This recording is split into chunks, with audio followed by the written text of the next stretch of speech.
about, it's not about because your grandma did not go in airplane. I'm saying if somebody asking you, like those kids, they're asking for donation for 30,000 something to wanna go around the world. Use your brain. I mean, who is more in need? What about donating to a kid he wanna go to school but he cannot do it? Which one is more important? What about a kid he is suffering from cancer? What about a family they cannot feed your kids? They cannot pay for the heat. So how in the world somebody donate to such a donation? Like people, they lose their mind.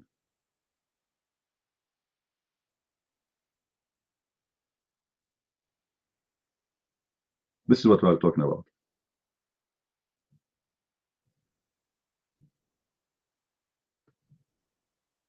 What teacher? You know, teacher have no salary. So a teacher have the lowest salary between all jobs. Are you kidding me? Football player, he play. You know, his salary is the guy they made a commercial with him. For every hour they paid him 250,000 euro for every half hour. Sorry, which means 2 hours. You study all your life. You lose your eyes. You lose your vision trying to accomplish something, and then you got nothing. But this is not what I'm talking about. I was talking about people who donate. You know, when you donate, you should donate to who? What the purpose of your donation?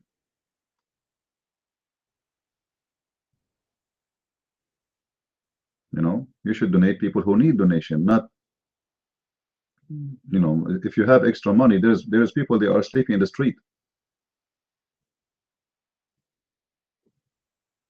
Not someone who want to go on a trip around the world and he needs someone to sponsor him. Well, thank you.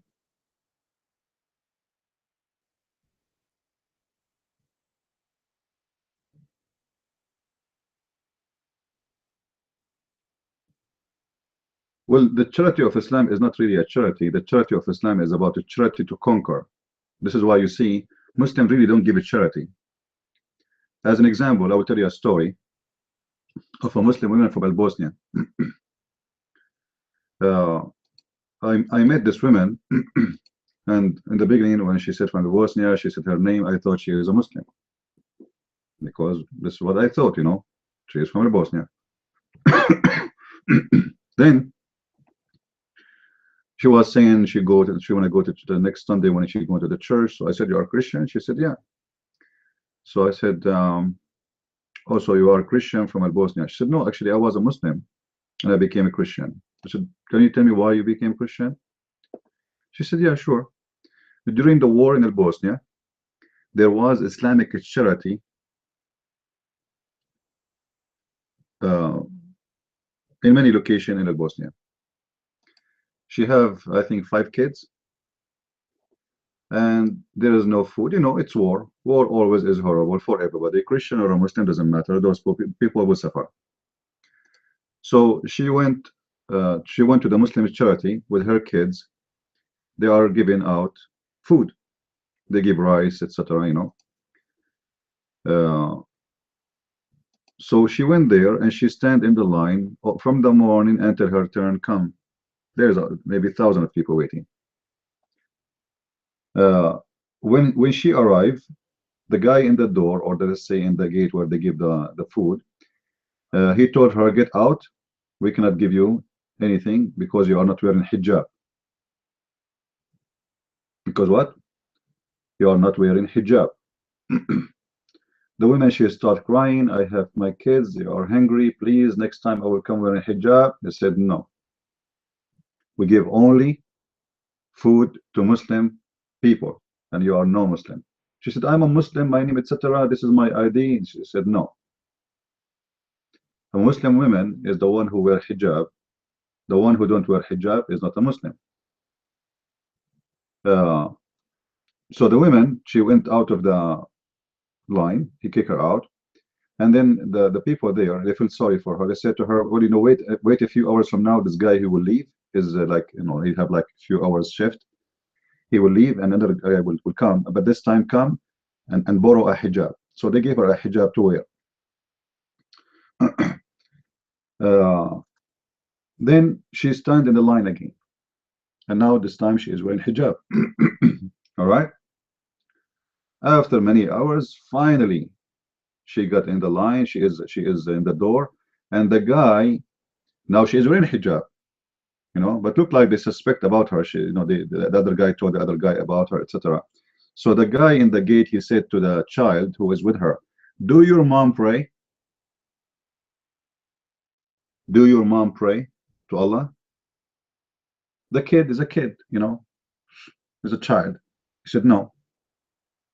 They kick her out again. All right.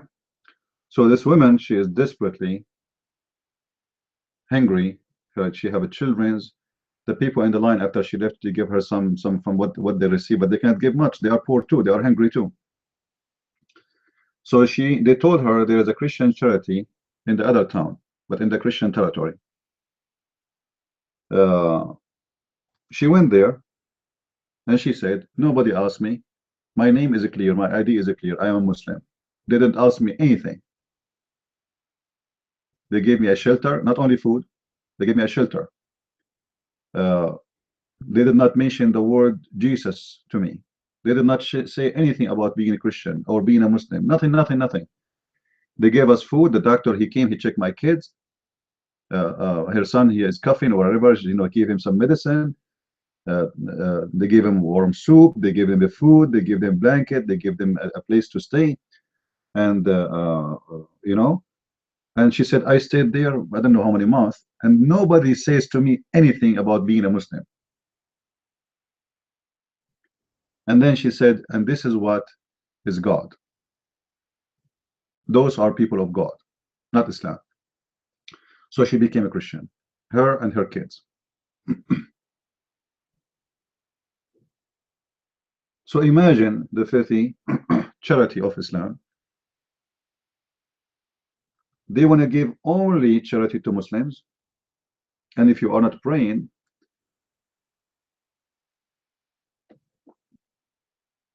there is no food for you, there is no help for you, because this is what Muhammad taught them.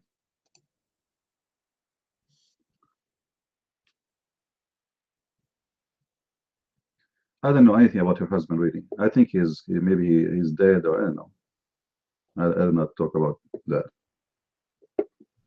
But imagine how evil this religion is. If not for the sake of the women, for the sake for the children's. And they are Muslims like them. But yet he don't wanna. The purpose of this charity is to force them to obey Islam. So they use your hunger, to make you wear hijab. You know what I mean? How we can make those people in Bosnia wear hijab? They are not really religious, and all what happened in Bosnia is coming from Saudi Arabia. Those Saudi, they spread the terrorism between the mind of those people, and things go crazy. So how we can establish an Islamic state if those people don't wear Islamic clothes, and those people don't pray to Allah, and nobody want to go to the mosque? Right now they are in hunger, so we say to them, you don't get anything unless you act as a Muslim. And there is thousands of people, they have to wear hijab, not because they are convinced, but because they are hungry. What they can do, they have, they need help. As simple as that.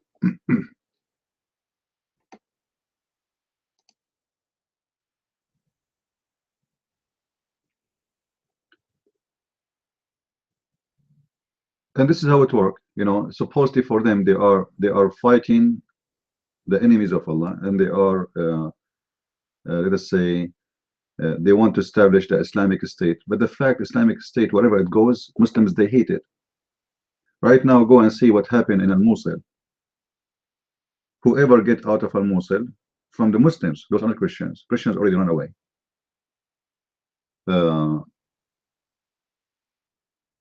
Whoever run from Al-Mosul, from the Muslims, right away he shave his beard, he smoke, he make fun of the Islamic State, because nobody is convinced. They are forcing them. You want to see who is a Muslim for real? Give them freedom, and let us see then how much Islam there is.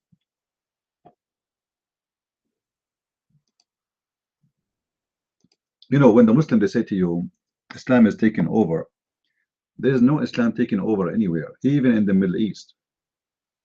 Because give a freedom to people and let us see how many want to go to the why Saudi they have a religious police. Why they have religious if everybody is a believer, why you need to have a religious police who chase people to go to the mosque? Because obviously if they give them freedom, nobody want to go to pray. The mosque will be empty.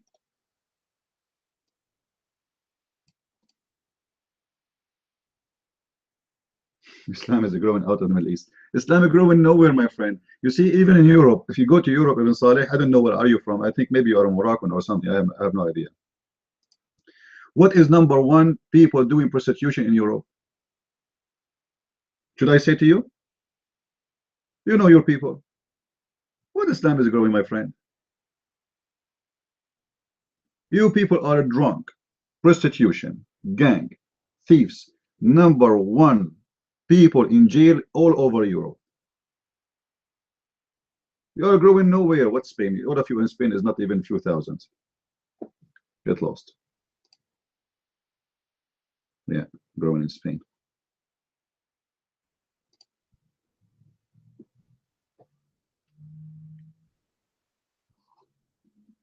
This is why Islam is not really exist. You want to see the real Islam? Just give a freedom and you will see what Islam is about. This is why you see those minority Muslims. When I say the minority, they are the minority, who they are supposedly very religious. They try to scare the majority by terrorism. Like when the guy in Pakistan, he started saying his opinion about Islam, what they did, the 400 students, they beat him to death, and then they throw him from the top of the building. Now this violence is for what? Is it really against this person? No, it's about to scare anyone who want to think to do what this person do.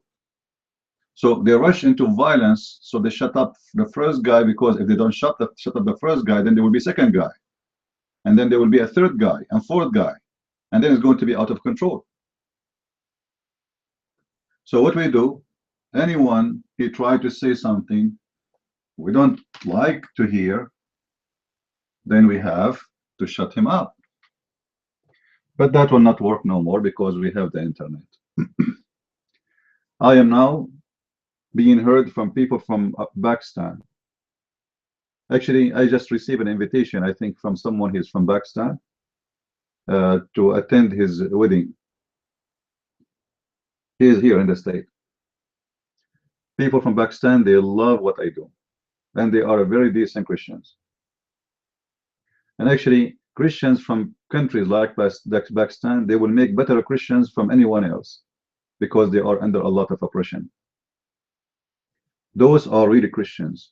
You see, they suffer for the sake of being Christians. Being Christians for them is not something just, it's not like a luxury. Like in the state, if the church is open right now, you can go anytime and no problem. But there, being a Christian is a journey of suffering.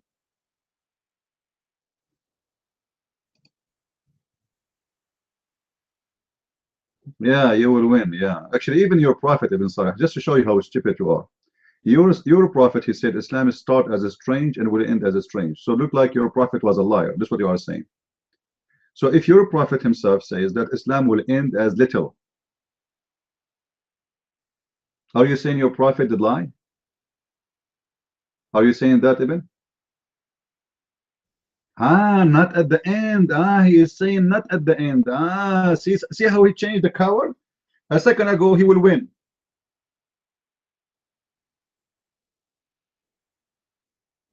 A second ago, he will win. Now the prophet is right. Islam will be weak at the end. No, it is in the end. It says بدأ الإسلام غريبا وسوف يعود غريبا.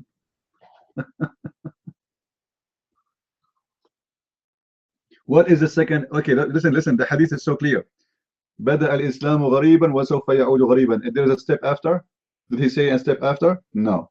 So shut up. Islam is start as a strange, which means only few believe in it, and Islam will end. He will come back as a strange. That's it. There's no third step.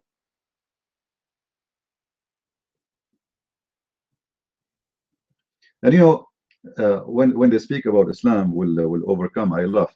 Do you know, guys, just the Shia in Iran, in Yemen, they announce that the royal family of Saudi Arabia should be slaughtered. They made the Bara'ah, the same as Muhammad he did in chapter 9, verse number 1. The Yemeni Shia, they wash their hands from the blood of the royal family in Saudi Arabia, which means any Muslim he should have a chance should kill them. This is Islam. It will, if America right now take their hands from protection of Saudi Arabia and Emirates and Qatar, all those countries will be demolished by the Shia, and those countries will be Shia in one day. And this is what happened in the past. The Shia do invade, everybody became Shia. Egypt was Shia, Qatar was Shia, Bahrain was Shia, Emirates was Shia, most of Saudi Arabia was Shia. Which Shia? Even the Shia, they are many sects. And which Sunni? And even the Sunni are tons of sects, and they want to kill each other. So when somebody speak about Islam, I love, because there's nothing called Islam. What Islam? Islam of what? Islam of who? What do you mean when? You see this idiot? Those Muslims, by the way, they are potato Muslims. Those Muslims are junk. They don't know what Islam is about. He's asking me when the Shia they where the Shia? Stupid. Go and read history. Go and search. Do you know what Dawlat al-Fatimiyin is? What is the state of al-Fatimiyin? What is the state of al-Abbasiyin? Huh? Who is the Caliph of al-Fatimiyin? Who is the Caliph of al-Abbasiyin? Who is al-Qurmuti? You Muslims are a bunch of donkeys. You have no idea what Islam is about.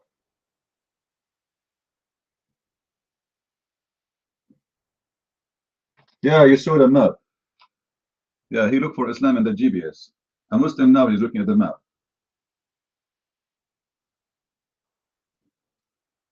And this is what they do. In an area, the majority are Shia. When they count the Sunni, they make them very little. So because they are people of deception. The Sunni do the same. Like as an example, in Iran, they have Sunni. So when they count the Sunni, they make them very little number, very little. So they don't have us for right. They lie about their numbers. The same exactly they do in Islamic Sunni country about the Shia. They make the number very little. So those Shia, they will not ask for their rights. They are both scumbag. Islam and dignity don't match. What Shia mean? Shia mean that Abu Bakr and Umar and Uthman and Aisha are a bunch of pimp and prostitute. This is what Shia mean. Don't you know what Shia mean? Do you want me to play for you some videos of the Shia speaking about the underwear of Aisha and how she was having sex with a donkey? Is that true? Yeah, they accuse Aisha that she used to have sex with animals. And when she sat in the top of an animal, she don't sit normally. She start moving her body in a sexual way. The Shia, for sure, this is all based on hate. I don't believe in this garbage, me myself. But this is what the Shia say. This is what the Shia say. Aisha is a whore. The Shia, they have a very authentic story, and I have to agree with this one, that Aisha, she used to decorate, which means she put makeup on girls, slave girls, and she sent them in the town of Quraysh so she can hunt young boys or young men, youth. Remember Aisha, when Muhammad he died, she was 18.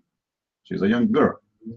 So what she do, she put makeup, she dressed up her girls, the slaves, and she sent them so they follow her and they come to her door and then they ask him to get in, and Aisha supposedly sleep with them. And this is an authentic hadith mentioned in the Sunni books. So the Shia, they use this argument in a very strong way because this is not in their book. This is in the books of the Sunni. Yeah, Allah is almighty, but he said to Muhammad, read it 3 times, and still Muhammad cannot read. You know what? If Jesus said to a donkey, read, the donkey will speak German. But look like your prophet is more stupid than a donkey. Yeah, and Allah does not need defending, but the Quran says, fight them, Allah punish them by your hands. Obviously, you are a donkey like your prophet. You do not know what I'm talking about. Put your hand up, Ibn. Let us see how good you are. What do you say? That's false. The devil, he did not lead Jesus to anywhere. You know what the book of Matthew, this is how Muslims, they try to deceive you. The book of Matthew saying that the devil, he tried to examine who is this person who claimed to be the Son of God. And this is how filthy the Muslims are. If you accept what says there, guys, did Satan says to Jesus, if you are the Son of God? Did he say that to him? So how come you don't quote that part? All what the Satan is doing, he want to say, okay, are you the Son of God? Okay, do this, because the Son of God, he can do this and he can do that and he can do it, etc. From the whole story, the Muslim, they want to tell you, okay, Satan, he led Jesus. He did not lead Jesus anywhere because Jesus did not obey him in anything. And Jesus, he kicked him out. And Jesus was fasting for 40 days. Your filthy Muhammad told you to fast for 30 days, but you eat like a donkey every 8 hours. Like a mule, like a camel. You see, Muhammad, he was trying to establish a religion. So the Christian, they have fasting. The Jewish, they have fasting. This is why first he copied the Jews fasting. The 3 days of fasting, which is the days of the prophet Jonah. For Jonah was supposedly inside the whale. So this fasting, Muhammad, he copied it. Let us fast Jonah fasting. And then he said to himself, well, I try to be a Jew, but the Jews are rejecting me anyway. So why I want to fast the fast of the Jews? Let us go and fast back the fast of the pagan, the fast of the Sabians. Let us do Ramadan. So he go back and he fast Ramadan. Ramadan was a month, exists before Islam. Actually, the name of the month is exists long before Muhammad is even born.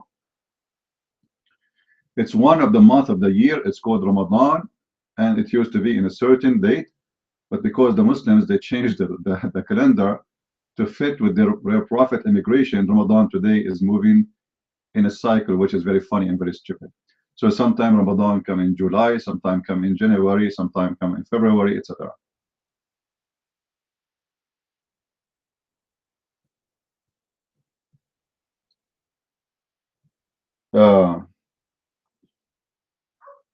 I never.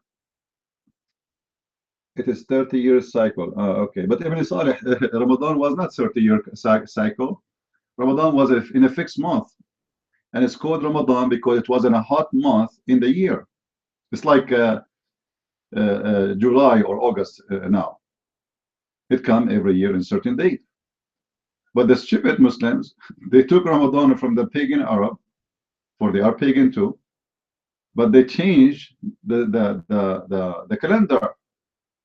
So they started the calendar with the first immigration of their prophet, and that is switched everything. And this is where Ramadan became very funny.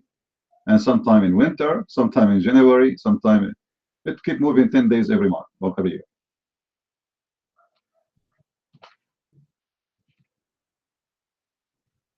Guys, Ramadan is a month in the Quran. Look at this, is stupid. Let me ask you, Ibn, was Ramadan a name of a month exist before Islam? Yes or no? Yes or no? Answer. Answer, so everybody will laugh at you. Yes or no? Guys, Ramadan is a month of the Quran. That's what we are saying. Your prophet is copying the pagan Arab. The question is, was Ramadan a month before Islam? Yes or no? The pagan who worship Baal and they worship Hubal and they worship the vagina, the black stone, do they have a month of fasting? It's called the month of Ramadan. Yes or no? He will not answer. Shahru Ramadan. Let me ask you, Ibn Salih, just to show you how stupid you are. You speak Arabic, right? What the word shahr mean? What the word shahr mean? Your mic, take the mic. What the word shahr mean? The word shahr mean month? That's because you are a donkey. The word shahar mean moon.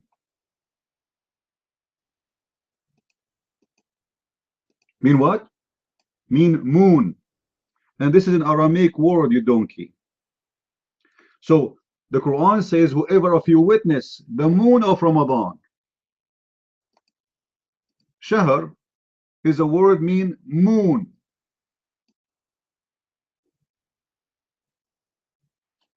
So whoever of you witness the moon of Ramadan fasted. This is why you Muslims, you wait for the moon to fast Ramadan. Is that true?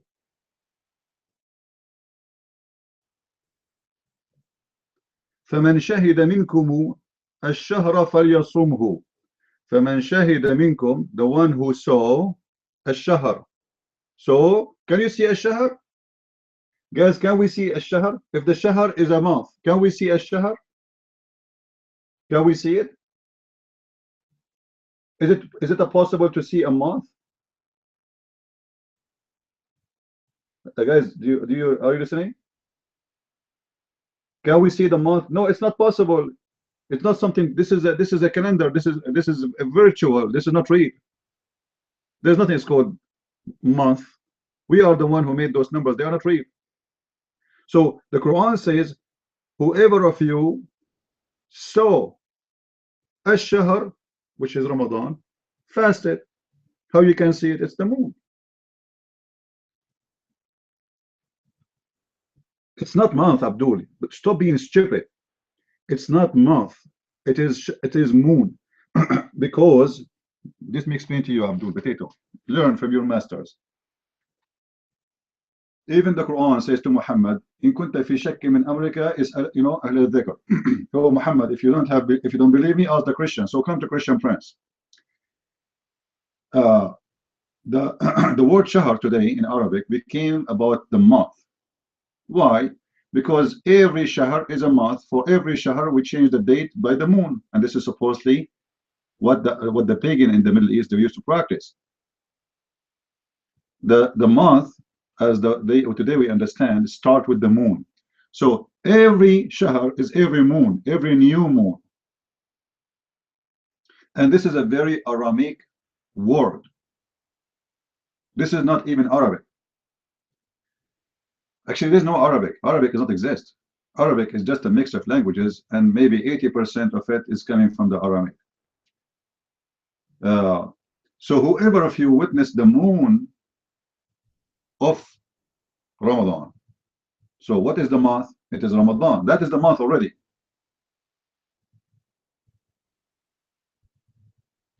What you witness? The moon of Ramadan. Then what you do? You fast. So fasting started with witnessing, because Muslims, by the way, if they don't see the moon, even if Ramadan is there, they don't start fasting. They have to see the moon. Somebody have to see the moon somewhere and announce that Ramadan started. So the moon, this is what the Quran is saying. Whoever saw the moon, you start fasting. This is why you see in some countries, like sometime in Algeria, Ramadan starts the day after Tunisia, or in Saudi Arabia, maybe for Pakistan. But why? Because in Saudi Arabia, they could not see the moon at that night. They saw it the second night.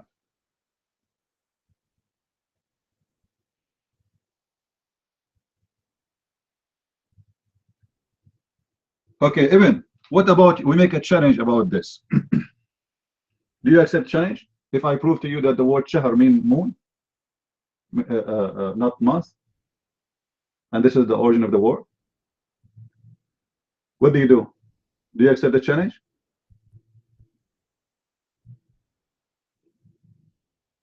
Potato. You come to daddy. Coward. Well, you are a potato, then challenge me.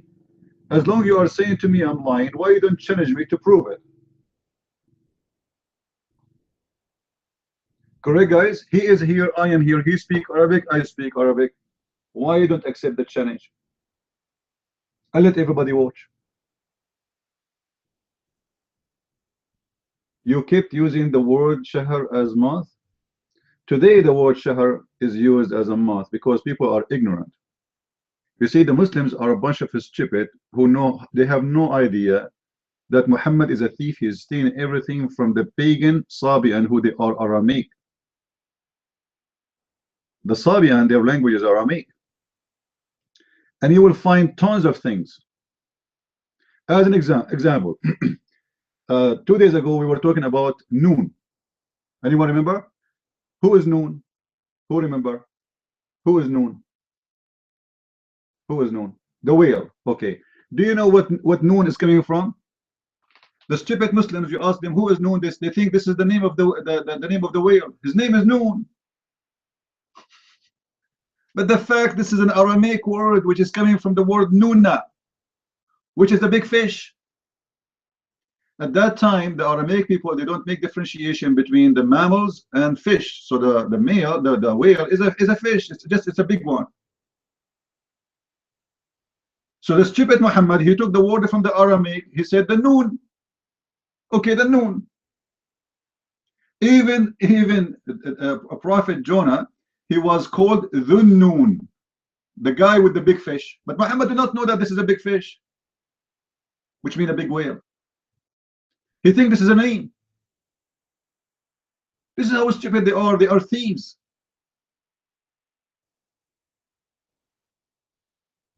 Have you ever heard of a guy, his name, the guy with the noon? Who is the noon? His name is the guy with the noon? Like what? He was carrying a whale around? And have you ever heard of a whale? His name is Noon. Like why? We have only whale in this universe, so we call him Noon.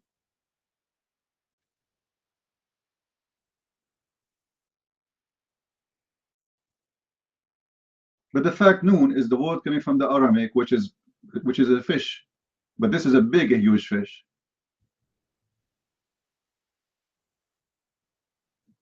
And Muhammad copies stories from other nations, and he places it in his Quran. But do Muslims know? They have no idea. They are done.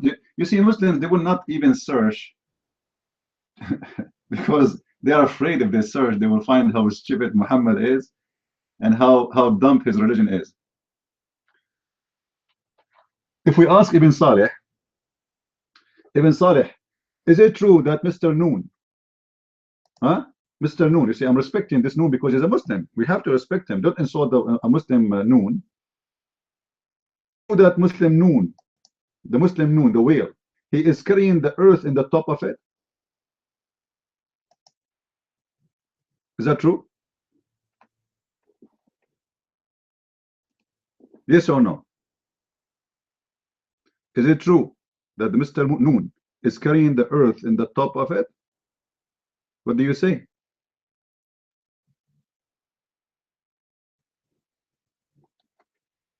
Huh? You agree? Do you agree or you don't?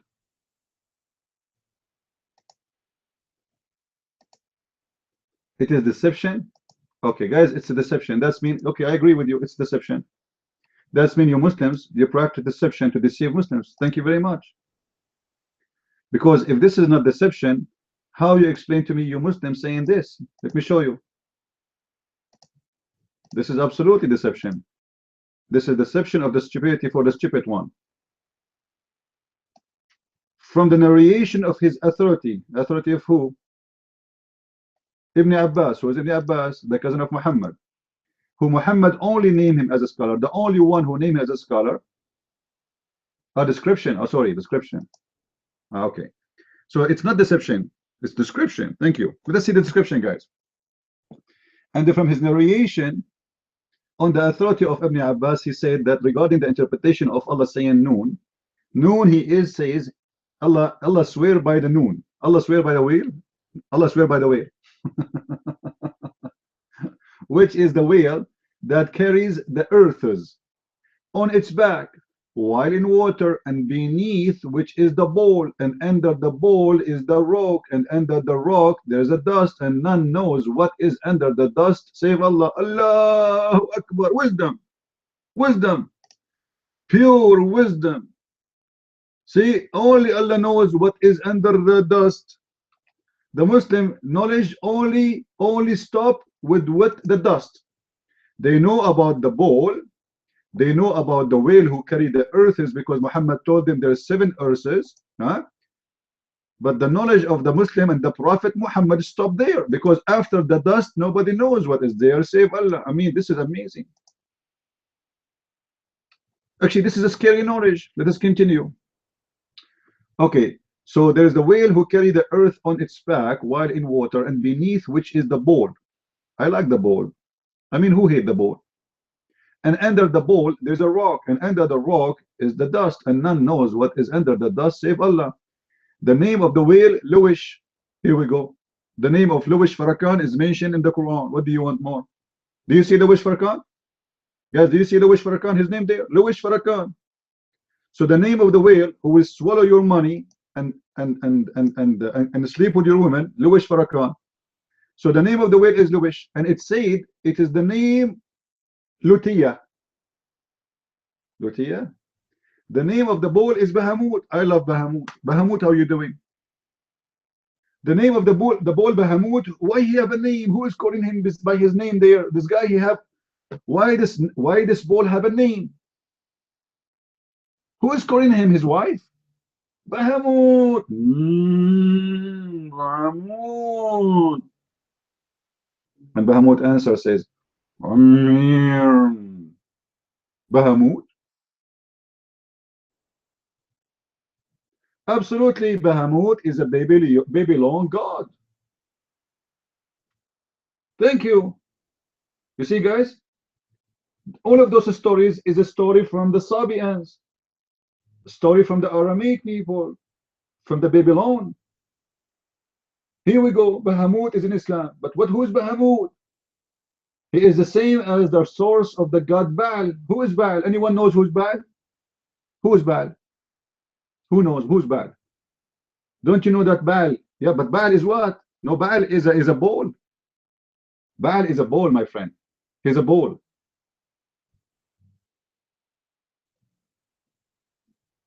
That is Bahamut. And the Muslims, they have the moon, crescent moon, in their top of their mosque. Why? Because those pagan, long before Islam, the Aramaic, the Assyrian, all of those people before Islam, before Christianity and before Islam, they worship Baal and Bahamut and those gods. And they say when they see the crescent moon, that is Baal, who is the god of sex. He's the god of fertility. He is the one who provides babies and provide food. So he fertilizes things, or he do the fertility for things. So when they see the crescent moon, that's mean Baal is having sex with his wife.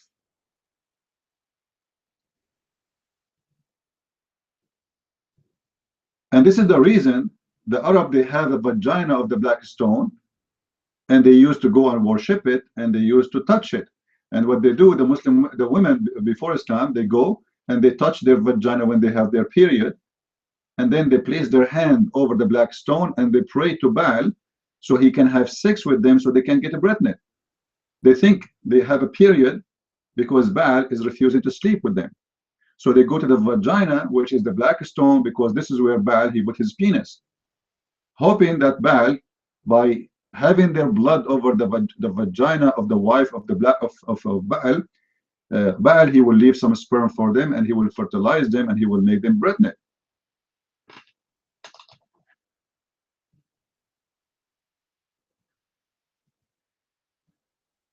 What university? What university? Guys, you just told me that Muhammad have unlimited knowledge of religion. Yes, Muhammad have unlimited knowledge of religion. He is a religion collector, and he plays them in his religion. This is how dumb he is. This is why we see that the earth is carried by the whale, and under the whale there is a Bahamut who is a bull, and that is the knowledge for you, you stupid. And then there's 4,000 cracks where the water is coming from. Yeah, thank you. Seriously, thank you. Guys, Ibn Salah thank me. Okay, you want to come to the mic and say thank me? I want you to show the people how happy you are because of what I say. Take the mic. Go ahead.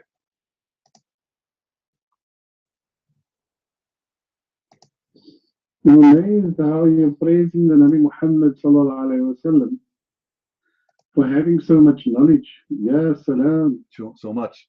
Thanks for letting these people know that the Nabi Muhammad sallallahu alaihi wasallam had unlimited access to knowledge of Judaism, of Christianity, of the books of the Bible, of all the religions in the area. Is that what you are saying? Because the more you talk, the more you are telling us how much knowledge the Prophet Muhammad has. Is that not so?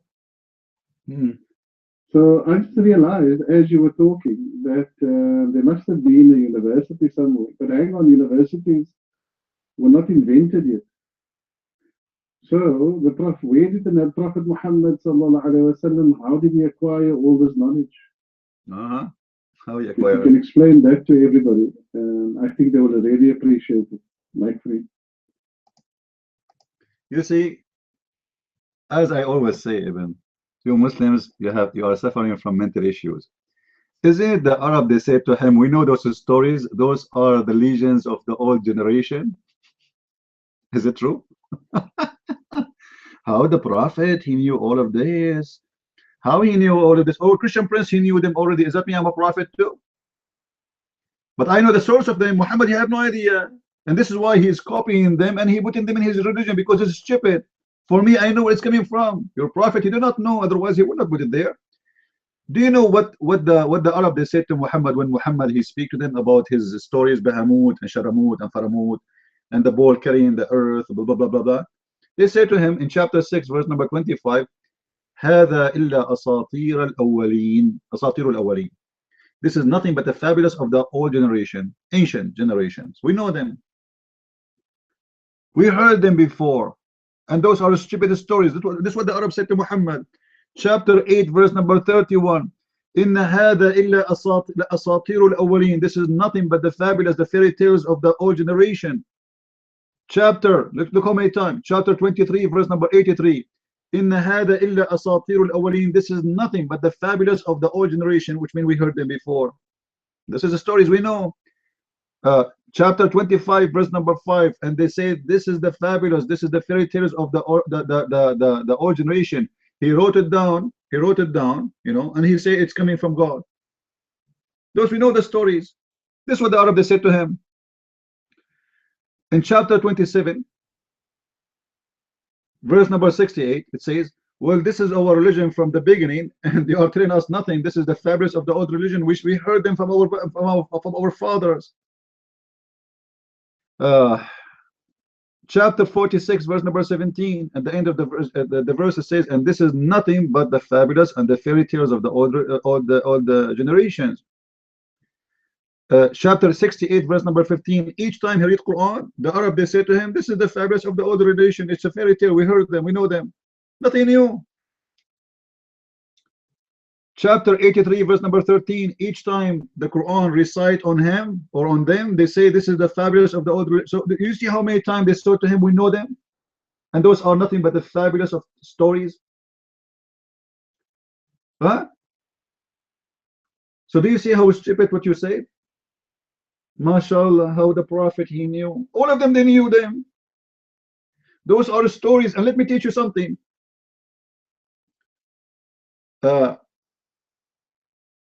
Isn't it the Arab living with the Jews? And isn't it the Jews who told Muhammad a lot of stupid stories so that to make fun of him? Is that true? Let us see.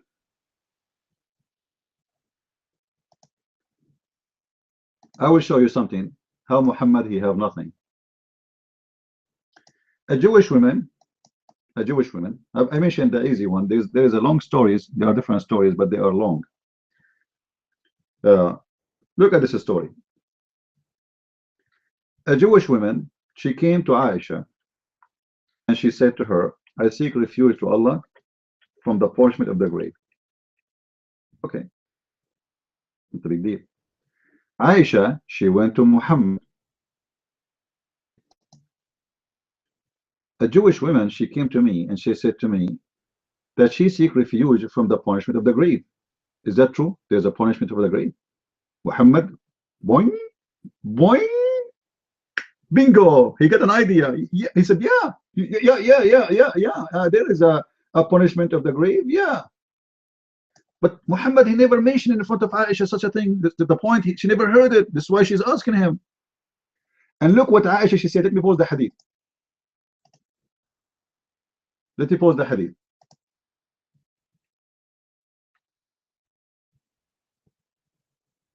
Aisha said that the Jewish women, come to her and mention the punishment in the grave, saying to her, may Allah protect you from the punishment of the grave.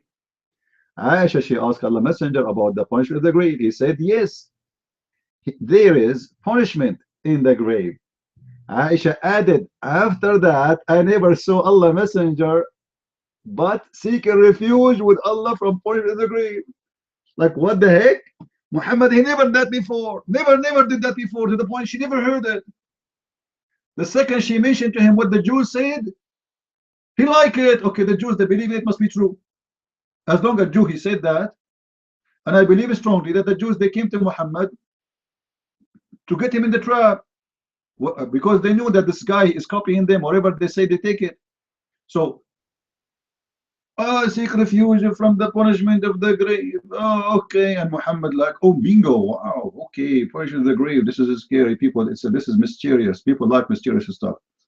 So after that day, Muhammad never stopped mentioning the punishment of the grave in every prayer he do. Read the hadith.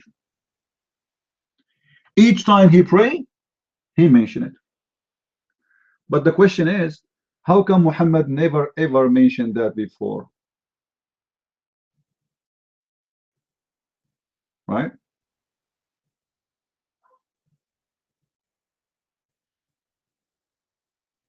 What do you say? Why Muhammad never mentioned it before? He is copying the Jew. If this is very important in the prayer of Muhammad, why Muhammad never was saying this prayer, I seek refuge from Allah from the punishment of the grave, in every prayer before? Why now? You know, guys, I'm saying? Because she's saying, after that, I never, you know what never mean? I never saw Allah Messenger but seeking refuge with Allah from the punishment in the grave. In every prayer he prayed. What? In every prayer he prayed. After that, what happened?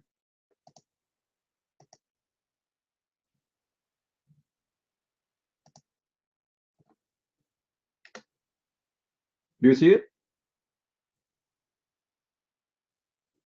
After that, I never saw Allah Messenger. Allah Messenger, why you are praying every time to punishment of the grave, but before you don't pray? Let us call Zakir Naik and ask him what is the reason. Because Zakir Naik, he have all the secret. Taradan. Assalamu alaikum, brother Zakir Naik.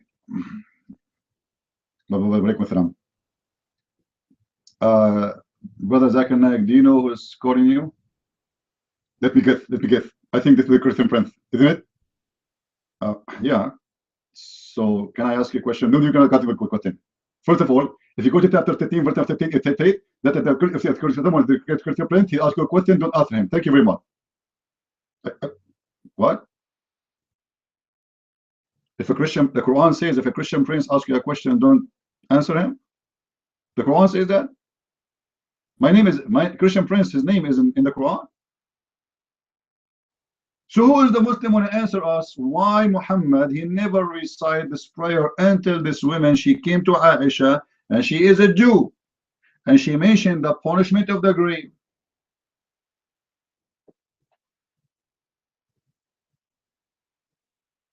Any Muslim? For sure not you. You have no idea how to answer it. It's funny, right? Take the mic, even do your best. Let us give it a try. Explain to us why Muhammad never mentioned this prayer before. You might. A reminder is good for a believer. So the Nabi Muhammad was reminded of something. And in order not to forget it, he repeated it. Isn't that a beautiful tradition? Beautiful. So you pointed out another beautiful tradition. It's beautiful. Of the Nabi Muhammad sallallahu alaihi wasallam. Am I correct? You are correct. I'm not looking at it from a negative point of view like you. I'm looking at it from a positive point of view. Yeah, yeah. Because the Nabi Muhammad sallallahu alaihi wasallam did not invent this religion. This is the religion of the Prophet that came before him. So taking something from truthful Jews and Christians is what the Nabi Muhammad sallallahu alaihi wasallam did. Those who tell the truth. Truth is truth. Doesn't change. It's unwavering. So we make no distinction between that which was sent by Nabi Musa, Nabi Isa, Nabi Dawood alayhi salatu wasalam. We take from all of it. So the Nabi Muhammad sallallahu alayhi wasallam, those who were true on their religion, because those who are true on their religion, they go to heaven. Doesn't matter whether they are Jew, whether they are Christian, whether they are Sabian. If they believe in Allah and the last day and the messengers, they go to heaven. So this tradition of saying A'udhu billahi minash shaitanir rajim, the guidance comes from anywhere. Allah subhanahu wa ta'ala sends guidance in various forms. Guidance was sent to the earth before the Nabi Muhammad. Blah, blah, blah. The guidance of the So it is logical for the Prophet Muhammad, peace be upon him, to recognize what is truth. So the guidance told Muhammad that there is a bull, his name is Bahamut, and he is the one who carried the wheel, and the wheel who carried the earth with his 7 earths. You might? Is that the guidance of Allah? Go ahead. Why don't you say you don't understand it? I'm prepared to say I don't understand what it means. I don't understand what the analogy is. I don't understand what it looks like. I don't understand where it comes from. Why can't you say the same? Why are you trying to turn it into something that it is not? What it is not? This is what it says. It says there is a whale carrying the 7 earths, and under the whale there's a bowl, and under the bowl there's 4,000 crack of water, and there's under that the dust, and nobody knows what is under the dust. So, okay, we don't understand it. Explain to us. Go ahead. Let us see the wisdom of your prophet. Go ahead.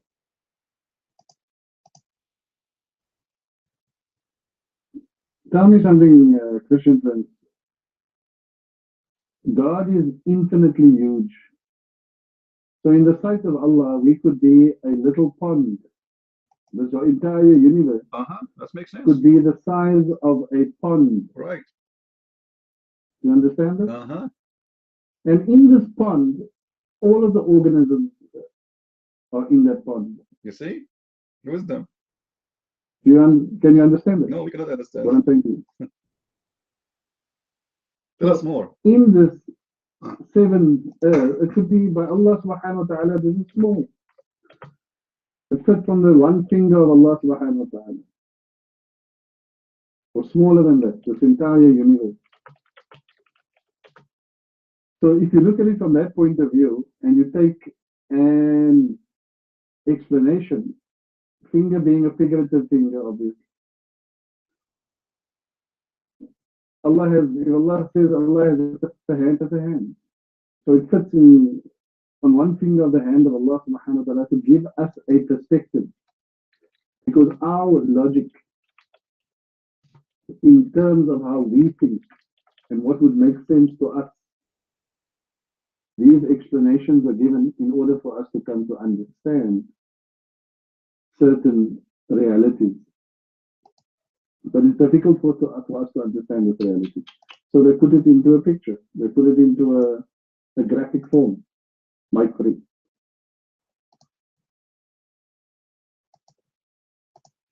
Guys, I don't want anyone to send me private messages to my PalTalk. Otherwise, I will take you from my list. I don't chat. If you have something to say, you post it in the room. It doesn't matter who you are, male or female. Is that clear, please? Anyone will send me private messages. I will take him off from my list.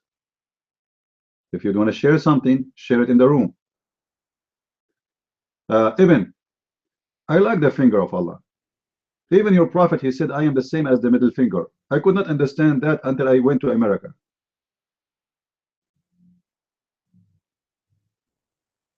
But it's very weird that you are saying to us, trying to explain what's happening, that the earth is carried in the top of a water, and the water underneath there is a bowl, and this is a small pond in the sight of Allah. Guess what? This is wrong, you idiot, because Allah supposedly is in the top of the pond. Isn't it the hadith says that Allah is throne is in the top? Let me show you what your prophet he said, just to show everybody that you are an idiot who do not know what are you talking about. Guys, do you want me to show you how idiot he is? Do you want to see it? Okay. All right.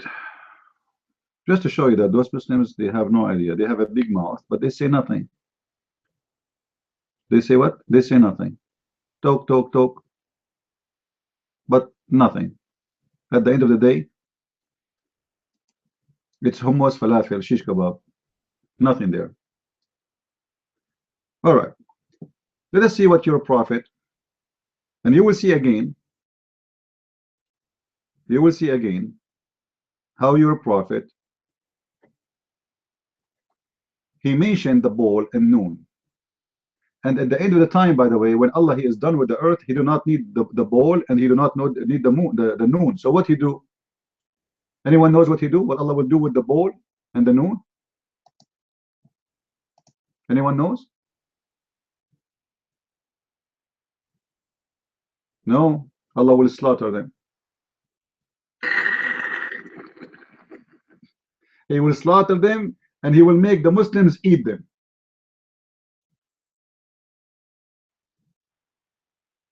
Is that true, Ibn? Or I'm lying? Take the mic and tell me I'm lying. Is that true? That this bowl, noon, and the whale noon and the bowl, which is Bahamut, at the end of the time, Allah will slaughter them, and he will make the earth as a bread, so we will eat the earth. Is that true? So we will eat the earth, and we will eat the bowl, and we will eat the whale. Is that true?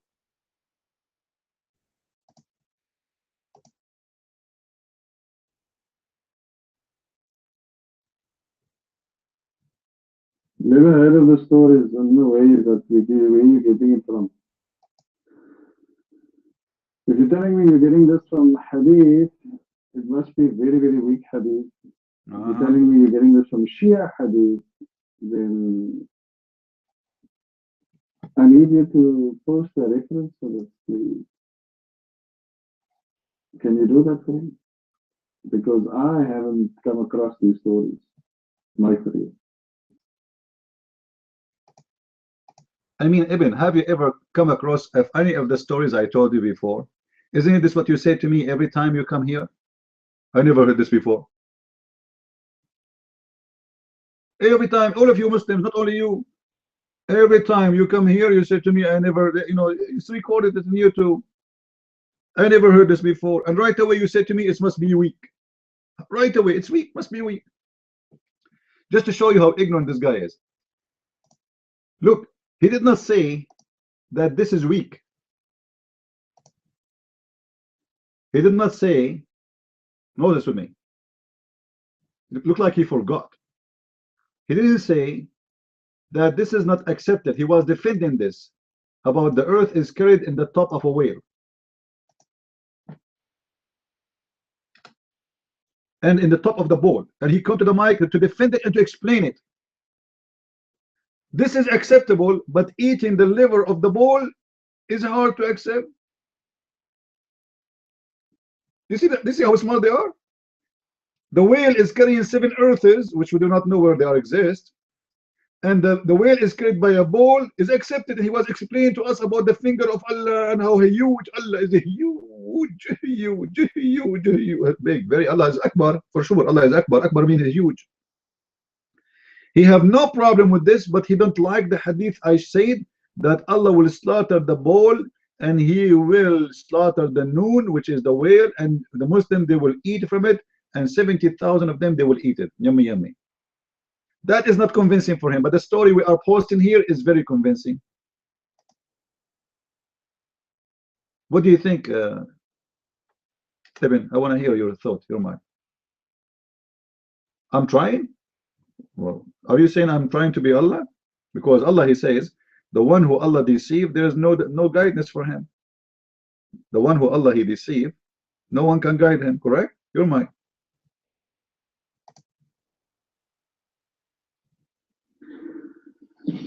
I told you that I did not come across this hadith, and this hadith is not discussed with me, and I've not heard this.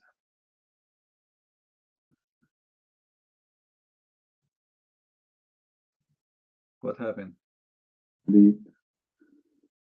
And as far as you saying Allah is deceptive, you are deceiving yourself, basically. We go through this every time we come here. It doesn't seem that you can focus on anything, Christian friends. It seems that you like to argue with deception. Now, that is unfortunately not my style. I'm not trying to put one over you. All I'm trying to do is. You see, you say nothing. We give you the mic, you say nothing. Okay, you know what? Let's change the topic. I want you to take the lead of the room. What do you think, guys? He take the lead. I'm not going to ask you anything. I'm not going to pick up my cherries because maybe there's something good about Islam. You tell us something good. Prove to us Islam to be from God. Any way you want, miracles, science. I don't know. You choose. Here we go. The mic is yours. We are listening. Go ahead.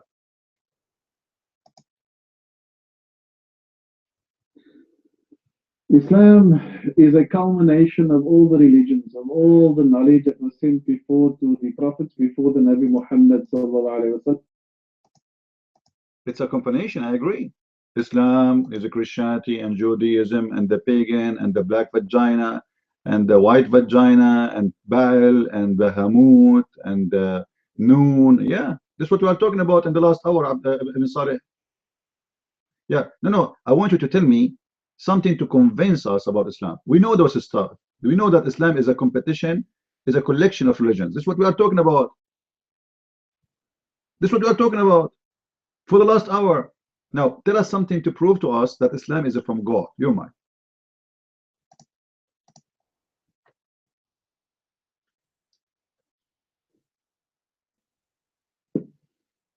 I was busy talking. You said I could have the lead, but unfortunately, you've proven that you're not a man of your word. I don't know how to speak to you, seriously. Seriously? You never ever stick to your word. Anyway, as I was saying, that all the previous revelation was a mercy unto those people, unto those tribes, unto the individual tribes. The Nabi Muhammad sallallahu alaihi wasallam came as a mercy unto all mankind. Now we know what the conditions were like in the 6th century all across the world. We had city-states where people. Hold on. Muhammad was sent as a mercy by the sword or without the sword? Your mic. You said Muhammad was sent as mercy to mankind. He was sent as a mercy to mankind by the sword or without the sword? Go ahead.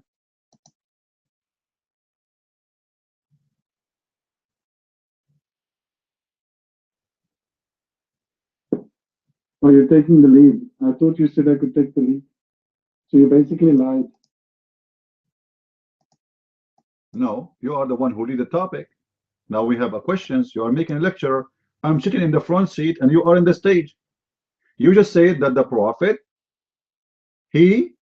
was sent as a mercy. The question, I have a question, sir. I have a question. Professor Ibn Saleh. Huh? Was the Prophet sent as a mercy to mankind by the sword or without the sword? Very simple, you mind.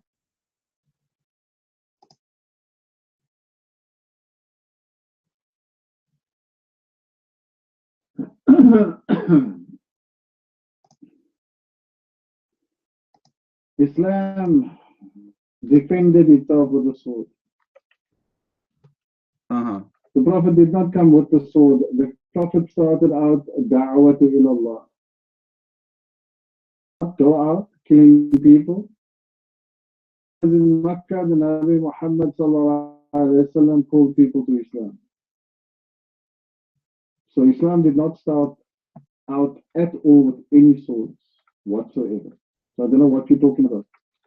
Right. So the answer to that question is no. People were called to Islam peacefully, after year after year. And it tested itself. Harder than anybody, nobody would be Muslim. If I found any atrocities from the side of the Nabi Muhammad or his companions or the people after him, I would not be Muslim today. I can tell you that with no uncertainty. There is nothing untoward. You have to understand what the actions of a human being is, what the action of a prophet is, and how revelation came to this world. At the benefit, a resulting benefit, because Christianity didn't benefit the world. Judaism didn't benefit the world. Right. The only reason these religions benefited the world is through Islam. It would have died out completely had it not been for the protection of Islam. There would be no Christianity and no Judaism today whatsoever. So the mercy that Allah subhanahu wa ta'ala sent with the Nabi Muhammad sallallahu alayhi wa sallam. We go back to zero. Did your prophet say, I was sent the mercy by the sword? Yes or no? No? What if I show you the proof? What do? Your mind.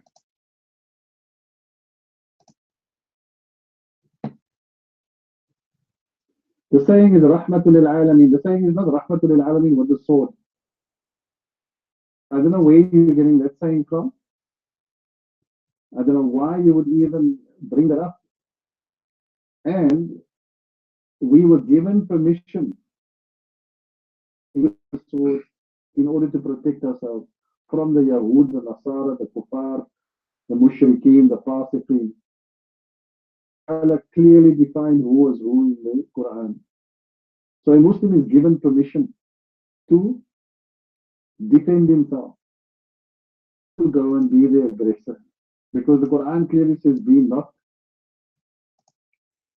All right. Let us see. In a second, everybody will see who is the one is trying to lie here. All of us, we knew that Muhammad, he sent letters to 3 kings saying, either you convert or I will kill you all, or you have to pay the jizya. However, Muhammad said, and his companions,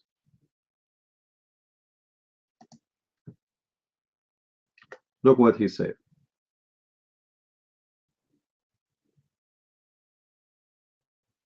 And the one reporting the story is Abu Huraira. You are the best of mankind. You are the best of mankind to Islam, and the chains is around their necks.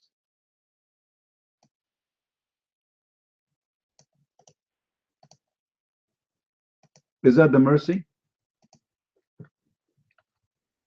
Your mind? You are talking about?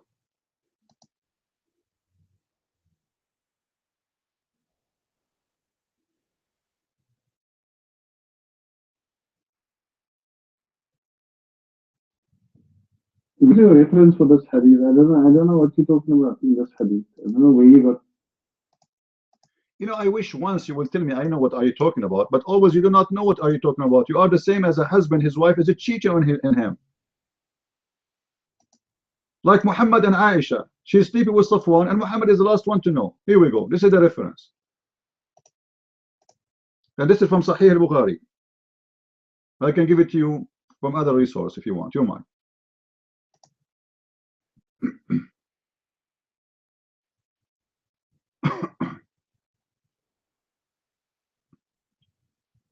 Hey, Bukhari is written like that. Where's your hadith? Where is your reference? Just post the reference. I will look it up myself.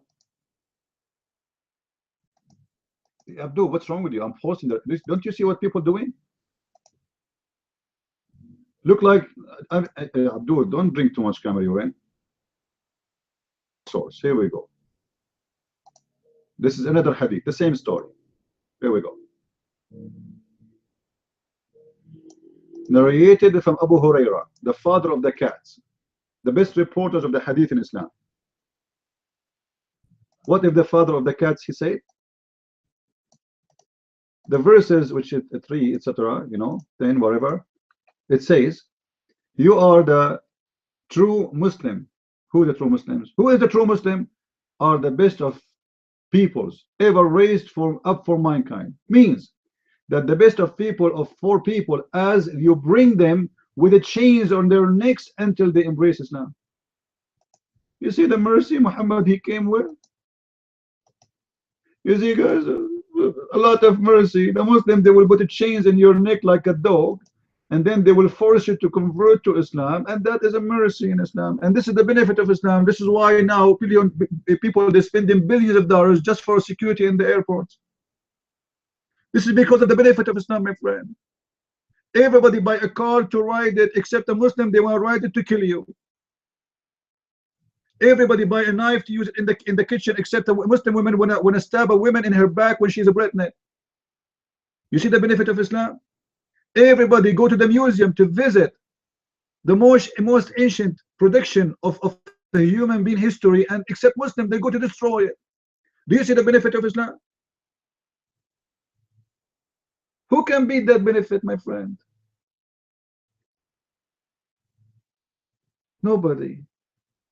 Nobody. Nobody know. Nobody know. Nobody know. Osama Abdullah destroy me? Guys, Osama Abdullah destroy me. I like it. I like it. I like it.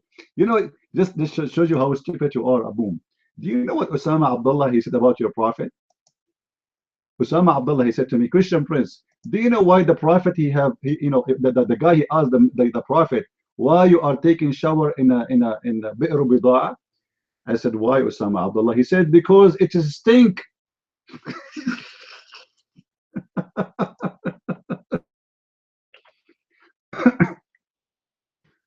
don't want to change the topic now, but just to show you something. After we debated Osama Abdullah, he went and he brought 5 of his friends, and they made a video to refute me. It's called Osama Abdullah Rebuttal. Let me see if I can find it, because we can hear it and we can laugh to death. And this is supposedly a rebuttal. Is what? A rebuttal. Unbelievable. If I can find it.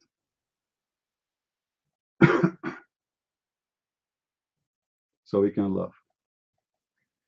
I hope it's still on in the internet. Boy.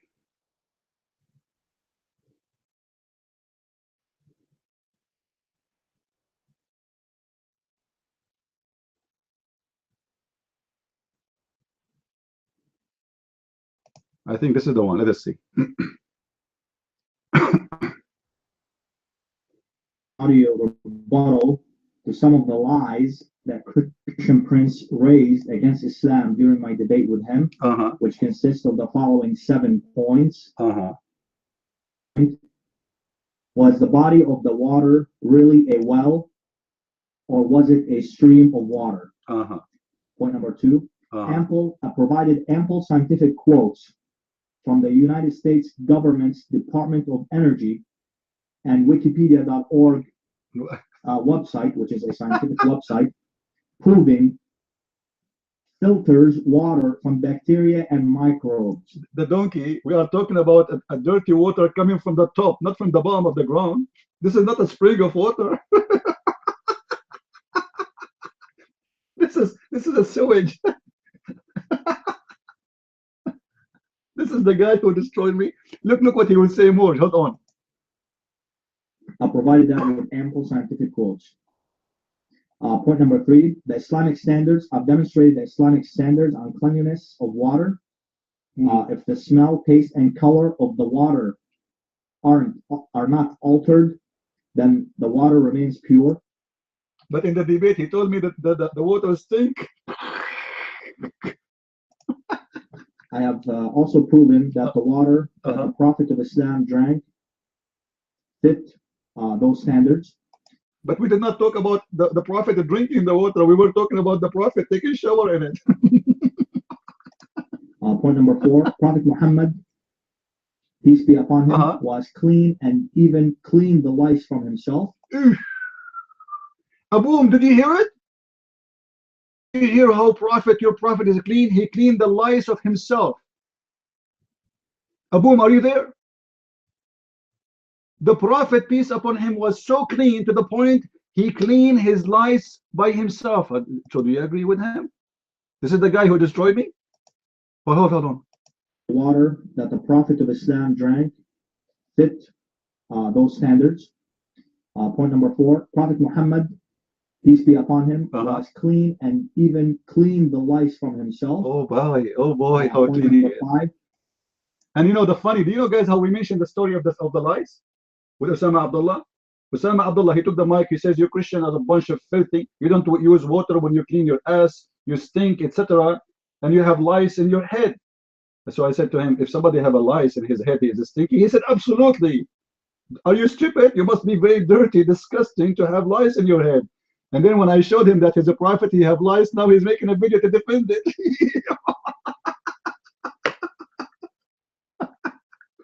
Oh boy.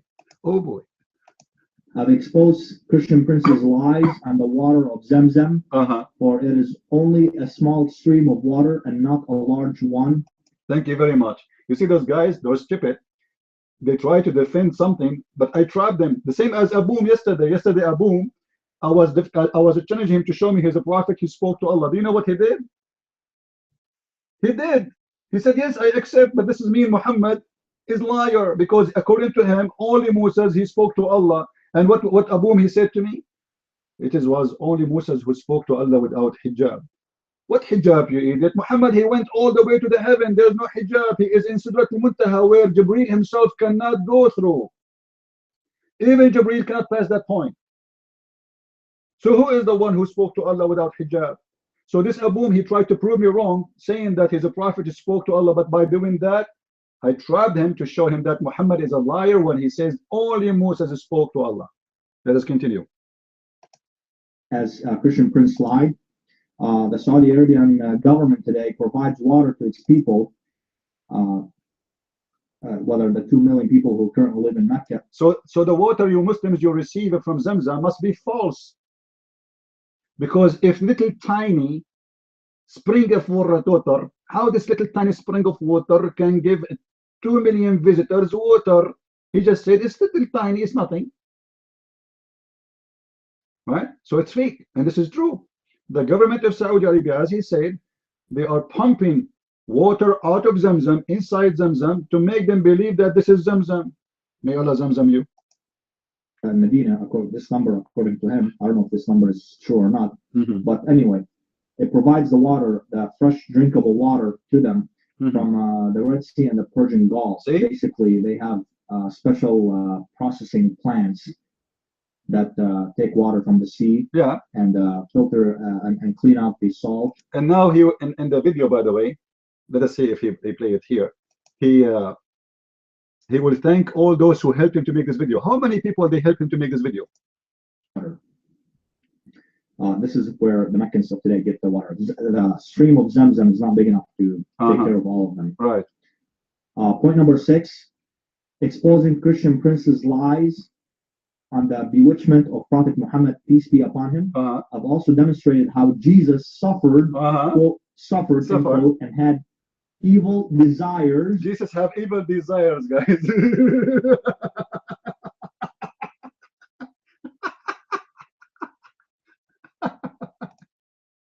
According to his New Testament, in him during his 40 days of temptation. temptation from Satan. The temptation was so bad and so heavy on Jesus that angels had to, quote, attend him. Okay, why they are attending the angels attending Jesus, not the devil? If he have an evil temptation and he have the angels, they are attending Jesus. That must be God. Who is Jesus? So the angels, they want to serve him. You see how they lie? They say Jesus have an evil desire. Go and read the Bible and you will see that everything he said, this guy is a joke. He made fun of the Quran. When I said to him magic, he said, a Christian prince, there's no magic. Oh, science proved that there's no magic. And then when I showed him the verse from the Quran saying that magic is real, suddenly he changed his thought. And actually Muslim, they made article exposing him about saying that there's no magic and proving to be false by science. But after we got him busted from the Quran, right away he believed in magic. To help him from the, and quote, evil desires, end quote. Guys, quote, evil desire. I want the Muslims, I challenge them to show me the quote of evil desire and quote. Who want to do that? Who is from the Muslim here wanna show me the quote? Okay, show me the evil desire. Boom, I challenge you. It's a challenge. Your prophet Osama Abdullah saying, quote, evil desire. Reply to what first? He's fasting 40 days. A man fasting for 40 days. The body of the man is suffering from fasting 40 days. Can you fast for 40 days? That's a miracle. Yes, the body of the man is a man. Is he coming to us in the body of a man? So 40 days, can a man fast for 40 days first of all? Can you fast for 40 days without food? This is the question. Can you? And fasting here, we are talking about total fasting. There's nothing. Can you? You will die. In a few days you will die. So this is how stupid with Muslims when they try to refute us. They lie about Jesus. They say he suffered from evil desire and supposedly he is quoting when the fact is not true. And the stupid idiot, he agreed that his prophet is a stinky garbage man who used to take a shower in a dirty water, have dead dogs in it. Boom. Is that true? That your prophet, he used to have a shower in a, and he do ablution in a water have the blood of women from period and dead dogs? Yes or no? As long as you are the one who mentioned Osama Abdullah, it's mean you agree with his defense that he have, your prophet was full of lies, and that is explained why, because he used to take a bath for ablution where dogs and blood of women is dumped. Do you agree? Boom, do you agree? The mic is yours. Go ahead. Why you're a prophet, he run, huh?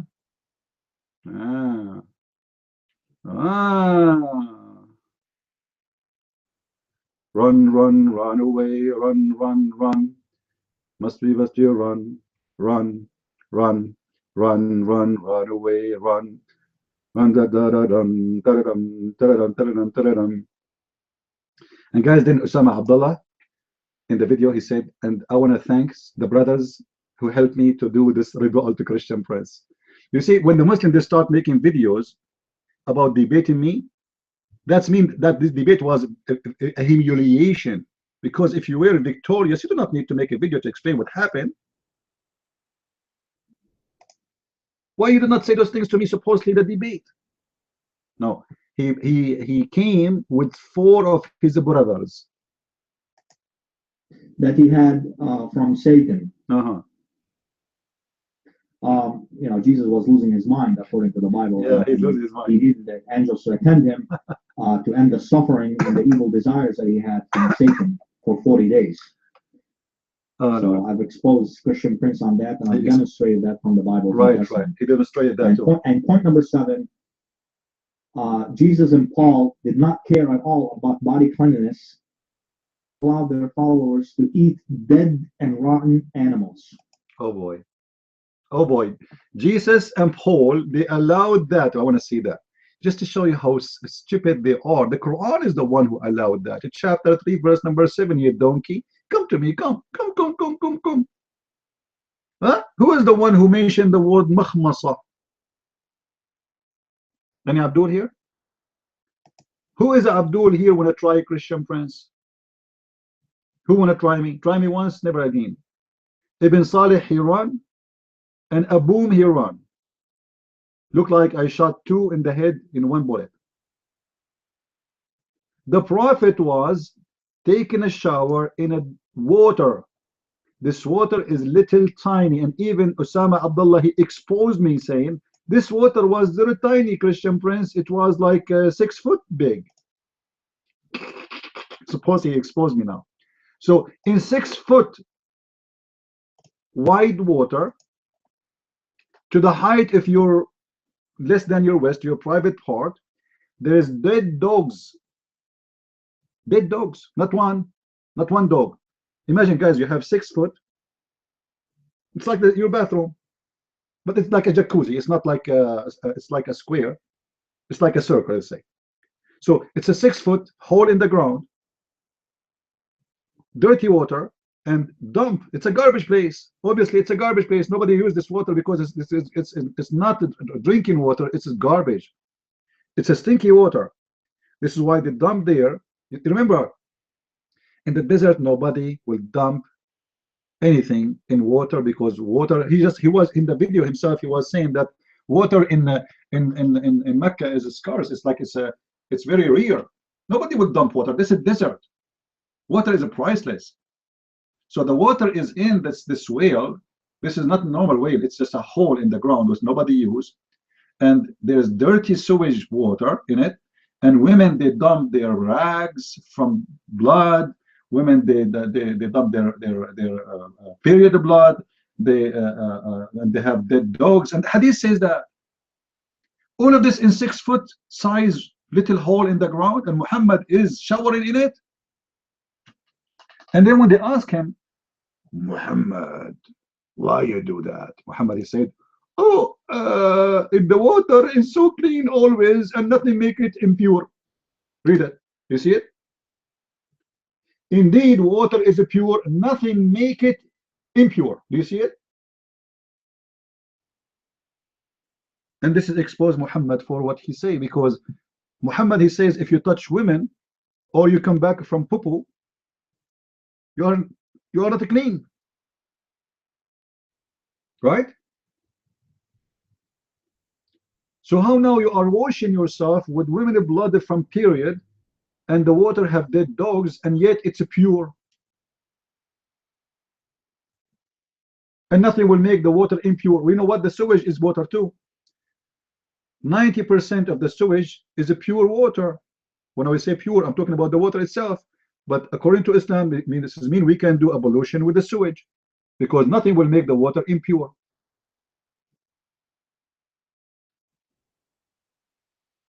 Do we have any Abdul? But the most funny part of this video, where he says, I want to thank the brothers for helping me to make this rebuttal. I want to reach that point. I've also demonstrated that thoroughly on the New Testament. Okay.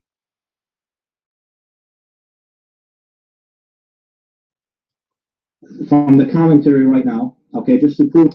This part doesn't have the part where he say, I want to say thank you for the brothers.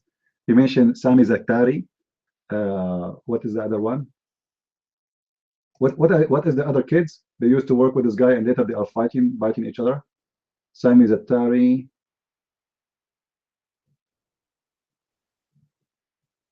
No. CP, wanna answer me? What about you? Answer me first. Did your prophet take a shower with dead dogs? Huh? Well, according to the Quran, Jesus is God. Yes. According to the Quran, Jesus is God. Do you want to accept the challenge? Or you don't believe in the Quran no more? What do you think? Be honest. Do you believe in the Quran?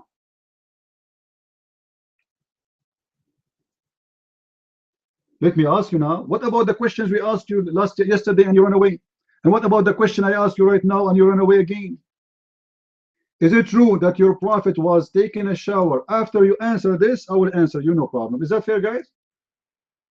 I am the one who gave that. You are the one who mentioned Osama Abdullah, and then we have to come to this topic, and then you have to tell me, do you agree with Osama Abdullah that your prophet was taking a shower in a water is 6 foot wide, goes all the way to your testicles, and this water have dead dogs and women of blood different period? Yes or no? You're mine.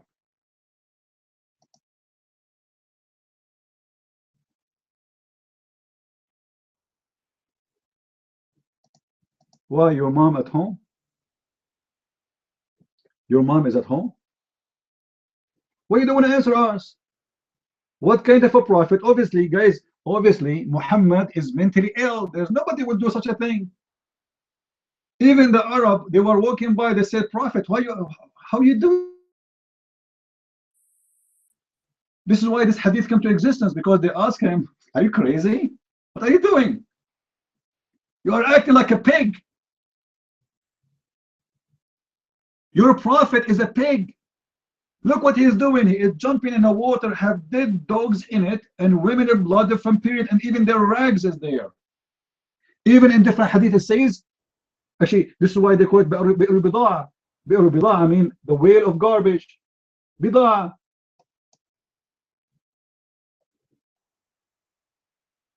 This is where the name is coming from.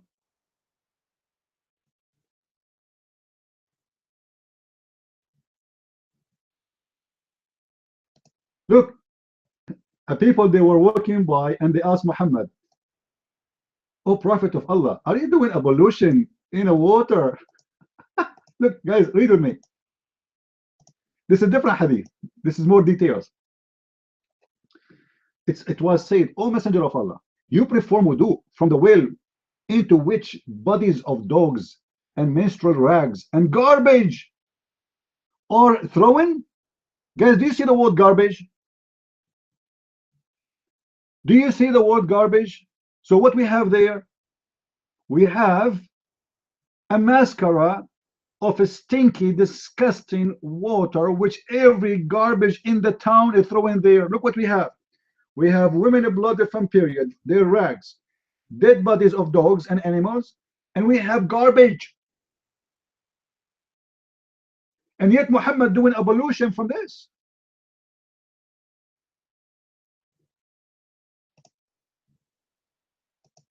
Who is a Muslim when I explain to us? And the Muslims are worried about Jesus being God or not, but they are not worried about their prophet acting like a pig.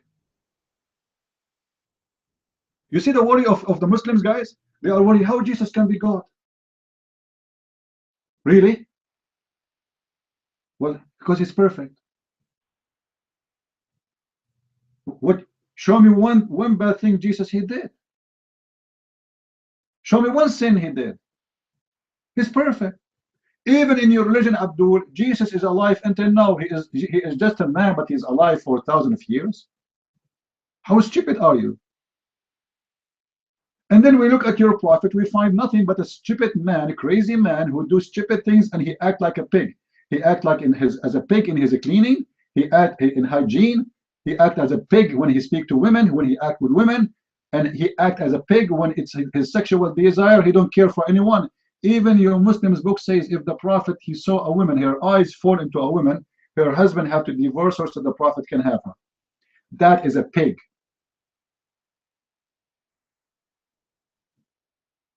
Only God is good. Thank you very much. Christians, look how stupid fool this Muslim Abdul. Did Jesus says, I am the good shepherd? Did he say that? Who is the shepherd? Is the good God. So the Messiah was saying to the man, how you know I am the good God? Only God is good, because the man, he said, you're him to good. But this is according to the Jews, should not say that unless he is God. So how he said to him, why you call me God if only God is good? Can you explain? This is what Jesus is saying to him, because he said, I am the good shepherd. I am the Alpha and the Omega. Who of you can prove me to be a sinner? Did I answer you? Now answer me. Your prophet was acting like a pig for what reason? He was taking hashish or heroin at that time when he jumped in the middle of the rags of the women and their blood from menstruation. Any Abdul? I answered, guys. Did I answer? Did I answer? I did. Now it's your turn. No, I did. And if you accept that verse, Abdul, you accept the whole chapter. Then do you accept the chapter? Do you accept the chapter you are quoting for me from, or you don't? You don't, coward.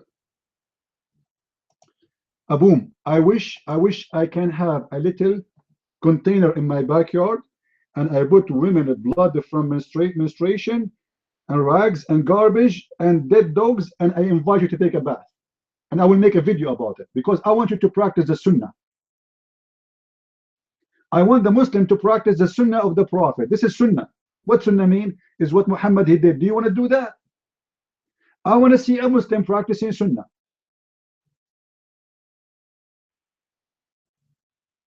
Why you Muslim don't do it? Huh?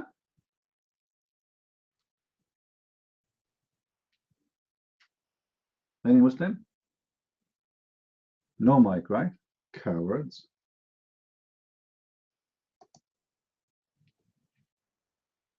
Imagine if I open a swimming pool,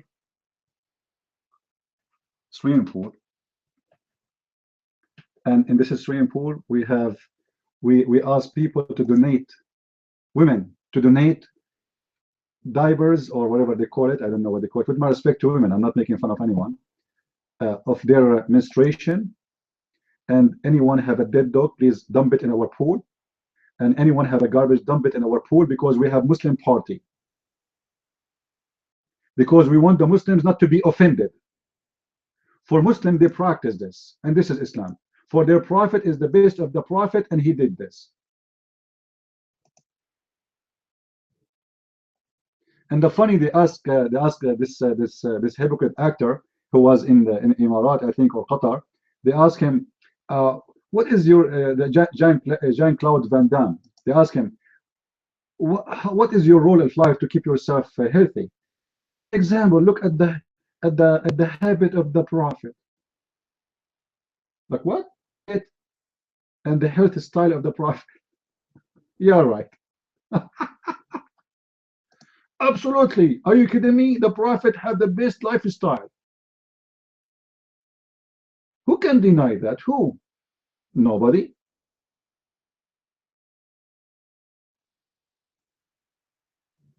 Nobody. The prophet is the best, and forget about the rest.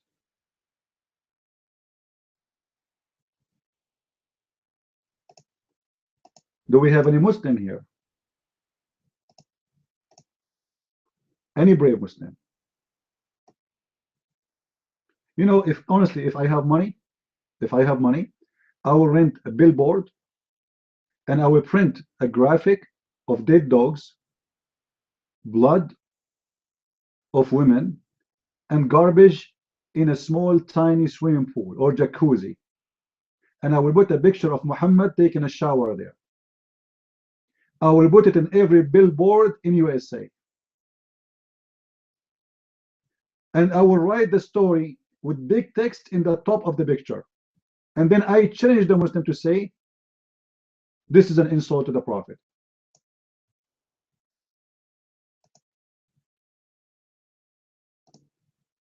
Any Muslim?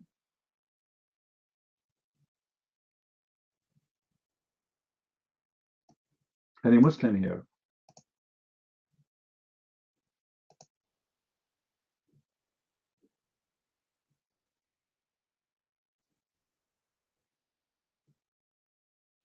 No one?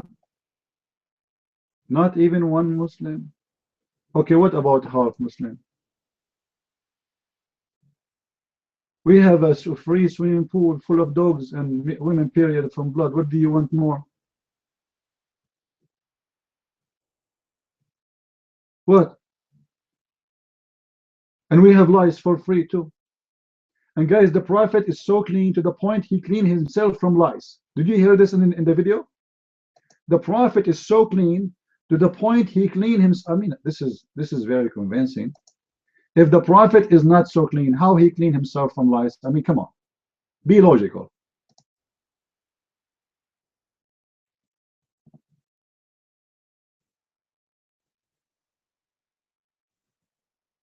Who is a brave Muslim would like to come to the mic? People in YouTube, do we have any Muslim when I come to the mic here? By the way, today, those people in YouTube, before you go, just remind me, we will give you free lice out. We have a give out license today. Because always you follow our videos and you subscribe and you give it a like, so we will give you free lice. Now, if you are a good boy, we will give you 1 lice. If you are a good girl, I will give you 5 lice. Ask me why. We will give 5 lice for the girls and 1 lice for the boy. Anyone knows why? This is a punishment for the lice. Because lice are a prophet and messengers of Allah who wake up people for prayer. They don't like females.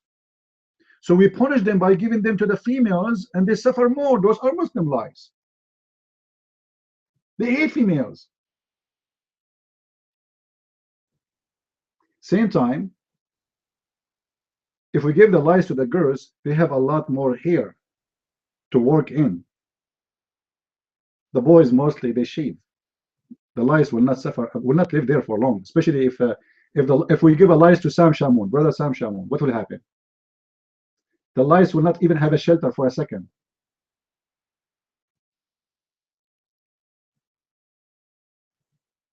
Any Abdul? Actually, I was thinking to write a book. It's called "In the Memory of a Lice."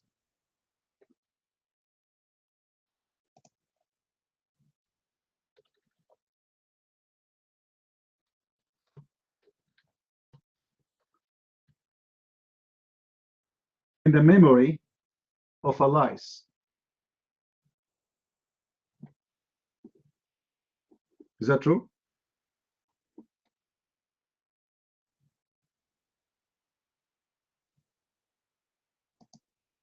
If I can have an interview with that lice who used to live in the panty of Muhammad, you can imagine how much reference we can receive from first-hand witnesses. And it's going to come with the images and the smell and all the sexual stories Muhammad. Like as an example, the hadith says that the Prophet, he used to imagine himself having sex, but in fact he never.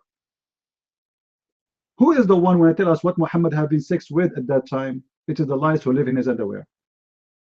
Because he was a first-hand witness. And for sure, we will have to be very professional.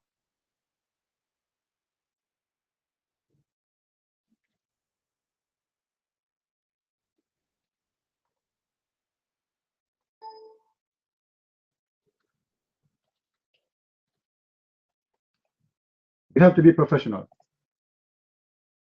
So what we will do, we will bring the lice who was in the panty of Muhammad, and we will ask the lice to take an oath, swearing by the fig.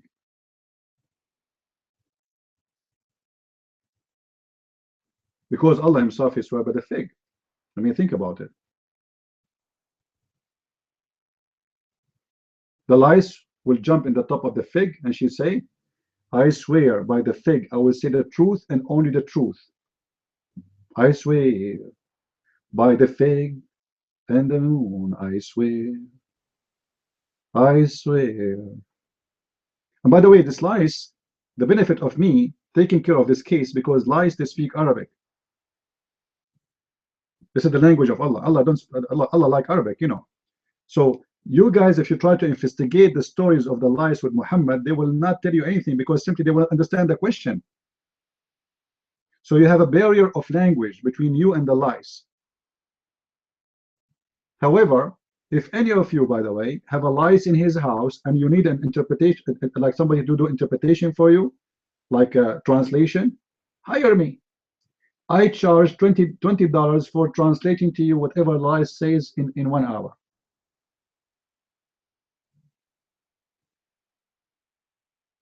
All right? Any Muslim?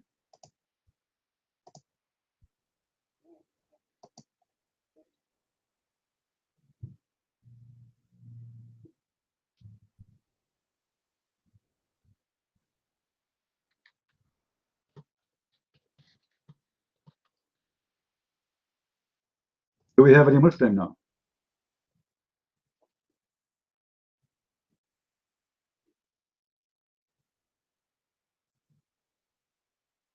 Well, to be honest with you, the language of the Hupu Pupu is very hard for me to understand, because this Hupu is a Moroccan, and they have like a mixed language. Like I have no idea what he's talking about sometimes.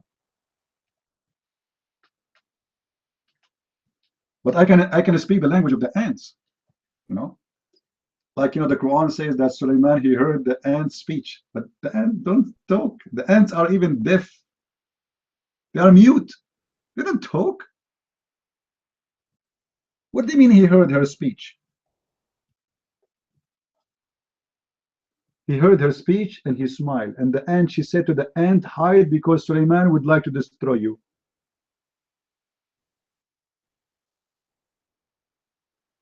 And Abdul.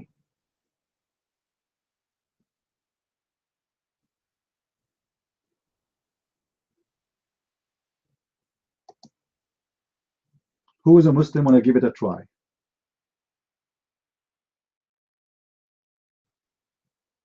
See how, guys, the purpose of this room, I'm not here really to insult Muslims. I'm here to show you, Christians, atheists, non-Muslims, and Muslims, that Islam is the most stupid, dumb religion. And to believe in it for a second, you must be dumb. It doesn't matter where you belong. It doesn't matter if you are white or black or yellow or green or blue. It doesn't matter if you are Chinese, if you are Asian, if you are white. It doesn't matter where are you from. It doesn't matter what your religion even. This is the most dumb, stupid, garbage religion, and it's dangerous. This is why we are here, my friend. Now, those who are watching us on YouTube, don't forget please to subscribe and give a like to our video, and you can share it with your friends. And those who like to support us in our mission, you can make a donation if you like to do so.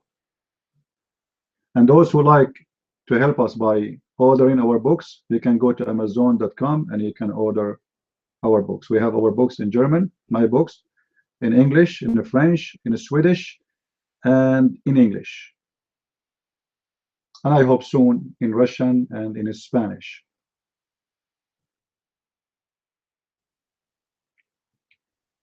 Do we have any Abdul here?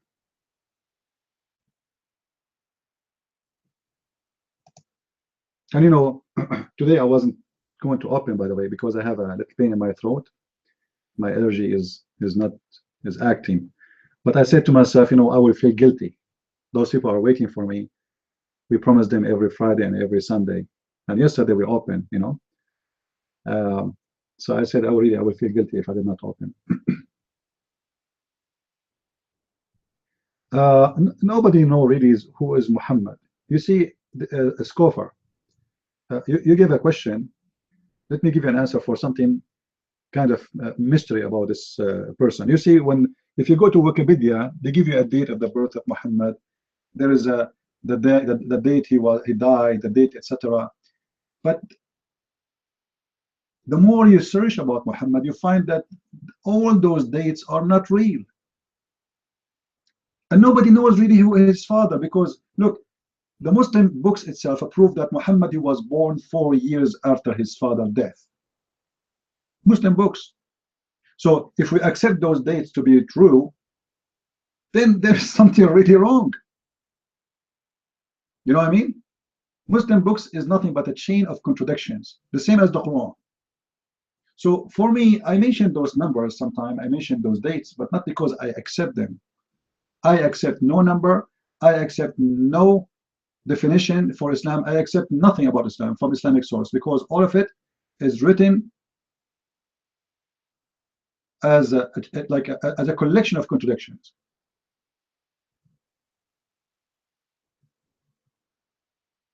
As an example, the other day I was examining some document, and the document which is discovered is talking about in the time of Autas. Now I don't want to give you like too much about this Autas, but this is something happened supposedly long 5-6 centuries before the document date, but the document dated is to more than 200 years after Muhammad. So how this happened? If the document is correct, that means Muhammad was exist 200 years after they say to us he was exist, if he was exist. So there's a lot of confusion, a lot of mystery about this. I don't go in details about this because I don't want to waste my time. I want to concentrate in Islam today, what the Muslims believe in.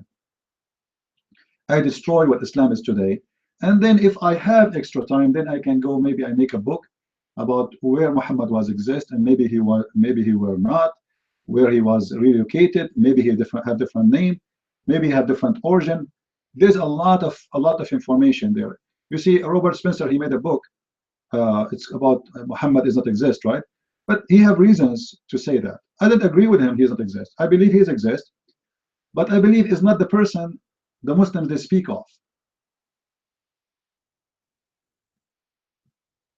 The character of Muhammad, the one the Muslims they deliver to us today, it's not the same as the character of the man who was exist, or he claimed to be a prophet.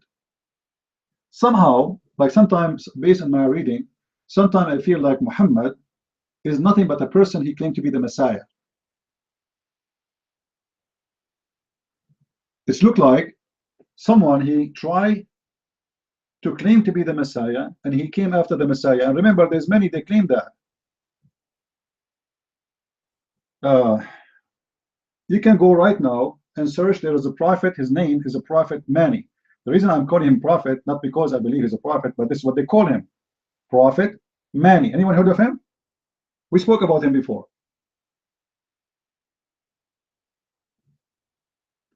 You will notice that Muhammad he is copying Mani. And Mani for sure came long before Muhammad exists. But what Mani was trying to claim that he is the other version of the Messiah. He is the Messiah. He is the Son of God.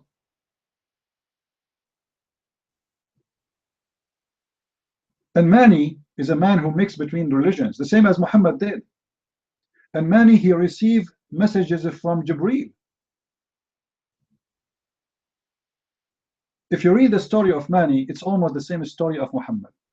So somehow Muhammad was trying to copy Mani, which he was trying to copy the Messiah, and that will make a different definition for Islam, because Islam today, the Muslims they say that Muhammad was just a servant and he's a messenger of Allah, but yet they call him Muhammad, and that does not make sense. The real name of Muhammad cannot be Muhammad, because Muhammad is a title you give to God. What Muhammad mean? Anyone knows? What Muhammad mean?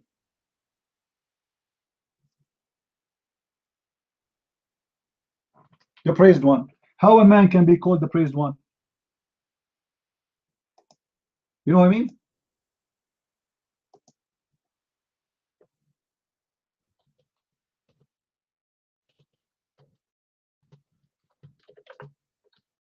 That can't be true. If Muhammad is just a servant of God, then he should not be having such a title. This is not a name, this is a title. For this is the name of God, the praised one.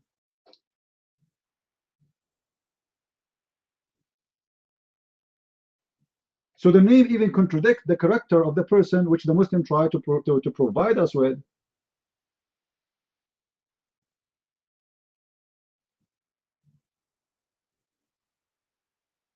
Are you getting the idea?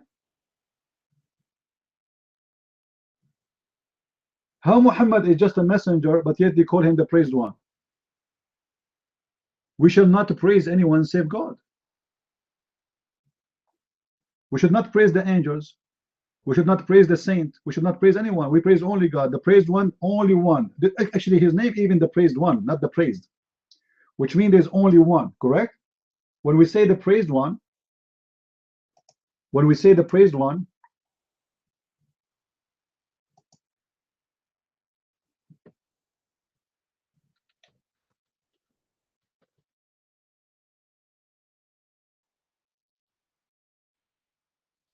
that's mean we are naming one person, he is a praise.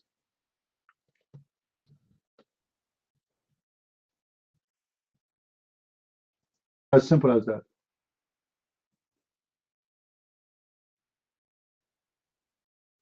Because Jesus is God, Mr. Barak. Thank you very much. You see, the Muslim, he started to be smart. Do you praise Jesus? He is our God.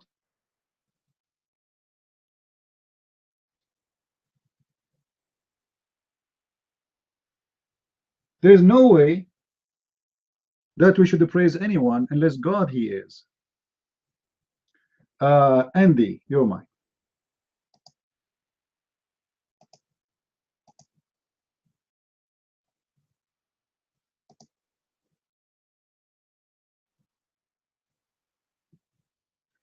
Hello, people. Nice to meet you.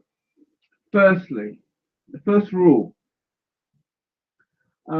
First rule. There are many gods, and there are many gods that indeed bring us to the all, the moment of the now. Right. Those gods are 7 in number that appear above the horizon at the moment of enlightenment and self-realization. What? So, from my understanding of this, Muhammad is wrong. The Quran is not correct. He that has indeed been illumined, entered into the spiritual light, understands that there are many gods, 7 in number, above the horizon at the moment of illumination. So I disagree. I disagree with your prophet. Thank you. If you have any questions, please put them on the screen and I will answer them. Thank you. Thank you, Andy. We learned a lot from you. Actually, I'm going to make a book about what you say. There's gods. There's no gods. What gods? There's only one God. But anyway, I'm thinking to make an admin.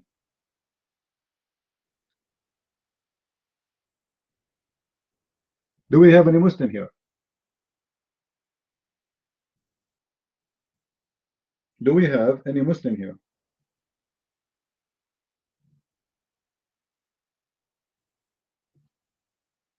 Say, oh Muhammad, you are a Muslim. Take the mic. Tell us something good about your prophet, please. Tell us anything good about your prophet, no problem. But just be sure you give us reference for what you say. Do you mind?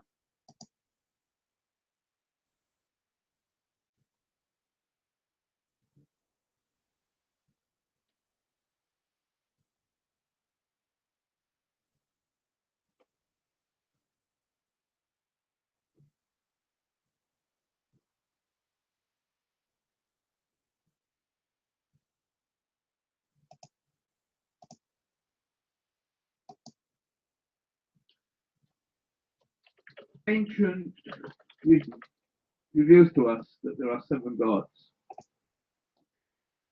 And there are 7 gods that are. Yeah, and my cats have 7 nipples too. Mavis, your mic.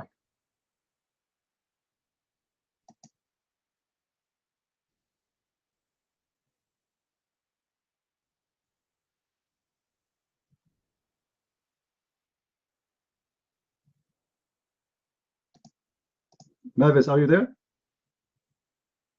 Your hand is up. You want to take the mic? The ancient wisdom? Well, the ancient wisdom is exist. You know, there's ancient wisdom.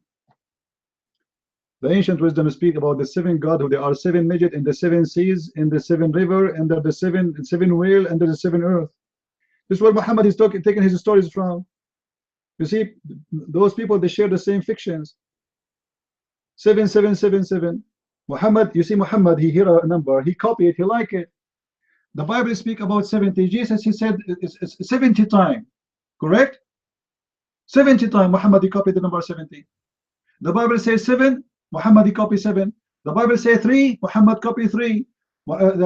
Anything, everything is a copy.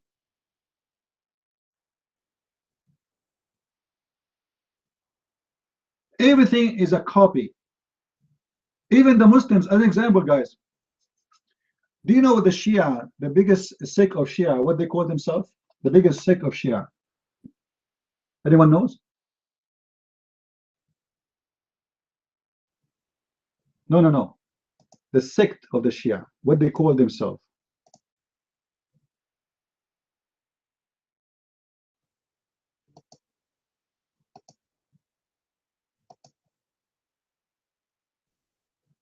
The 12. The 12ers. Even that is a copy. Who is the one who have a 12?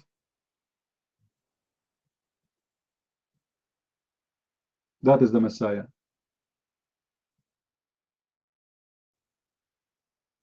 And the Jews, they have a tribes, who they are 12 tribes.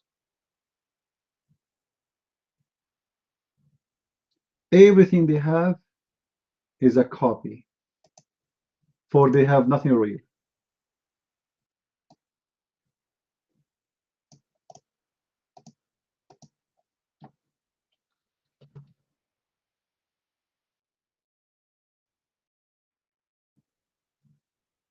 Any Abdul?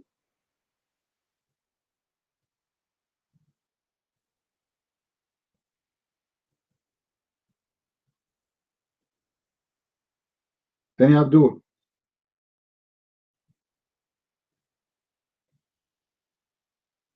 So when this guy, with his name, Ibn Salih, he was saying the Prophet, he have knowledge of all religions.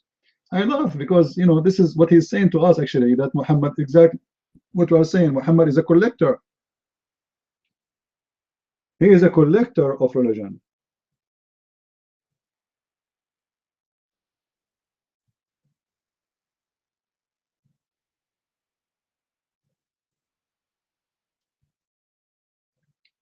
Mavis, are you there? Do you want the mic?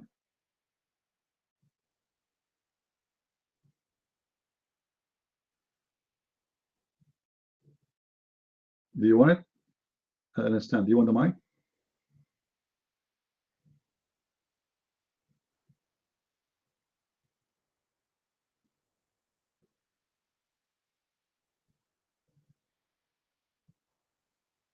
Okay, take the mic. Go ahead.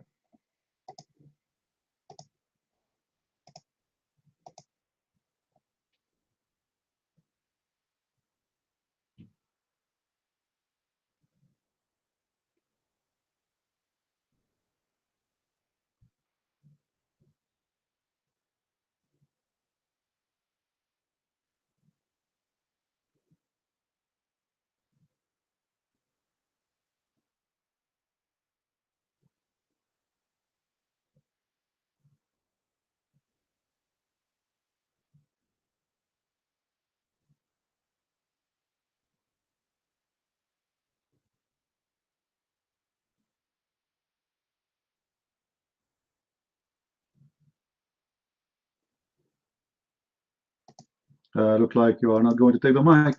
All right, look like you have a problem.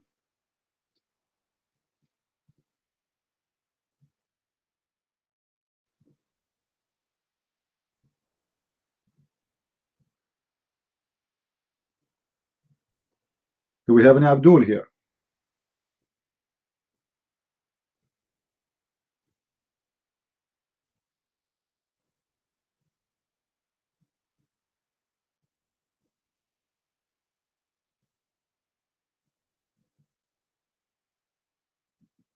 Any Abdul?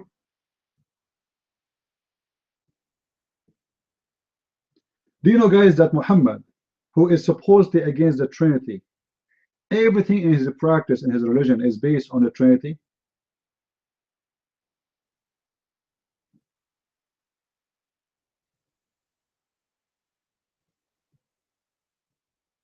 When Muhammad he go in a place, do you know how many times he say Assalamu alaikum?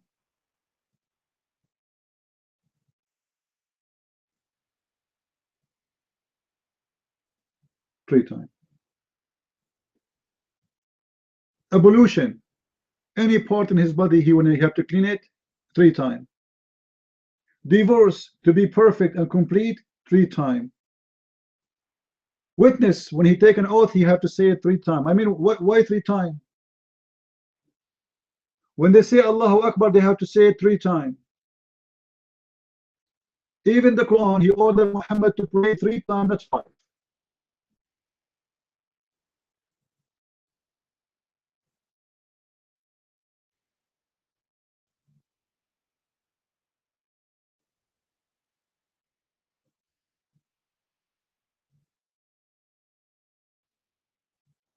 Why Muhammad he insists that everything he want to do, his God don't accept unless it is a 3 times? There must be a secret. There must be a reason. Right? Any Muslim can explain to us why I will not be accepted to say Assalamu alaikum 1 time? I mean, even doesn't make sense to say Assalamu alaikum 3 times. I believe it's stupid. Imagine you go to a house and you say to the person, Shalom to you, brother. Okay, he says Shalom to you. Then you say to him, Shalom. I said, okay, I told you Shalom. And then you say Shalom. I said, come on, we got it.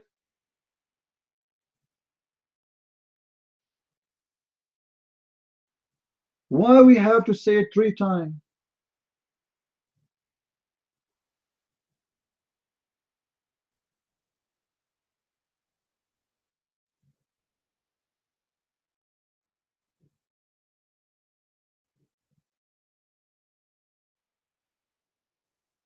Any Muslim can tell us?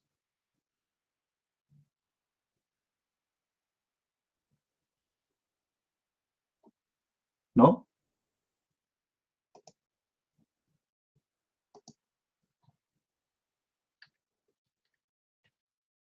Any Abdul?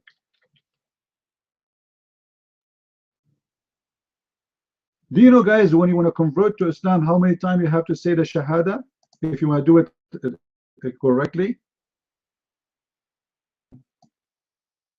Muhammad, he made the wolf, the tree, etc. You know, they have to say Shahada 3 times.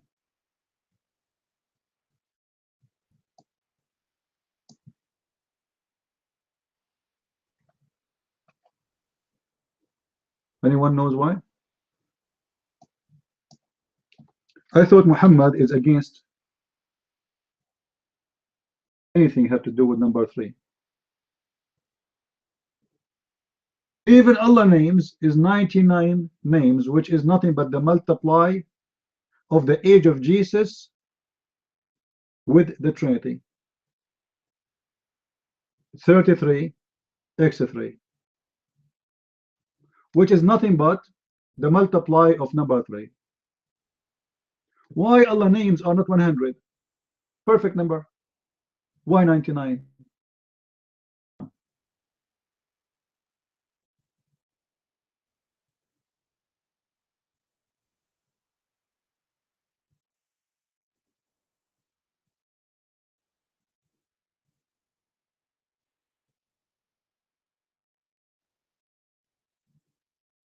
Muhammad, he said, whoever prays Allah after his prayer 33 times and he thank Allah 33 times and he said Allahu Akbar 33 times, what is the total number, guys? Count with me. Count with me. He, after the prayer, he prays Allah 33 times. Okay. And then he thank Allah 33 times. And then he say Allahu Akbar 33 times. What is the total?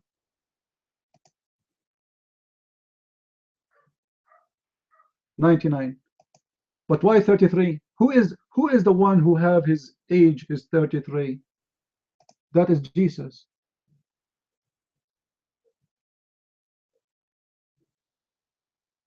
That's the Messiah. And then after you finish those 33, 33, 33, then you say, La ilaha illallah, Allah only, he is the king, and for him the etc. Which is this additional. Who won the hadith? Here we go.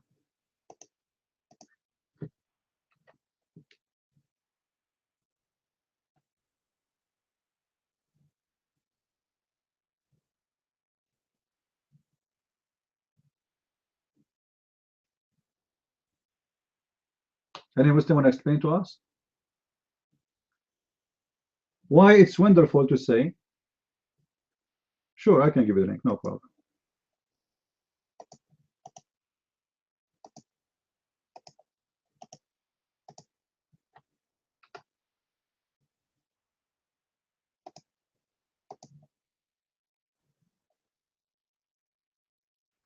You see it? Why we have to say 33 times, 33 times, 33 times? And what is the 33 time would do to Allah? And what the 33 time would do to Muhammad? And what the 33 time would do to the Muslim? Shouldn't the Muslim ask themselves, what is the connection between the number 33 times, and they, as Muslims, what is the relationship? Something there.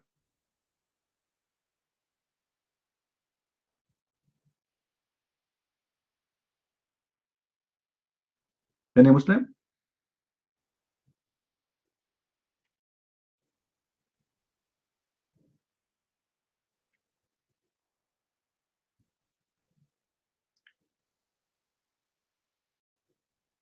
Anyone? Any five?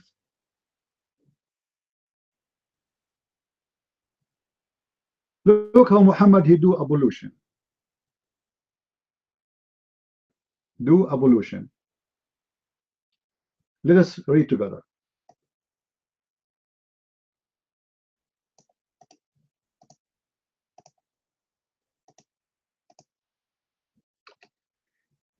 He washed palms of his hands 3 times, and then he rinsed his mouth and sniffed water in his nose, and he blew it out. Then he washed his face 3 times. Do you see it? Thereafter he washed his right hand up to his elbow 3 times. Then he left one likewise. Then he passed wet hands on his head. Then he washed his right foot up to the ankle 3 times. Then the left one likewise, which means 3 times again. Then he said, I saw Allah Messenger performing ablution like this ablution of mine. Do you see it? Why Allah will not accept the ablution of Muhammad unless he do it 3 times?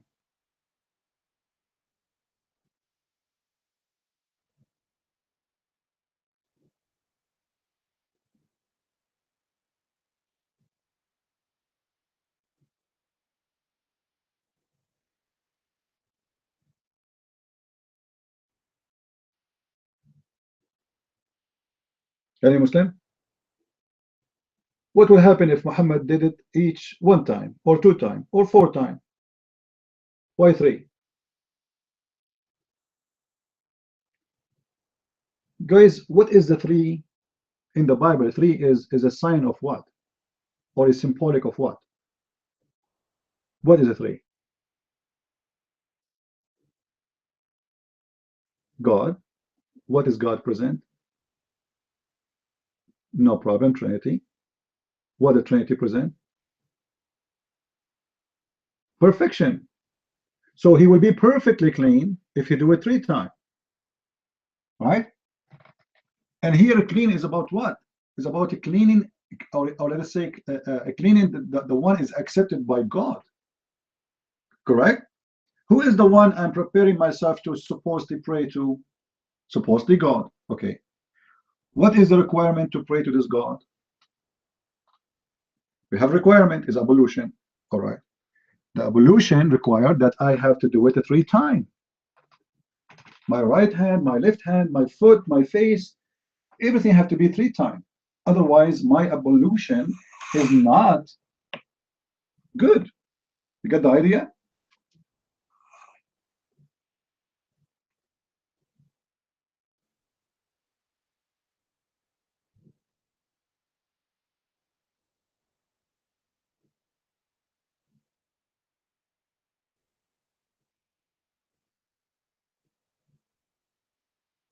And that's mean a lot.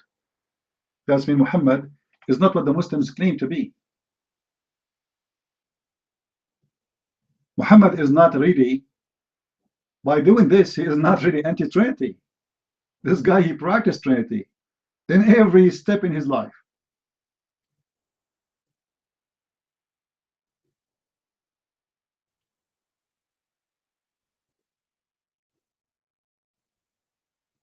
This is why I say when people ask me about accurate information about Muhammad, seriously, we do not know who is Muhammad. We do not know who is the true Muhammad. What I focus in, usually, I focus in fighting the religion the Muslims they have today. But is that really what Islam was? We do not know. There is something fishy there.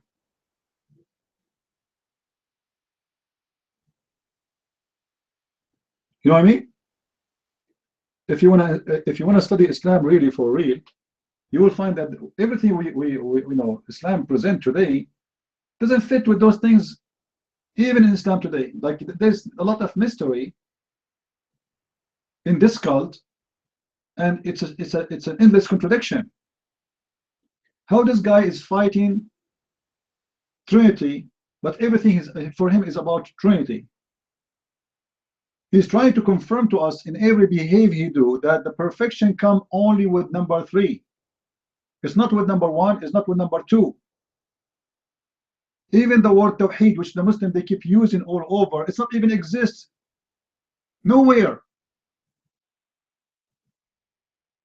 There's nothing is called Tawheed.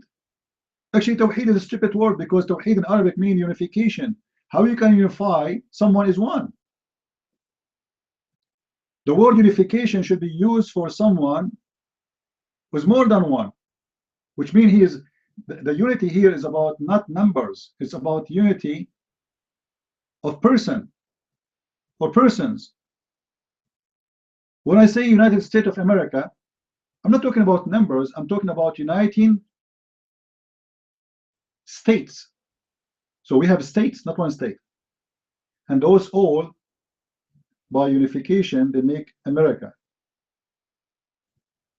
Each of them is not America, but this is what normal understanding for like such a thing. So when we speak about God and he is one, how we can unify him when he is one?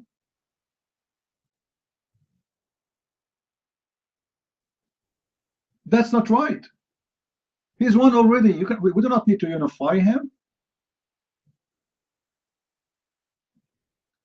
Can we say the United States of Allah? Because he is many states. So what Tawheed mean?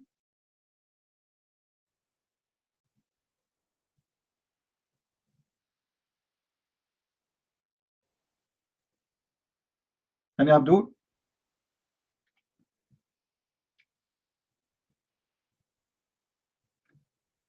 And actually, this is what I'm working in my book now, The Roots of the Quran. Now, after I finish, I need somebody to help me with the proofreading. Who of you is good in English? I know none of you his English is better than mine. No way. Sorry for asking this question. I forgot I am the best in English in the world. You cannot help me. Your English is not better than me. You know Shakespeare? Shakespeare, he used to read my hadith. Shakespeare, by the way, he was a Muslim. Al-Qazafi, he said his real name is Sheikh Isber. Sheikh Isber.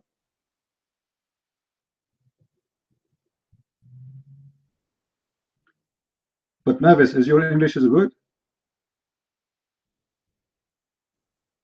Are you sure? Yeah, I need somebody to help me with the proofreading. You know, when you read my books, by the way, don't expect that you will read a Shakespeare book. You know, but I promise you that my books is very clear to understand. So you might find some errors, etc. Even after people they help me to correct the grammar, because there's no way you can make it perfect anyway. But the important is when you read my book, the idea is so clear. The rest is not really. You are not buying or reading a book of literature about English. This is not the purpose of the book, right? So you read the book to learn from it about Islam, not to learn English. And if the book is perfectly written in perfect English, it means I am not the author. True? If it's really perfectly written in English, in a perfect English, it means there's no way Christian Prince is the one who wrote it. So it's very normal, you know. English is my second language, but the important is I never saw anyone complain saying that your idea is not clear. Actually, everybody have my book. He says it's very easy to understand, it's very easy to handle, and if you have it, you will see how I try to help you to reach to the point. I don't think for you. I make my statement as like point 1, point 2, point 3, point 4, and then after that you make a decision. What do you think?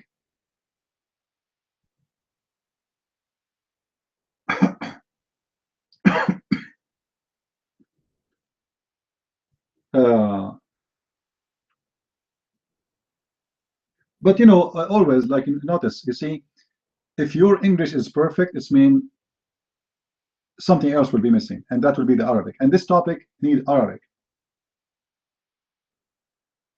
You see, me myself, if I don't know Arabic, I can tell you I know nothing about Islam. I will be the same as those who are trying to search from, you know, some translated books, but none of the Muslim books translation is even accurate. So the point of knowledge in this cult is to speak Arabic, because all the hiding secrets of Islam is in Arabic. It's not in English. And Muslim, they will not translate for you a book which is going to expose Islam and make it look bad. And if they do translate, the translation will not be accurate. Go to any verse in the Quran and you will see the translation, how false it is. And ask any Muslim, do you agree with the translation? Any translator, he said that we don't. Why the Muslims don't agree with the Muslim translators? Because they knew it's a lie. Chapter 4, verse number 34, they say to you that Allah, he says, first you admonish them. Where is the word first? Second, you leave them in their rooms. Where it says leave them in the room, and second, you beat them lightly. Where it says beat them lightly, and where it says third. You know what I mean? It doesn't say that. It's a big fat lie.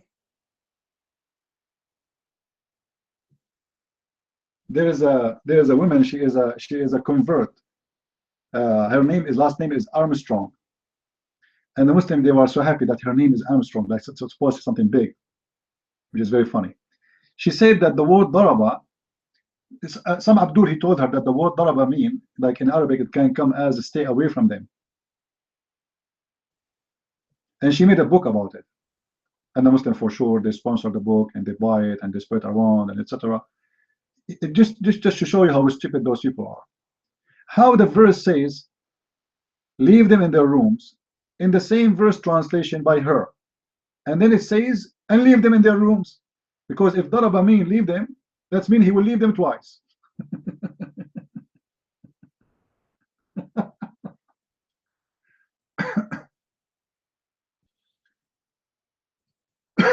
All of us will remember the hadith where Aisha, she said, when a woman, she came to her and she said to her, look at her husband, he beat her, look at her skin is greener than her clothes. You remember? Her skin is greener to her clothes. And that is the reason for the verse to come. This verse was given because of this woman who her husband is beating her. Then they try to lie to people in English translation that the Quran doesn't say really beat women. And in the best scenario, if a Muslim trying to be a little more honest, he say, oh, beat them lightly. The Prophet, he said, beat them by miswak. Do you know miswak? The toothbrush. Guys, the miswak is a root of a tree. It's very flexible, and they used to beat the camel with it. You know, remember, we are in the desert. So we don't have a lot of trees there. So this is the roots grow under the sand. And you know how roots are, right? Roots are flexible roots. So they use them as a belt to hit the animals with it. It's very flexible. But when they try to imply in your head that this is a toothbrush, and they will show you an image, a picture of miswak as a little tiny thing, it's 1 inch tall. This is the commercial product of today. This is not what the miswak. The miswak is a long roots, can go up to 8 feet, if not more. And because today it became expensive, everybody want to have the miswak because they want to follow the Prophet steps in cleaning their mouth. Because Muhammad, the Bedouin, not only Muhammad, guys, the Bedouin, when they go and the shepherd, he go around his animals, he had this root to beat his animals with it. In the same time, when he is sitting, he put it in his mouth and he start, you know, cleaning his mouth with it. It's like it's a normal habit. It's not really something special. So the Muslim, they make it as an Islamic. But the fact this is something that Arab they used to practice always, especially those who work with shepherd and animals. So they carry this miswak, which is a root of a tree, to beat the animals with it.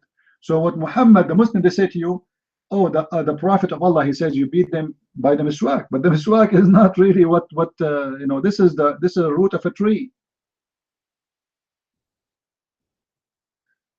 Oh, and you know what? For the sake of argument, what if a man he just spit in his wife? I mean, how light can be that? You know what I mean? Can it be lighter?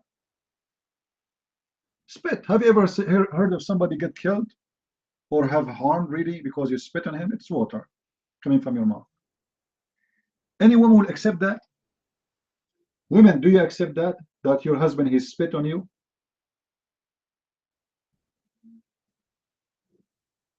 What the purpose of this beating, the light beating, the Muslim they claim? Is it an insult? Let us say for the sake of lies, they say, huh? Let us go with it. Okay, it's a light beating. But isn't it the light beating still as an insult for a human being? He have an honor, have a dignity.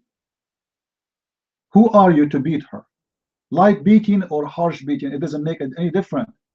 Because the point of beating is you claiming that you have supremacy over her and she is a stupid. And you, like, if you ask a Muslim, actually, you can go watch YouTube. They say to you, if you have a child, don't you beat him?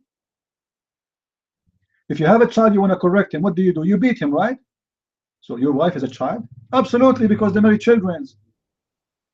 But they beat the child and they beat the old one. Doesn't matter if the woman she is 60 years old, is still you can beat her because she is a woman. And what is the wisdom of beating a woman to correct her? Are we really correcting her? I will force her to agree with me, but I'm not correcting her. By beating her, I force her to obey. This is the whole point. This is what the verse is saying. Guys, post the verse. It says, and if they obey you, don't do it. If they obey you. So the whole point is how to force your violence because you are a man, you have muscles, the woman, she is weaker. We beat her to force her to obey me. That is Islam.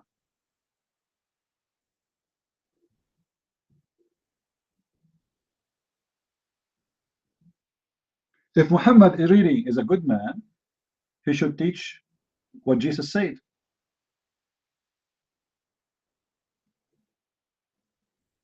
The man, he should sacrifice himself the same to his wife, the same as the Messiah, he sacrificed himself to who?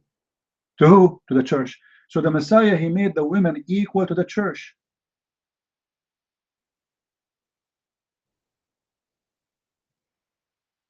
And the man, he left his parents and he became one with his wife. And that is the unity we are talking about. You see, when we talk about the Trinity, unity, like, you know, there's a Jewish rabbi, he's a scumbag, he is being a hypocrite to the Muslims, always he defends Islam and he attacks Christianity, he lives in Indonesia. And obviously he's doing a business there, so he would, to offend the Muslims, I think he works in jewelries. You know, a perfect scumbag, rabbi. So he said, the Bible, the Old Testament, never speak about something is called a Trinity, only speak about one God. And then he said, the Bible says your God is one, your God echad. Your God is echad. But this scumbag liar, the word echad is the same verse we mentioned that the man he leave his parents and join his wife. And this is in the Old Testament, not in the New Testament only. The verse in the New Testament about the man he leave his wife and he joined his parents and he joined his wife is coming from the Old Testament, not really from the New Testament. And what they will become? They will become echad. So how they two became one if echad is one as a person? You know what I mean? Those are two individuals. They are not one. They are a male and a female, and they are coming from strange families. You don't marry your sister, right? You don't marry your cousin. You marry someone is strange from different families. So two different individuals from two families, from two bloodlines. The man, he leave his parents and he joined with his wife and they became echad. So what kind of unity we are talking about here? What echad mean here? They became one. One in what? One in the unity of marriage. It's a holy unity. Holy unity means it is a unity where you can have a blessing of God. You are not doing any aggression against God teaching. So this woman and this man, they are lawful to each other. This is the unity. It's a lawful unity. Any other thing is not a unity.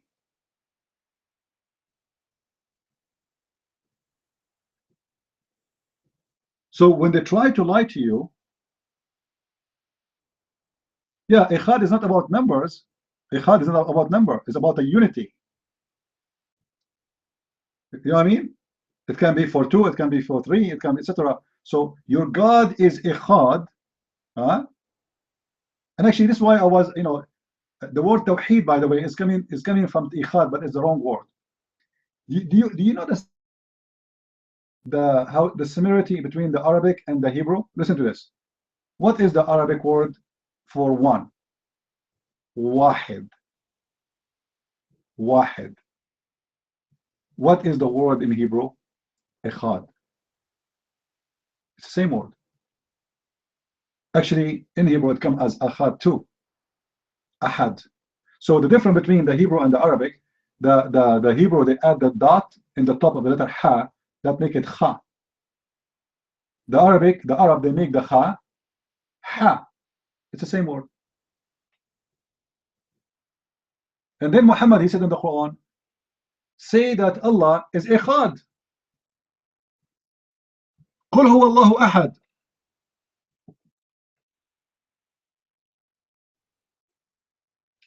How are you, Farashat? How are you?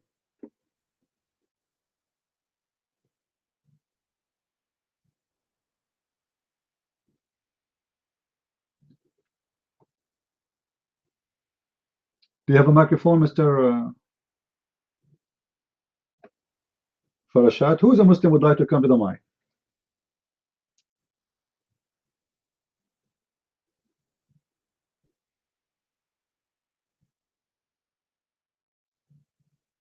Who is a Muslim would like to come to the mic? Any Muslim?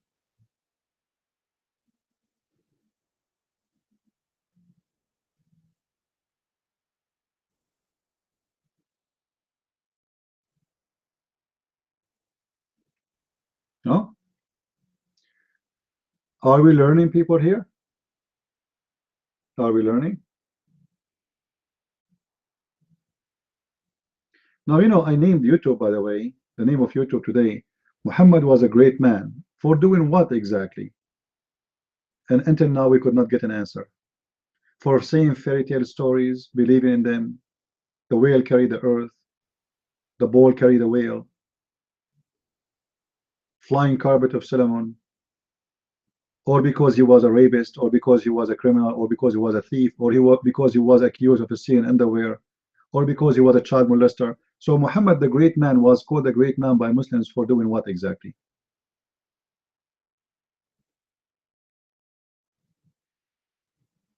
You can? Are you sure, Cole? Okay, take the mic.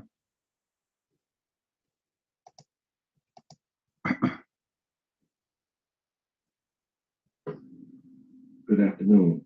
Can I be heard? Okay, I was going to speak much louder than this.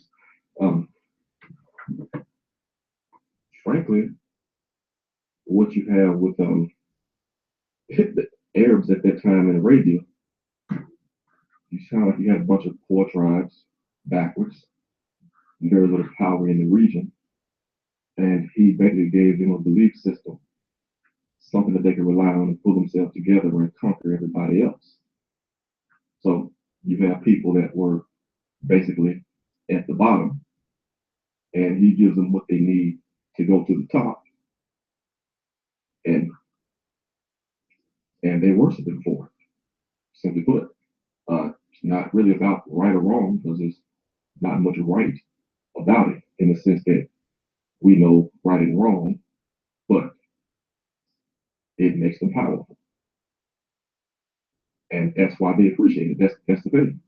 It feels good to be on top, to push other people around, to take their women and not have anybody take your women. That's what it is.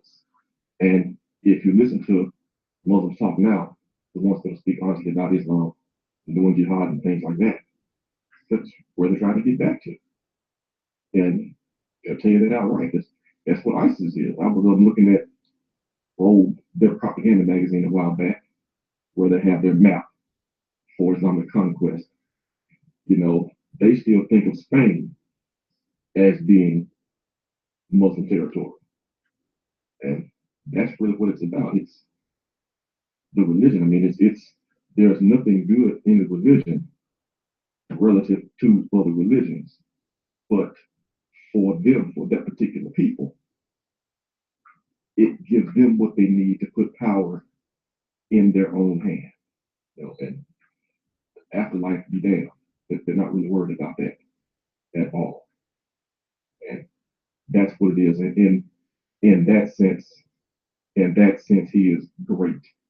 Great, not meaning good, but great in the sense that in largest of scale, you know, Hitler or somebody like that.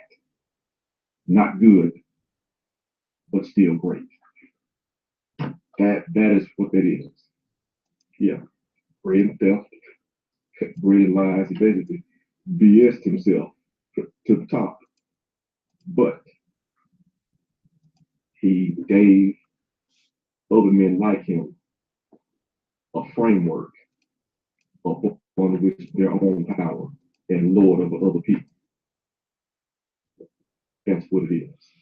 Now it's done on the back of like the slavery and the wars of conquest and things like that. It's built on other people's suffering, but those are not the people that's claiming it's great. The ones that are suffering. You know, the victors write the history, so to speak. That's what it is now. Well, I would say they ain't gonna tell you that, but you know, if you actually read the Quran and the Hadith, it's written in there. That's the part that we pull out that Muslims keep denying here and there. They deny this, deny that. We got earlier today, what was it yesterday? I know I was looking at the CP video. The guy that was saying there was no forced slavery, Jalil, Hindu somebody like that. They deny it. But simply put, That's what it is. That's what considers it. That's what they really. That's why they worship him. That's what they consider him great for. Especially when you contrast that it comes at a time when it was so fragmented. What was it? 360 idols, pagan idols at the Kaaba. So they're all over the place. And he comes in and he crushes all that and puts them on one accord. That's what that's about. Now, if you don't happen to not be an Arab, it sucks to be you. As far as Islam is concerned, if you're not a Muslim, it sucks even worse to be you. But still, we're not talking about goodness. We're talking about greatness. They're two very different things. They're not to be confused. That was fairly simple. That's my answer. You can have the mic back, CP.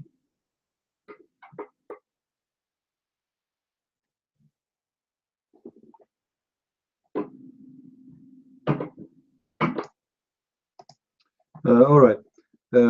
Thank you, Cole. Oh, somebody asking me about Deception of Allah paperback. Okay, paperback is not available in Canada. I don't know why. I will contact them to see why. However, you can order it from Amazon.com because they treat you the same thing. It's the same, right? But I will contact them to see why the Deception of Allah is not available in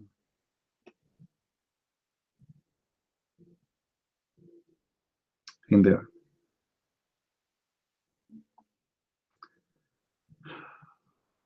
Yeah, you can order from Amazon.com, and Canada actually they treat them in Amazon.com the same.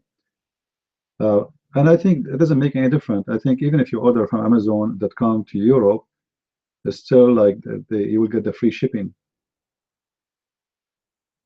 Like if you order from Amazon, that is say .de for Germany, or from Amazon.com, still because the delivery is made local by Amazon. The shipping is local.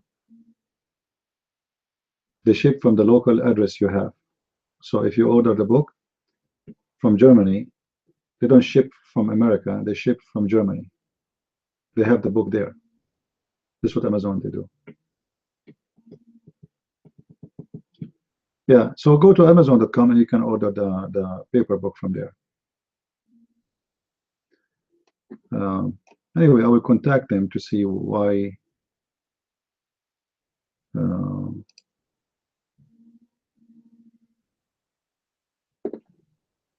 what is exactly the reason. Do we have any Muslim here?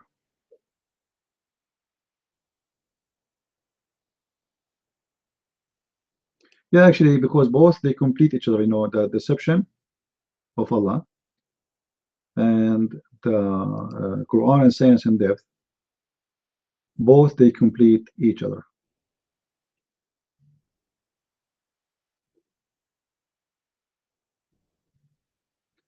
What in YouTube?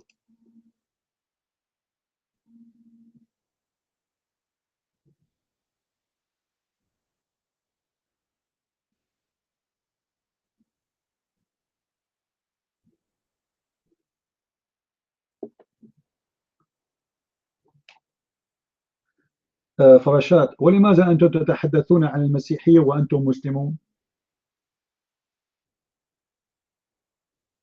يا هذا this guy is saying to me in Arabic, why you talk about Islam if you are Christians? I said to him, why Muhammad and you Muslims speak about Christianity and you are Muslims? You see the stupid logic of the Muslims? They don't see what they do to us. They kill us. They take our land. They invade us. They hate us. And then why you talk about Muslims? Muslims, they have mental issues, stupid. It's the same mentality, the stupid Muhammad when he said, how you debate about Abraham if you came after Abraham? What? Hey Christians, hey Jews, How you debate about Abraham if you came after Abraham?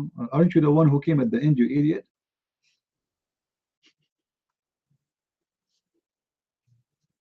يا فراشات أنت كذاب كرسولك محمد. أليس رسولك من قال قاتلوا الذين لا يؤمنون بالله واليوم الآخر أهل الكتاب؟ لماذا تكذب يا رجل؟ أليس رسولك من قال لعن اليهود والنصارى؟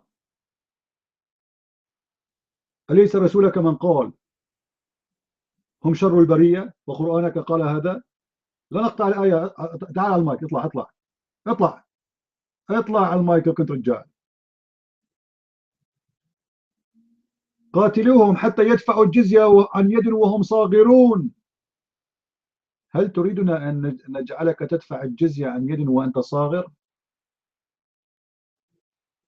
يا حثالة، يا حثالة، تقتلون الناس وتجبرونهم على الجزية وهم صاغرون، وتتكلمون عن العدل والإحسان، وتتكلمون عن مهاجمة الأديان. أنا لا أقطع الآية. Guys, somebody post for us chapter 9 verse 29.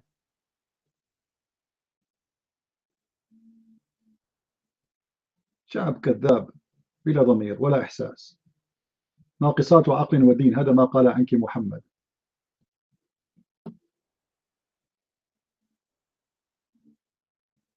هذه الآية. This is the verse. عظمك محمد. كيف عظمك محمد؟ كيف عظمك محمد وهو جعلك لا شيء، عورة؟ للنساء 10 عورات. كم عورة لك؟ How many vagina you have? 10. This is what Muhammad said about you as a woman. Can you show me where Muhammad he made you great? هل قال عنك محمد أنك عظيمة لهذا أجاز أن تضرب المرأة؟ كيف حالك يا عبدول؟ عبد العزيز، ايش اخبارك يا رجال؟ شلونك؟ Guys, Abdul Aziz is here. As long as Abdul Aziz is here, you can get any question to be answered immediately. How are you, Abdul Aziz? I'm so glad that you are here. The crowd, they were waiting for you, man. The second I opened the room, they were saying Abdul Aziz, Abdul Aziz, Abdul Aziz. I said, okay, I don't know where he's coming. Abdul Aziz, Abdul Aziz. I have to give them lies to everyone to cool down. Because you know what happens when you give them lies? They get busy. They forget about you. Abdul Aziz, do you have explanation why the Prophet used to be full of lies? Do you know what is the real reason? Is it true that the Prophet, he said that the lies are blessed animals? Is that true? And guys, do you know that Muhammad, he said the lies are actually, he said the fleas. By the way, there's a difference between the fleas and the lies. What is the difference? Anyone knows? What is the difference between the fleas and the lies? Here we go. Did he have it there? Lies are smaller, but it's the same, right? I mean, they do the same thing, correct? Okay. Now, as long as the fleas are for the animals, how Muslim they have fleas?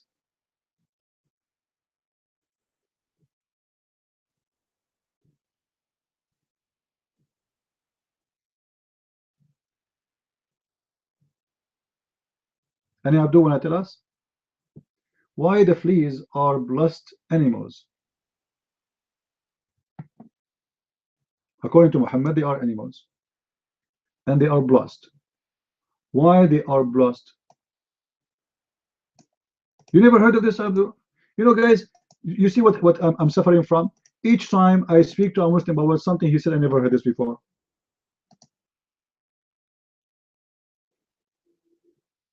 I never heard of this before. Let me show you the hadith. Anas ibn Malik reported a man, he cursed a lice. Sorry, he killed a flea. He killed what? A flea.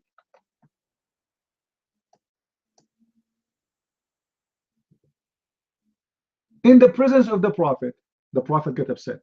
He said, hold on, what you do? What you do, Habibi Abdul? What are you doing? He said, what, Prophet, what? He said, you curse a lice. You curse a flea? He said, yeah, Prophet, I kissed a flea. The Prophet said, may Allah bless him with his amazing wisdom and grant him peace. Said, don't curse them. A flea work up one of the prophets for the prayer. The fleas are the one who wake up what? The Prophet for the prayer. Mean. I never thought about this. It looked like those flea are holy flea. Allah, so they can wake you up.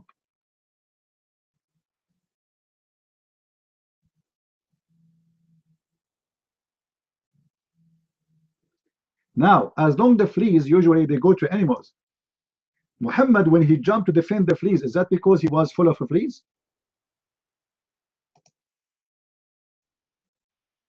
Abdul, are you there? Was Muhammad full of fleas or lies?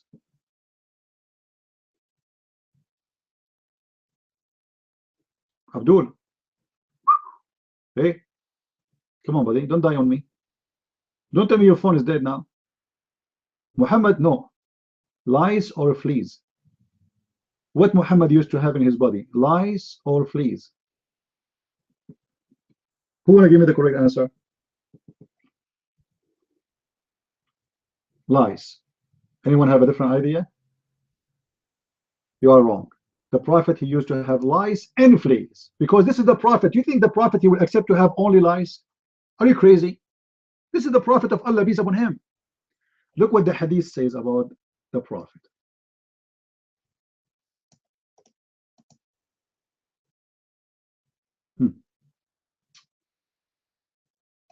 Amra reported what? From Aisha, that Aisha was asked, what did the Messenger of Allah, may bless him, may Allah pray on him, actually, this is not bless him, may Allah pray on him and salute him, do in his house?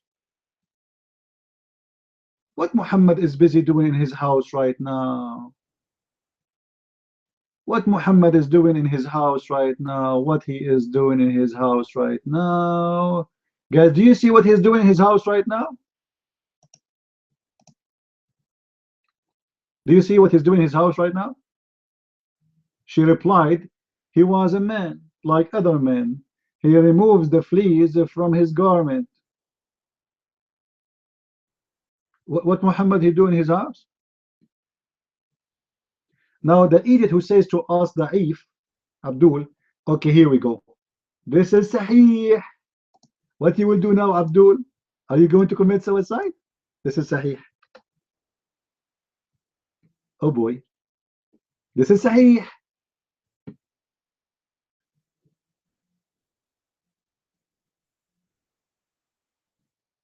This is Sahih flea. Absolutely. You see the joke of the Muslims? Anything you say to them, they say to you, this is weak. By the way, even weak is accepted. Who said that weak are rejected? Who said that?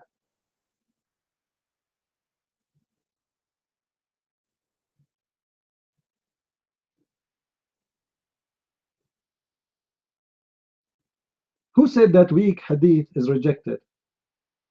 Go right now and search for Sheikh Hamza. This guy, the Muslims are so proud about him. Explaining that weak hadith, he says weak hadith, it pass. It's not, it does not funk. It pass. What? It pass.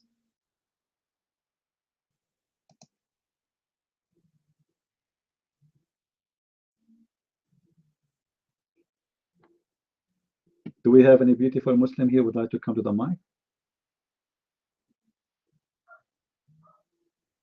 By the way, I encourage Christians to show respect to the fleas and the lice of the Prophet, because obviously those are holy lice and holy fleas.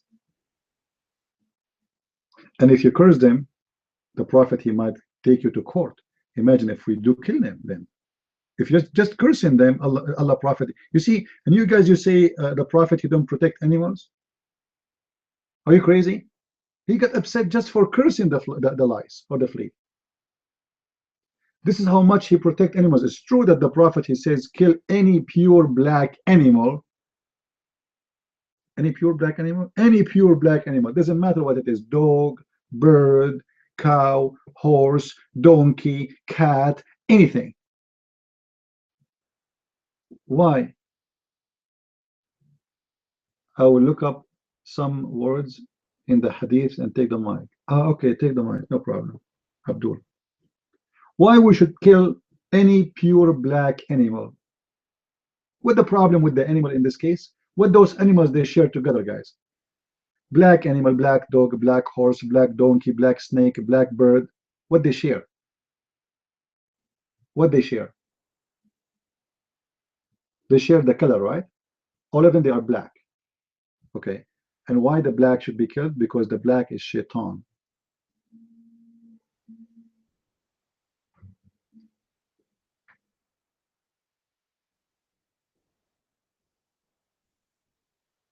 Now, how a Muslim, he want to speak about intelligence design God, who designed us.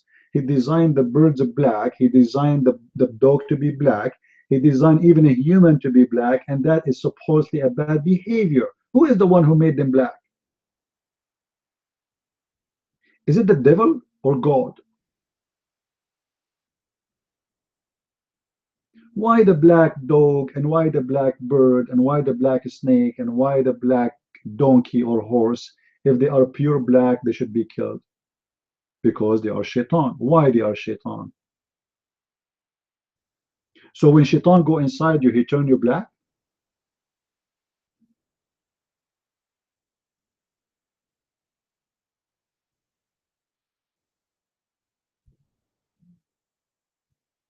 Any Muslim want to have an answer for this? Even the black stone used to be white like milk. And then the sin of mankind made it what? What the sin of mankind made the black stone? The white stone actually black. So what Muhammad obviously trying to say to us, that your sin make you black. The devil make you black. The shaitan make you black. You should not be black, you should be white. And then the Muslim, they try to go speak to African American, fool them saying, you know what the white man did to you? When the fact Muhammad is the founder of the KKK.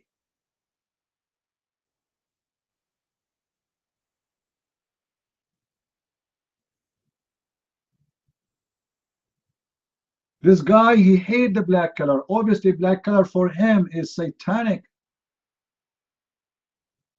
You see, we cannot say in this case it's a metaphorical. Like we can say light and darkness, it's a metaphorical. But when we talk about a physical human being or animals, that is not metaphorical no more. Do we agree? Do we agree, guys? That when we are naming certain living things, wherever they are, that is not metaphorical no more. We are killing a living thing for one reason, it is their color. That is not a metaphorical. So the Muslim can't play with it. Why want to kill the black dog? Because it's black. Why want to kill the black cat? Because it's black.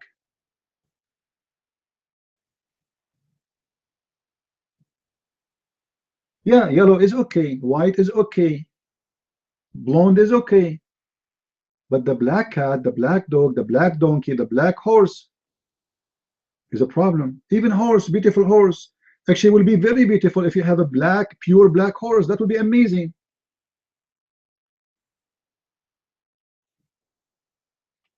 Why we want to kill him?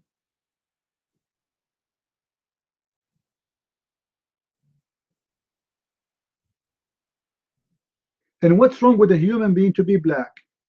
Like what is missing there? That will make him bad, disgusting, filthy. Go and see the black people, man. Black people, they are wonderful people. You don't know what black people are. What people they try to imply that there is some bad here and there and those are the black. The black are not those. You do not know who is the black. You don't judge. the good by the bad. The same as you judge the Messiah by someone he claimed to be Christian. That is not the Messiah, and he had nothing to do with him.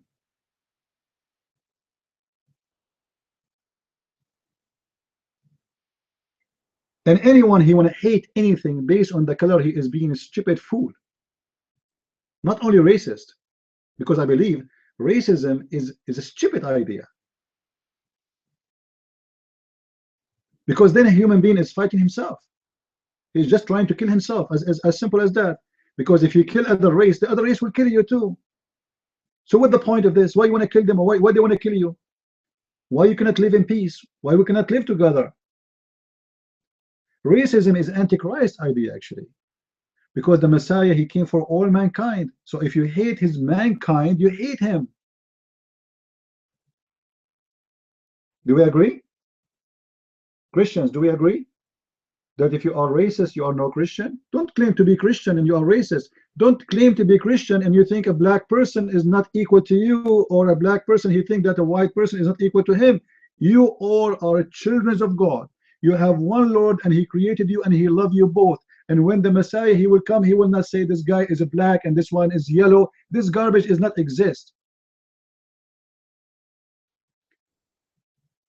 When we believe that all of us, we are the children of Adam and Eve, it's mean we have one mother and we have one father. So how dare you to say I am better?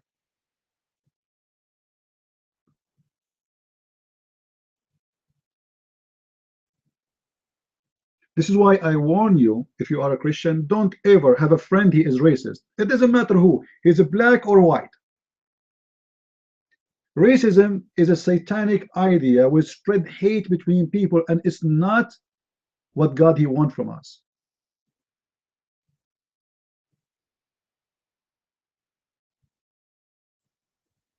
And actually Islam, all of it is based on racism.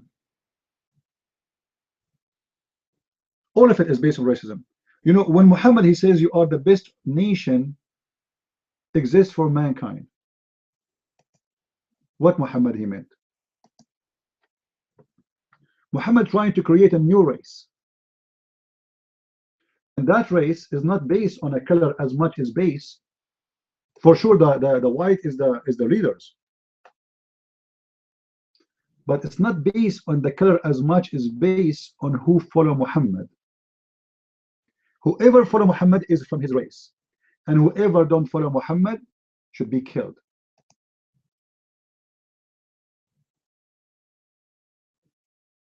Islam, all of it based on racism and hatred of race. The Muslims are nations.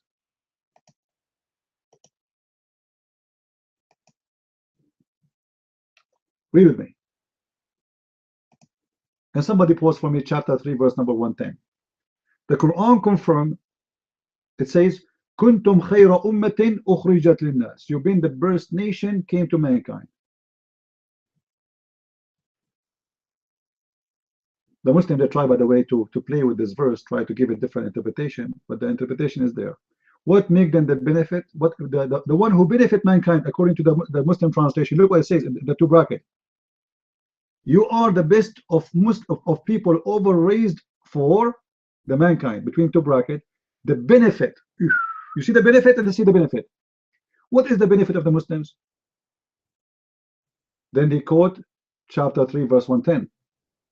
The best for mankind that are those who bring them with the chains around their necks. And this is what Cole he was saying to you. They don't want to kill us, they want to enslave us. Do you see it? Do you see it? He don't want to kill you, really. He prefer to enslave you.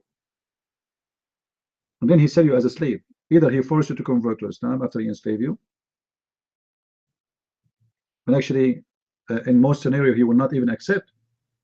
You see, in the history of Islam, there's many who they are captured as a slave. They say, okay, we'll be a Muslim. Can you free us? They refuse. That's it. You're a slave now. You don't want to lose the money. So the best of you is the one who go and attack the other race.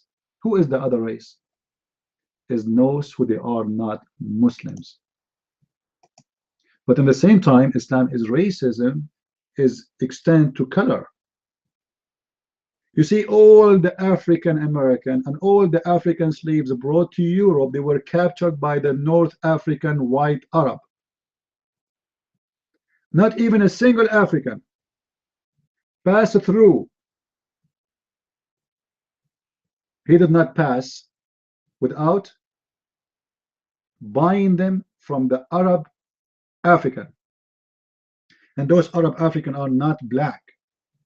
Don't make people fool you. Right now, as we speak, the biggest slavery in the history is happening right now. Those who seek refugee from Africa, the people of Libya, they are capturing them in camps and they are selling them as slaves. And they are raping the women, thousands and thousands of them.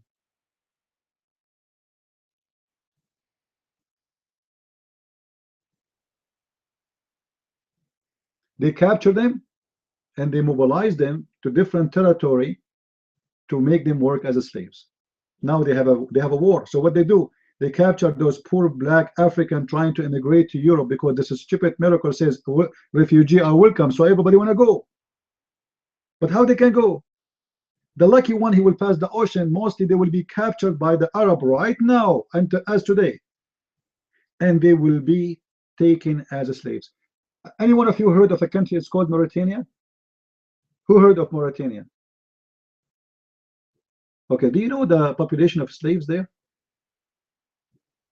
What is the percentage of slaves right now? Right now, you believe it? 2017, and the filthy Obama, he did nothing about it. Imagine I am a president and I'm a black for 8 years of the most powerful country in the earth, and I do nothing about it. The whole country is slaves. Right now, there is people own people right now as we speak. They rape them, they kill them, they beat them. They sell them in the market. There's a market for slaves right now. And Mauritania is a member of the United Nations. And this is a Muslim country. It's what? It's a Muslim country. What about the slaves in Saudi Arabia? What about the slaves in Qatar? Do you know that even they are buying white slaves? Don't think it's only about black, by the way. The princes of Qatar and Emirat and Bahrain and Saudi Arabia, they buy specifically, they like girls from Kosovo. You see, during the war of Kosovo, do you know how the Saudi princes, they were helping the people of Kosovo? They send their pimps and they look for beautiful girls. You know, war, it's war. You know what war means? War. War, it's a chaos, hunger, homeless, no jobs, no food, no shelter. No, people are dying just from hunger.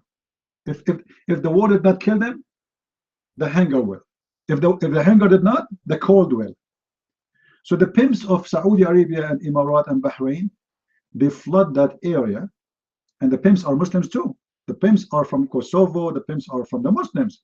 So what they do, they send them, they ship them beautiful girls, young, 13, 12, 9, very beautiful girls. But those princes, they are not looking at them as children. They are women for them.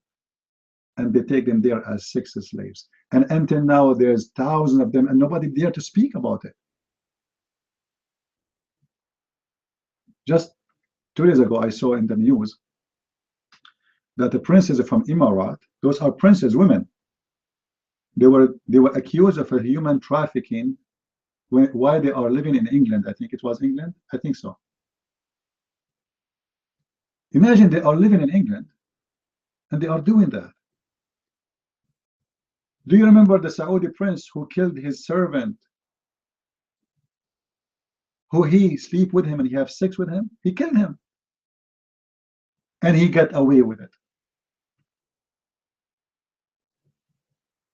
Money, corruption, hypocrisy.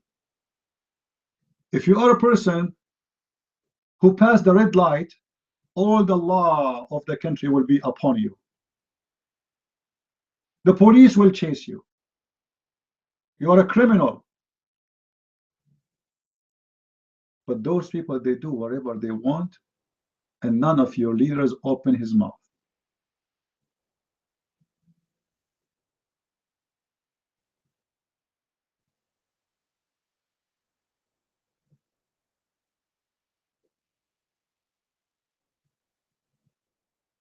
I will not be surprised if people, they take their rights by their hands after that.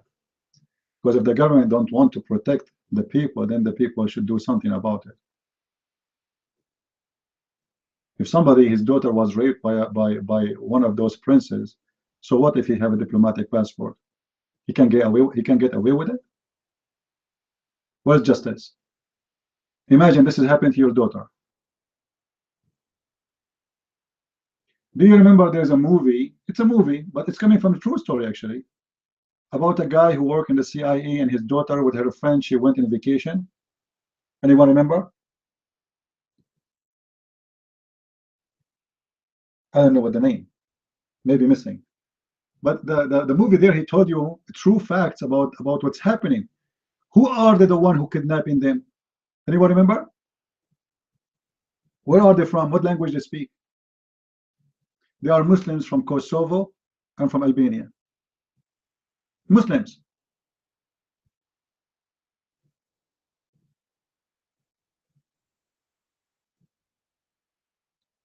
Taken. Why in the movie they choose those citizenship? Do you think it's about racism? No, but this is true. This is what they do. The Muslims from Albania and the Muslims are from Kosovo are very well known to be the most pimp leaders of kidnapping girls and human trafficking, especially human trafficking for sex specifically.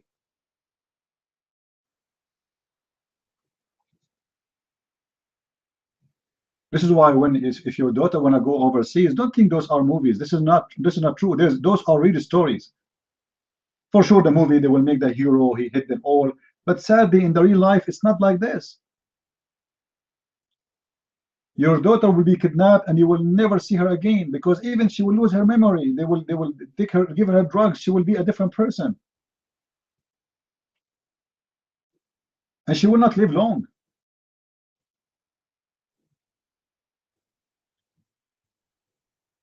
This is why if you have a daughter or a young person in your family going somewhere, don't let them go. You have to be careful. It's not safe.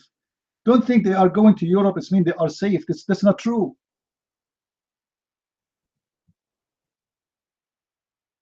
And there's many of those naive, stupid kids. They just want to go have fun and they want to have a party and they have no idea what they are going to face there.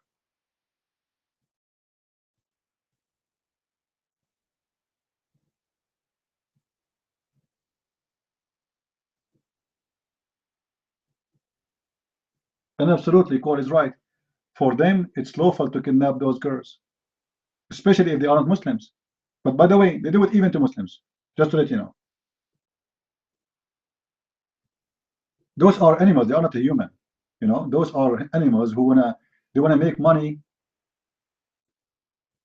from you as a human. So kidnapping women, if the customer, he want a boy to have sex with, they kidnap a boy. Don't think they kidnap only women, by the way. They kidnap boys too. Depend in what their needs of the market. In the movie you saw there, the customer, there is a customer looking for virgins, right? This is why that girl, she was lucky. Nobody slept with her yet because they want to keep her virgin for the big customer, right? Not because they are protecting her. And they send their men everywhere. They send girls to seduce girls. You know, girls, she meet you somewhere in the coffee shop. Hi, how are you, etc. We have a party tonight. Come over to my place, and then we go to the party. Then she give her some drugs and the coffee, and then they put her in a van, and she's gone.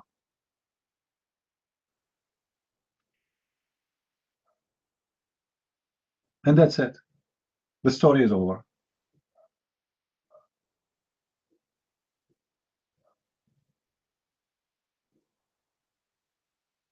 And people really, they're still naive. They think that those things happen in movies.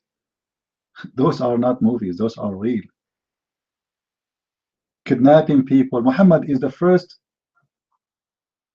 someone who claimed to be a prophet, but he make his profession to make money from kidnapping.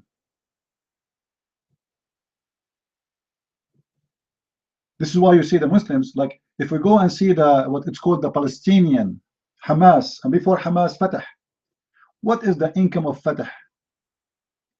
Go and read the history. In the 70s and the 80s, every week they kidnap an airplane. And what they do when they kidnap, they ask for ransom. That's it. Every week, every week, every week. The stupid European, they have the most lousy airport ever. Anybody can go in the airport. There's no checkpoint, there's no security, there's no passport, there's nothing. Go, just go. It's like a bus. And the Muslim, they jump in after 15 minutes from flying, hijack. And then if you want us to release the hostages, you give us etc., you give us etc., and you transfer etc. $1 million to our bank account, which is the bank of Yasser Arafat.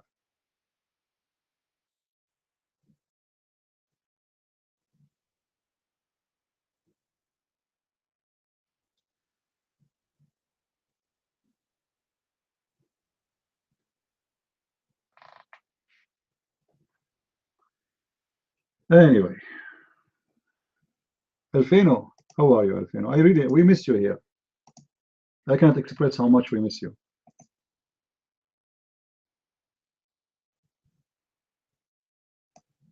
Let me ban this guy. I don't want to see him. This guy, he presents for me a movie. It's called the Lonely Man. Anyone know it? The Lonely Man. The Lonely Man. You should watch it. It's a comedy. He's really lonely. Anyway, Abdul Aziz, your hand is up. I don't believe it. Okay, Abdul Aziz, what do you want to say to us? Go ahead.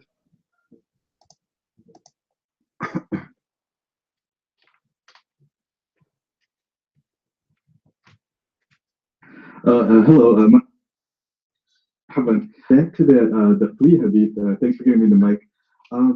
So yeah, I got the text in Arabic, and I'm just going to go ahead and read it and give the translation here. And this one is Sahih, so you are correct, at least according to this website. So it states, okay,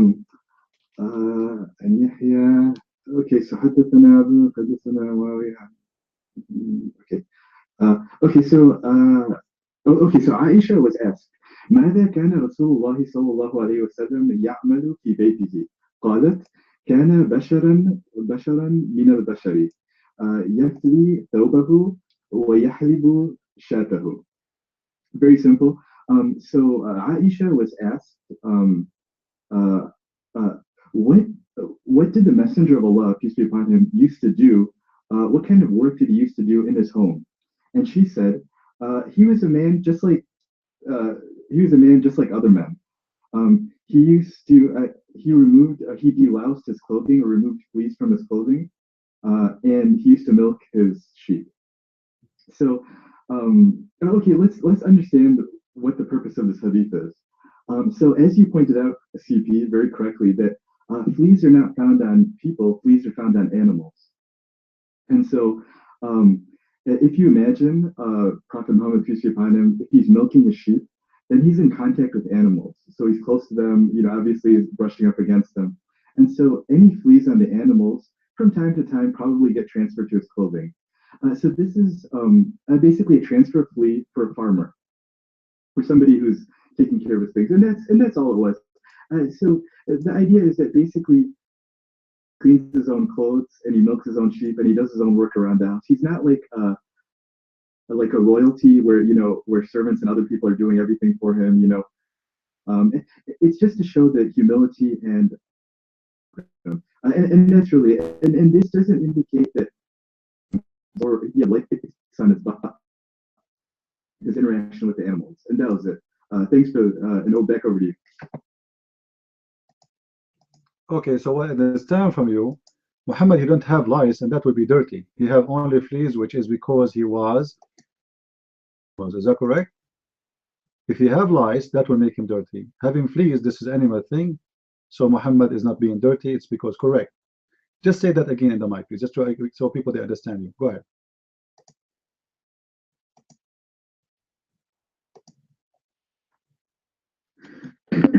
Yes, as far as this hadith is concerned, I don't know about other hadiths if you have other ones with information about lice or whatever, but just in this one hadith, yes, that's how I would interpret it. That this was a free transfer from husbandry or animal work to his clothing, and that's it. From this hadith, you may have other hadith, and I'll take a look at those as well. Thank you.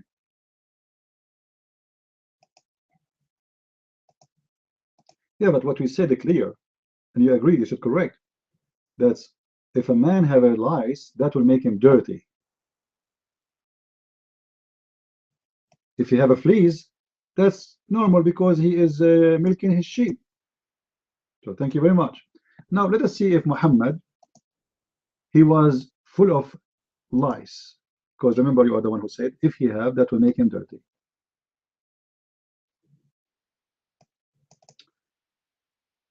Let us see.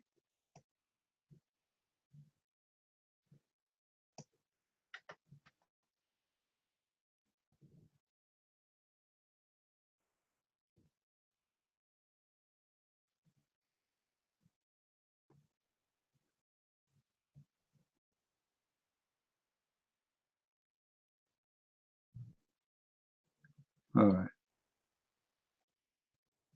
I have many hadith actually, but I want to look for something. Let us say it is strong.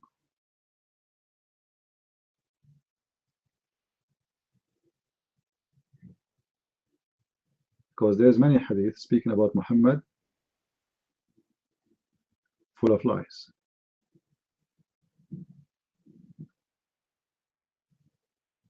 And I'm sure right now, Abdul Aziz, he will change his statement, which he said just a minute ago, that if he was having lice, that will make him dirty. Those are fleas. They are coming from the animals. All right.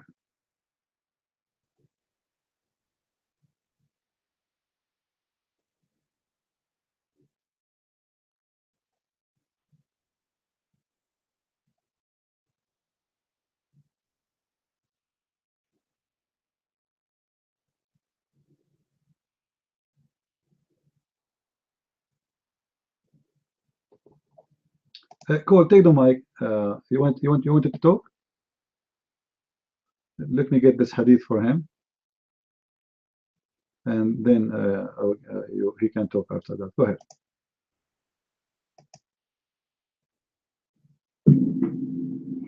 Yeah, I was just going to make a comment here on the basic topic that we were talking about a while back.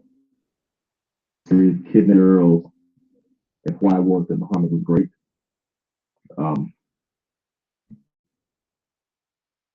Enriching you and your people at the expense of others.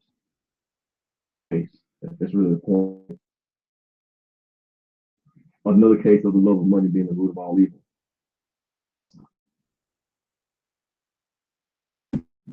It's easy to feel good, to be great, to get rich, and such. People sacrificing literally their lives, working for your benefit, you know. But ultimately, it gets to be a labor question, and that's the thing, you know. That's what it's about. And when you see these type of rules written into the core scriptural documents of a whole religion, then it tells you really what you need to know about the religion, you know. It tells you what you need to know. I believe it was Socrates or Aristotle. It said the measure of a man is what he does with power. You know, so you look at you look at Muhammad, ask yourself that question: what did he do? Well, he accumulated about a dozen wives, give or take or so. One of which was with an underage girl. Underage meaning 9. He instituted slavery as lawful, direct from the word of God, according to him. what else did he do? He made it legal to beat your wife. He made lawful religious war for all of his followers after him throughout all of history. And then you contrast that with Jesus, the man. What did he do while he was here? When he had power, he commanded his followers to love their enemies. He literally laid down his life as sacrifice for other people. He spent his time teaching people, healing sickness, regardless of wealth or well-being. And then you ask yourself, which one of these people is of God? It becomes clear. It becomes clear. But back to Muhammad, I mean, you look at it, and that's really it. It jumps out at you. It's no different from what you had system in India. Ultimately, it becomes a labor issue, or they had slavery in Rome as well. It's a labor issue. The powerful get rich at the expense of others, and it feels good to do that. And since they're the ones that write the history and such, those things get written into the code of what's right and what's wrong. The man of God is supposed to be above that. And well, Muhammad clearly was not above that. He clearly was underneath that.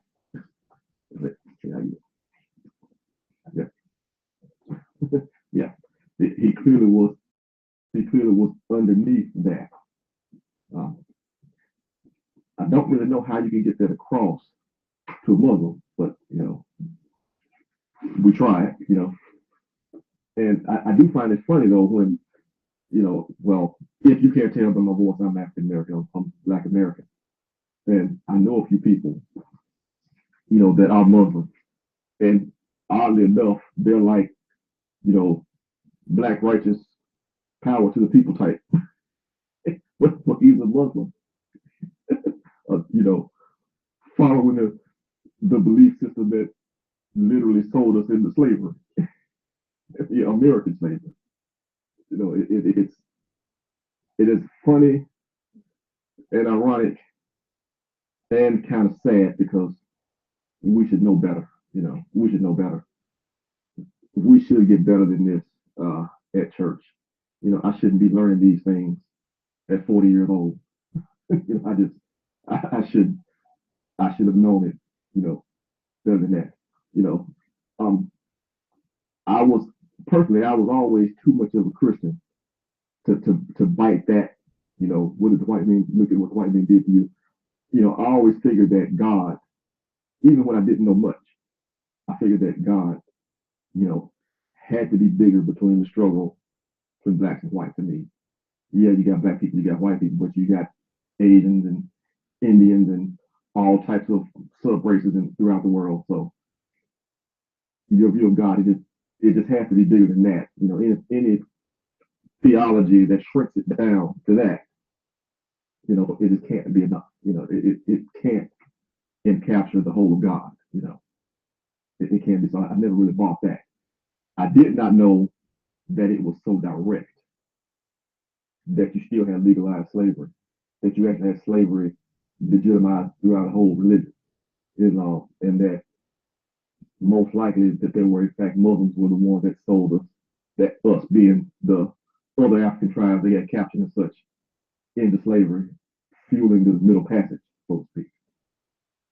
That was the comment that I had to make. CPR, you back yet? All right, here you go. You can have it. All right, bro. Thank you for sharing this with us. Abdul Aziz, this is the hadith. And this is Sahih al-Bukhari. You see, this hadith exists in many places, but I decided to find it in Sahih al-Bukhari specifically because I know, like, you are a fan of al-Bukhari. Louder? Okay. Is it better now? Am I heard better? Or the same? All right. So this is Sahih Bukhari. Your prophet, he was full of lies. I can show you many more hadith. Your mic, Abdulaziz.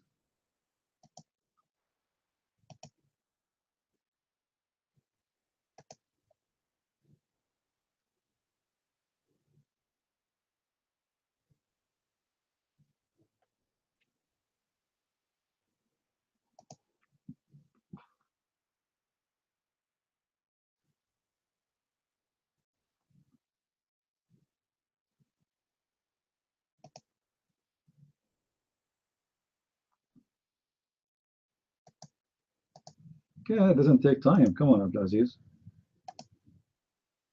Read that Muhammad was full of lies. I mean, you cannot deny that. And all those stories are, there's not even single one he can deny.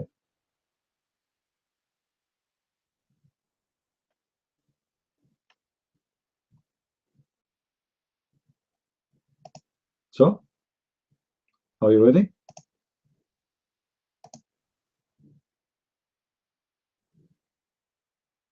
Now remember, you are the one who said the prophet, he used to have fleas, not lice.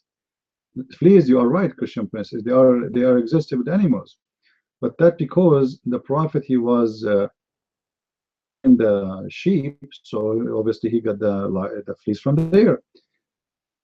Lice, that's what make him dirty. So, do you still keep your word and say that the prophet was dirty after we showed you this?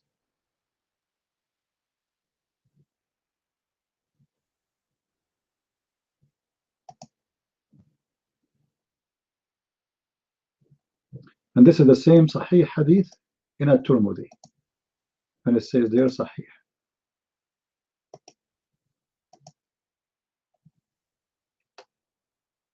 Are you ready, Abdul Aziz?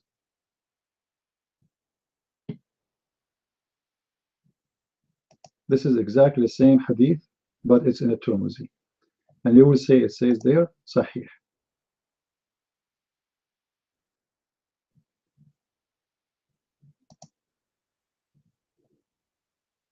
So, and this is the same hadith in An-Nisa'i, and it says there Sahih.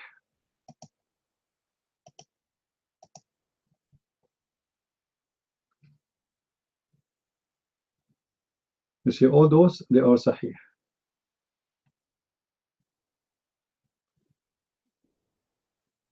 North, well, I don't think even you are exist.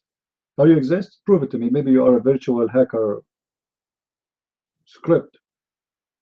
Maybe you are existing inside a hard drive. All those universes exist in a hard drive. This is what the atheists, they say, right? Maybe you are virtual like Matrix too. How you can prove to me that you are exist? That's not true. So what? You hear voices in your dreams and they answer you. Correct, guys? Don't people see dreams of people speaking to them, but they don't exist? People speak to you, people, they beat you in the dream, people have sex with you in the dream, people, they give you money in the dream, people, they take money from you in the dream, but none of this is true. So, can you prove to me that you exist? Well, there's no proof. What do you mean responding to me? You never watched the movie, it's called Matrix?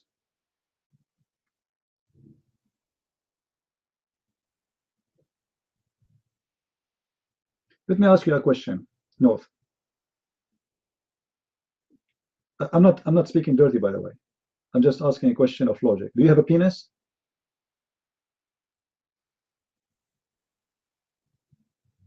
Do you have a penis? Penis, not happiness. Do you have a penis? Say yes or no. Do you have a penis? And be honest, but please. Don't say yes if you don't have one.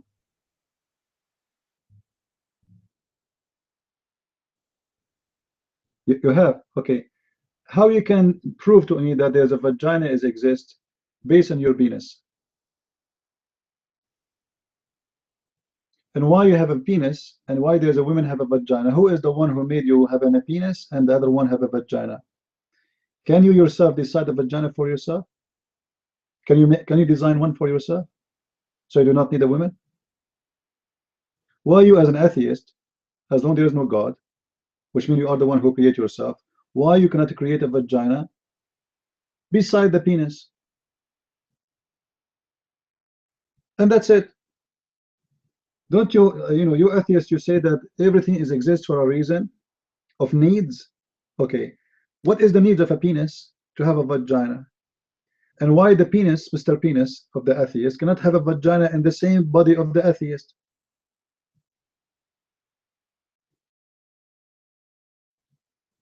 Here we go, you have needs.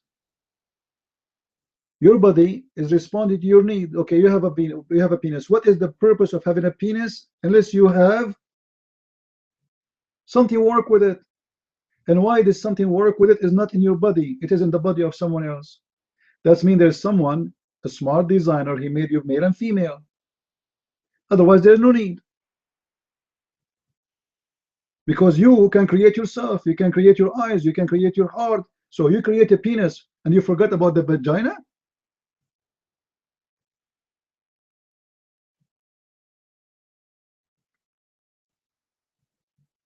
Are you there? Don't look down, don't look between your legs. You don't have a vagina, you have only penis. You told me that. And don't touch it. What is the answer? This is how stupid the atheists are. Guys, is what I said is simple?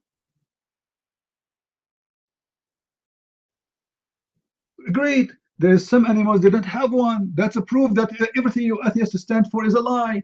Because if an animal, you see, you atheists, you say one day we used to be one cell. Okay, as long as one cell can survive and can reproduce, it means there's no need for penis. And there's no need for male and female. Because remember, you said the evolution happened because of a need. As long as you can reproduce yourself, why you need to make a penis? Hello? This is why those insects or those animals, they still have no penis and they have no vagina. There's no need. For God, he made them this way. Anyway, sit down and don't look too much at your penis, okay? Abdul Aziz, so now we found out that your prophet was full of lies. What do you say? Your mic.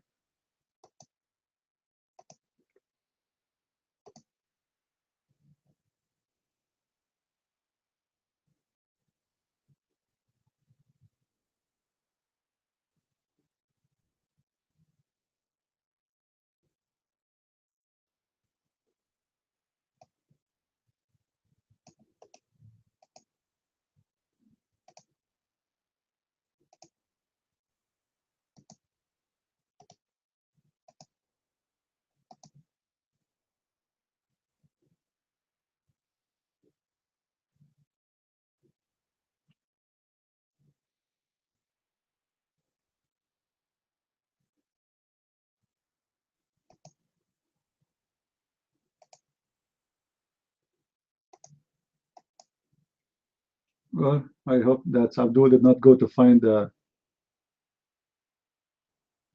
Kosh penis. No, he will come back. I think he was in a phone or something.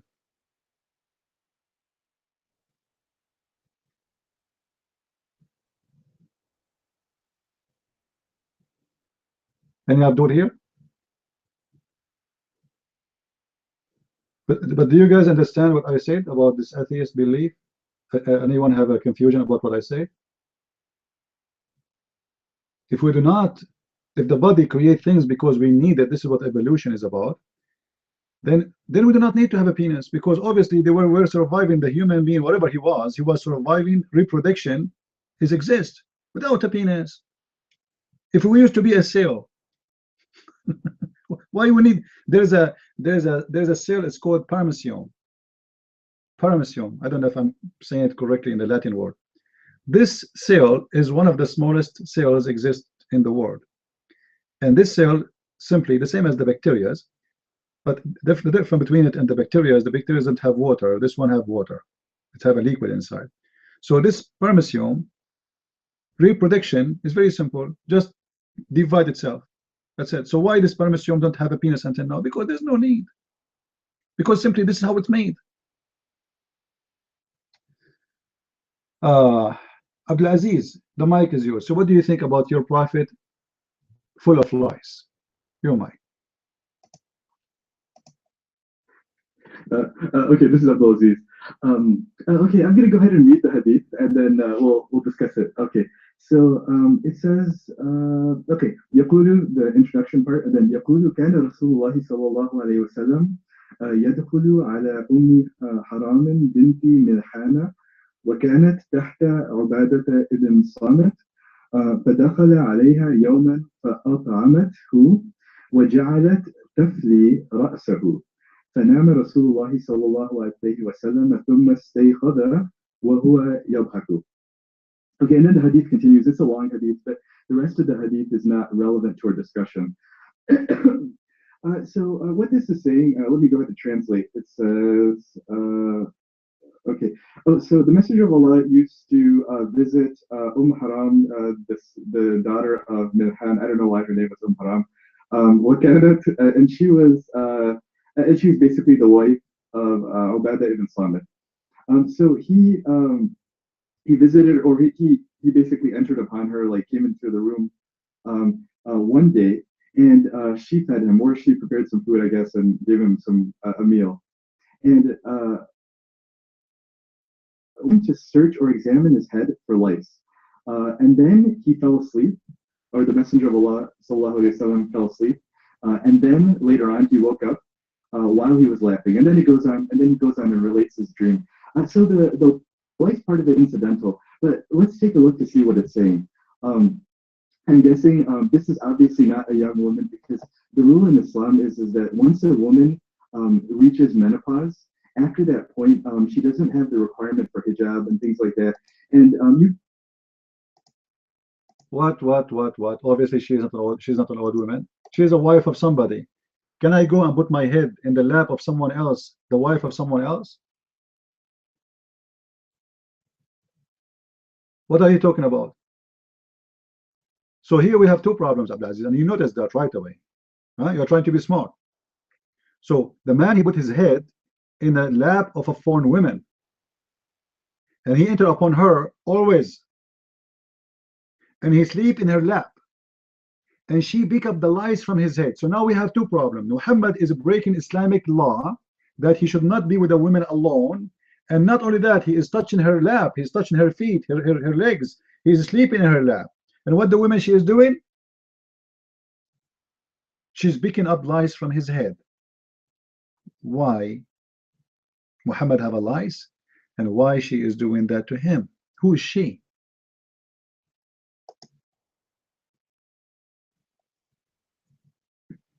Okay, Christian Prince, there's some interpretation going on there on your part. So you're assuming that he fell asleep on her lap. That's your interpretation. The hadith doesn't say that. So let us have different assuming then. The woman, she was sitting in the top of him when he was sleeping in his back, and she was working in his head. Is that what you are assuming now? How Muhammad is asleep and yet she is picking up lice from his head? Where's his head? If you are asleep right now, in your bed, and there's a woman, she is picking up the lice from your head. Either your lice, usually, if somebody want to work in your lice, your head, that means somebody have to get close to your head, because those are lice. They are so small. So her face have to be close to your hair. So where his head should be, obviously should be facing her you turn your back to her. So either you sit in the front of her, and then she sit behind you, and she pick up your lice, or you sleep down in her lap, or she open her legs and you are between her legs and you lay down in her chest, and then she can see the lice. Otherwise, how you can do it? Your mic, tell me. You are expert with lies as a Muslim, Abdul. How your last time your wife she pick up lies from your head? Your mic. Okay, so the positioning here is not mentioned in the hadith, so we should be careful not to like. But one possibility is that imagine somebody's lying on a mat, like in those days they had like little mats on the ground. So he could have been lying on the mat, and she could have been sitting next to him, and while he was like turned facing away from her, and she might have been examining his head. However, the Arabic also tells us something else. So it says فَجَعَلَتْ تَفْلِي رَأْسَهُ. So she began to examine his head for lice, and then it says فَنَامَ. So that fa is an important conjunction. We missed that. Now, fa indicates like it means then in Arabic. So it could be that she examined his head for life. Maybe he was sitting down in a chair or something, or he was just sitting down, and she examined his head, and then he slept. That's what fa means. Fa has different meanings, but it often refers to a sequencing in time. So that's one thing. The other thing is Fanama, which means then he slept, right? Why he is sleeping in the house of a woman she is not his wife? You see, you try to make it to fix it, you are making it more blind. Why Muhammad is sleeping in the house of a woman she is not his wife? Your mic. And this is the hadith in front of you in Arabic. So now this woman, she is obviously she is a special. Do you think a man he would go inside the house of somebody, that's it, and the husband is not there, and then he put his head in front of her, she start picking up lies? Obviously she is his girlfriend, he's sleeping with her. Who is she?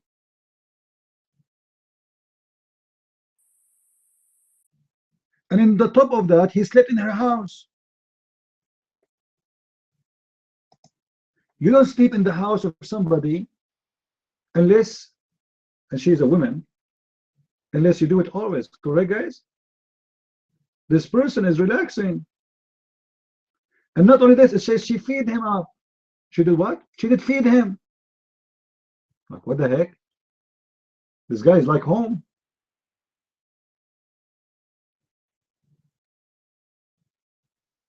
This guy is home. And then after he wake up, he tell her his dream.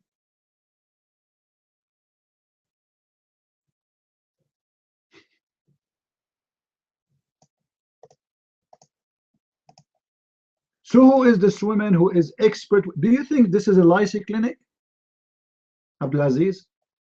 Do you think this woman, she work in Bitfield? Her specialty is lice, and Muhammad always he used to go there. Ah, this is a medical clinic. Okay, tell me more about the medical clinic. You're mine.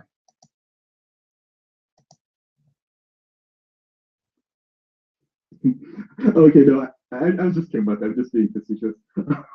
So, okay, so that's a good question. So, who is this woman? And I don't know the answer to that. So that's an area of research. So we can go into the biographies and find out who exactly this woman was. What was her relationship to Prophet Muhammad, peace be upon him?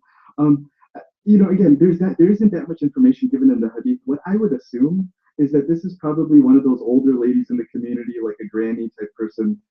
Obviously, you wouldn't be going to a young woman or like somebody who's, obviously not like beyond menopausal age. But once a lady reaches menopause, it's okay. You can hug them, you can visit them, like even if they're not related to you. Yeah.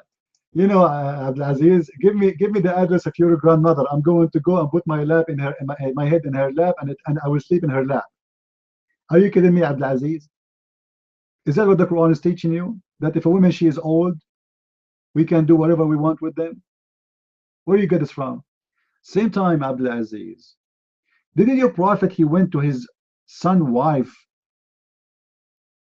Zainab, and she is a young beautiful woman, and he flirted with her, and he said to her, my heart is beating for you, and she's married?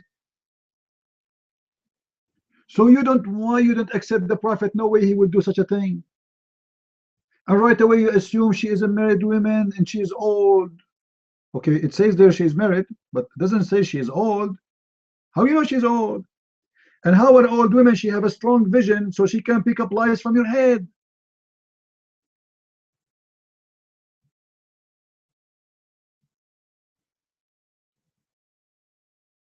She's an old woman, you said, and lies are so small, so tiny. How an old woman, she can see them.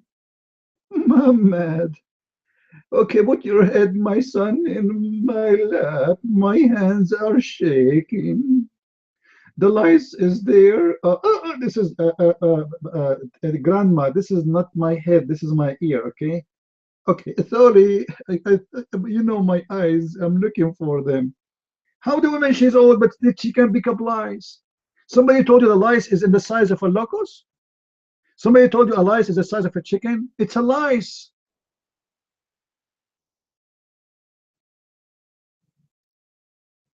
Try something different, Abdul.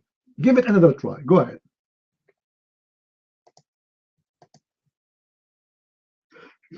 Okay, thanks.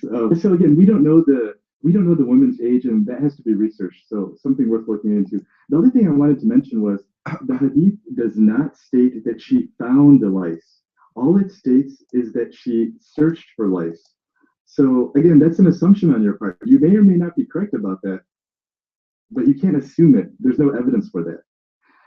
The other important point I'd like to make is that what indicates filthiness, or like somebody who's not taking care of their personal hygiene, would be a continuous lice infestation. Infestation, or somebody who gets it, once in a while or once in a blue moon. That doesn't mean that that person is a filthy person. They might have just gotten it from somebody. So that's the other thing you have to keep in mind. So if you want to make a case that Prophet Muhammad peace be upon him was like hygienically unclean, then you need to show that he was in a continuous or regular state of having lice, and not just one time. And also,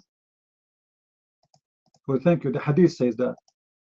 The hadith says that the Prophet, he always used to come to her to clean his head from lice. إذا ذهب إلى قباء يدخل على أم حرام or أم حرام. So if he go there, he do this always. Do you see it? The Prophet always he do that. So always he have lies. Look like this guy, he go there for this purpose, not to sleep with her. Maybe he lay down in her lap after she feed him, and then she start working his head, and he sleep. Do you see it there? It says إذا ذهب إلى قباء or قباء. Do you see it? So if he go there, he do this. So this is always something Muhammad he do. It's a habit. And remember, Abdulaziz, you are the one I said when you explained to me about the fleas. You said the Prophet, he don't have lice, he have a fleas. And you said, agreeing with my explanation, I said to you, are you saying if the Prophet have lice, that will make him dirty, but if you have a fleas, that will not make him dirty because those are coming from the animals, they don't live with a human? You said yes, correct. Okay. He showed you that your Prophet is full of lies. You switch.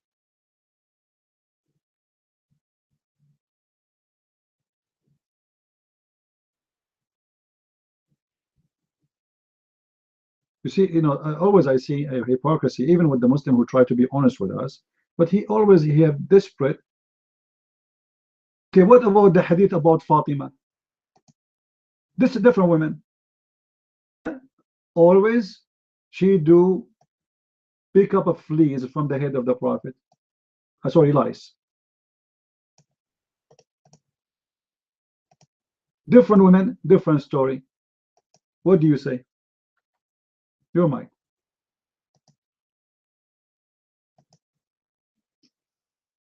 Okay, so for this hadith, the one we just did, there's just one thing I wanted to point out. There's one aspect of the story that is a continuous or habitual action, and then there's another aspect of the story that is a one-time event. So when we read in the hadith, it says that means that he used to go visit her.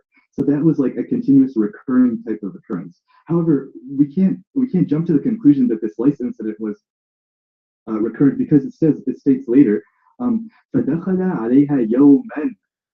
So he entered upon her one day, or on a day. So this hadith is narrating a specific incident that occurred. It doesn't mean that it happened regularly. Okay, back over to you. All right, so what is missing now, if we can prove that Muhammad, he used to lies regularly, that will make him bad, correct guys? This is the point of defense of the attorney of Muhammad, Mr. Abdul Aziz. All right, so what do you do with this hadith? Here we go. This hadith clearly stated clearly that many women they used to do to Muhammad. Not one. Read with me. She was picking up lies. Narrated Zainab. Who was talking? Zainab, the one who Muhammad kidnapped from her husband, Zayd. She was picking up lies. She was picking lies from the head of the Messenger of Allah, while the wives of Uthman ibn Affan and the immigrant women were with him. They complained about their houses that they had been narrowed down to them and they were evicted from them. Okay, what is that talking about? Huh? Something happening here. Zainab, she is picking up lies from the head of the Prophet. We have a woman, her name is Fatima, this is the daughter of Muhammad, picking up lies from the Prophet. We have a woman, her name is Haram, picking up lies from the Prophet. So this does not confirm that the Prophet, obviously, he lived with lies. Until now, we gave you 3 names of 3 women in 3 different occasions, and all of them, they do one job.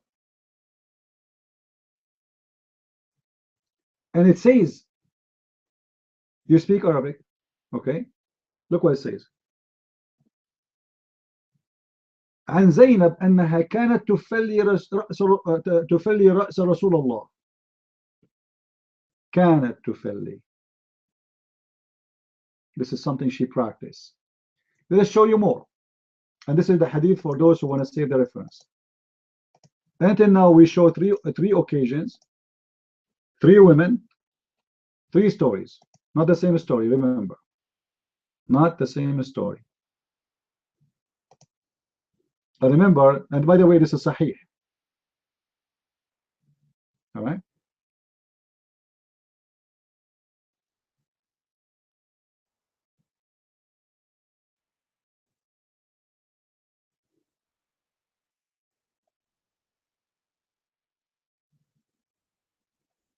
I will show you. There's many hadith actually. There's in this.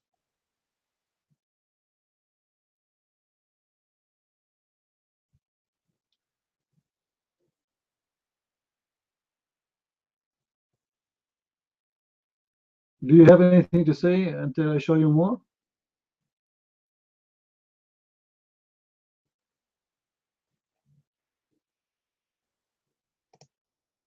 Abdulaziz, do you want to show you more? Or this is enough? You mind?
So, Abdulaziz, you know, Abdulaziz, I don't have time to waste for you and for me. What if I show you a hadith, your prophet, he said that the proof to be a prophet is to have lies. Which means, if a man, he don't have lies, he is no prophet. What do you say if I show you that?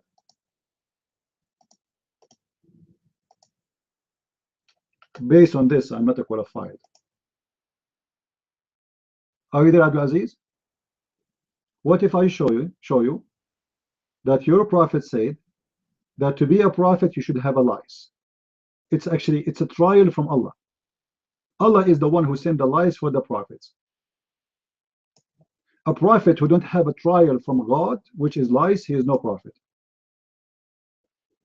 I mean, have you ever, guys, one Muslim here, he come in this room and he tell me something, I heard this before. Always they say the same for me, I never heard this before, I never heard this before, I never heard this before.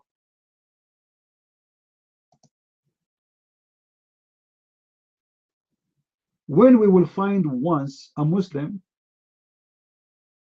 before,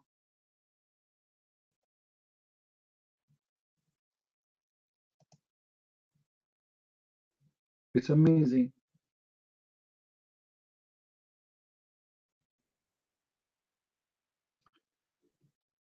In the book of Ibn Kathir, in the book of As-Sirah, Muhammad he said, إِنَّ مَعْشَرُ الْأَنْبِيَاءِ يُضَاعَفُ لَنَا الْبَلَاءِ كَمَا يُضَاعَفُ لَنَا الْأَجْرِ. We are the people of the prophets, the prophethood.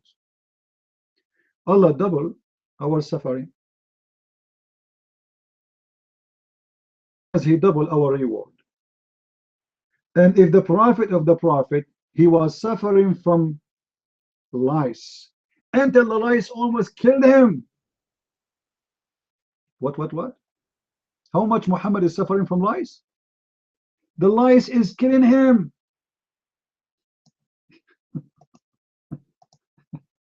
That's, you are trying to prove to me that Muhammad was, maybe once he have a lice, maybe two. Muhammad, he says the lice is killing me.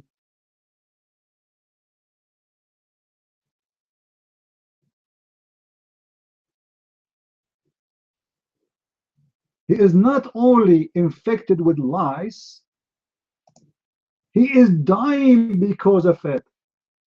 Can you imagine how many thousand lice in the underwear of Muhammad based on Muhammad's statement? Open this hadith.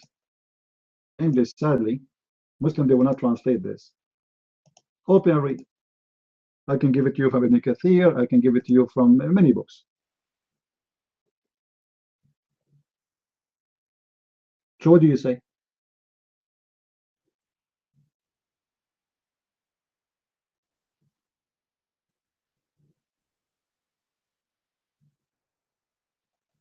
Let me give you different reference. Hold on. This one is confusing for you. Anyway. This is the book of Al-Nihaya, Bidaya wa Nihaya for Ibn Kathir. I hope the link will show up in oh, it's not coming correctly. Do you see the link, guys? I think it's not coming. Correct? Do you see any link? You see it? Oh, okay. Abdulaziz, do this. Do me a favor. Do me a favor. Search for the hadith in the internet. قال النبي صلى الله عليه وسلم. All right, etc. Pause this in Google and then go to Ibn Kathir book. Let me pause the hadith for you another way.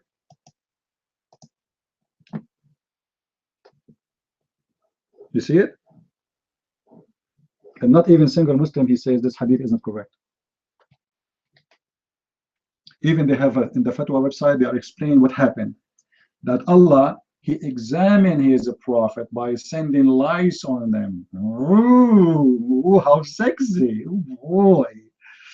Okay, guys. Until now, I did not get any lice. Look like I'm not getting any soon to be prophet. Oh boy. All my life, I wanted to be a prophet. But how I can be a prophet without getting lice? Because this is the way Allah, He examine His prophets by lice.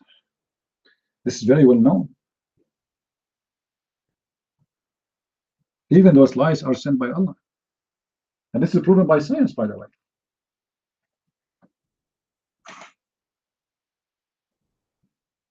By the way, guys, if you like to have lice, those who will order my book, you will receive 2 lice with them extra. So let's promote my book for a little bit with lice. Anyone who purchased my book in the coming 2 minutes, you will get 5 lice for free.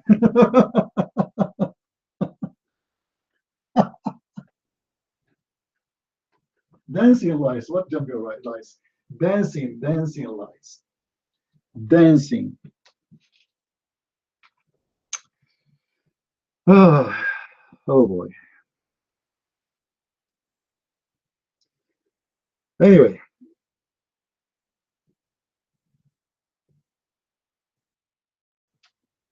Did we have a good time, guys?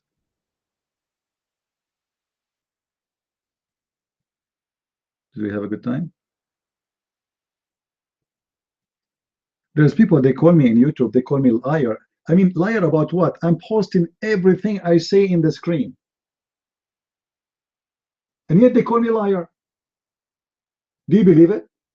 Have you ever heard me saying something without posting the reference? And the Muslim in the room, and he speaks Arabic and he is examining the reference, and yet they call me liar. Okay, may Allah send you lies. May Allah bless you with lies then, Muslims.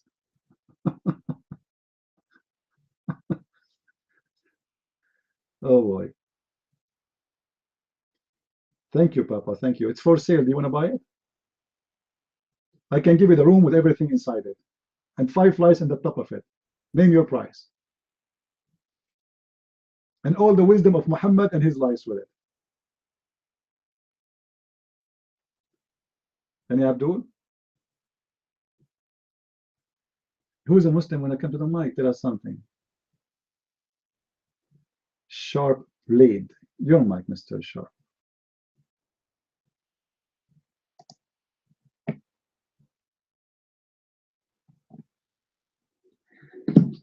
Yes, hello, everybody. You guys, sometimes you guys see me here and there. Actually, I was waiting for Christian Prince to come on for a long time. I think he did a trip in Asia. So, it's glad to see you back, CP. You know what I'm saying? How you doing, brother? Brother in humanity. I'm not a Christian, but some of you guys know I'm ex-Muslim. I'm a murtad, an apostate, I'm Canadian. So, yeah,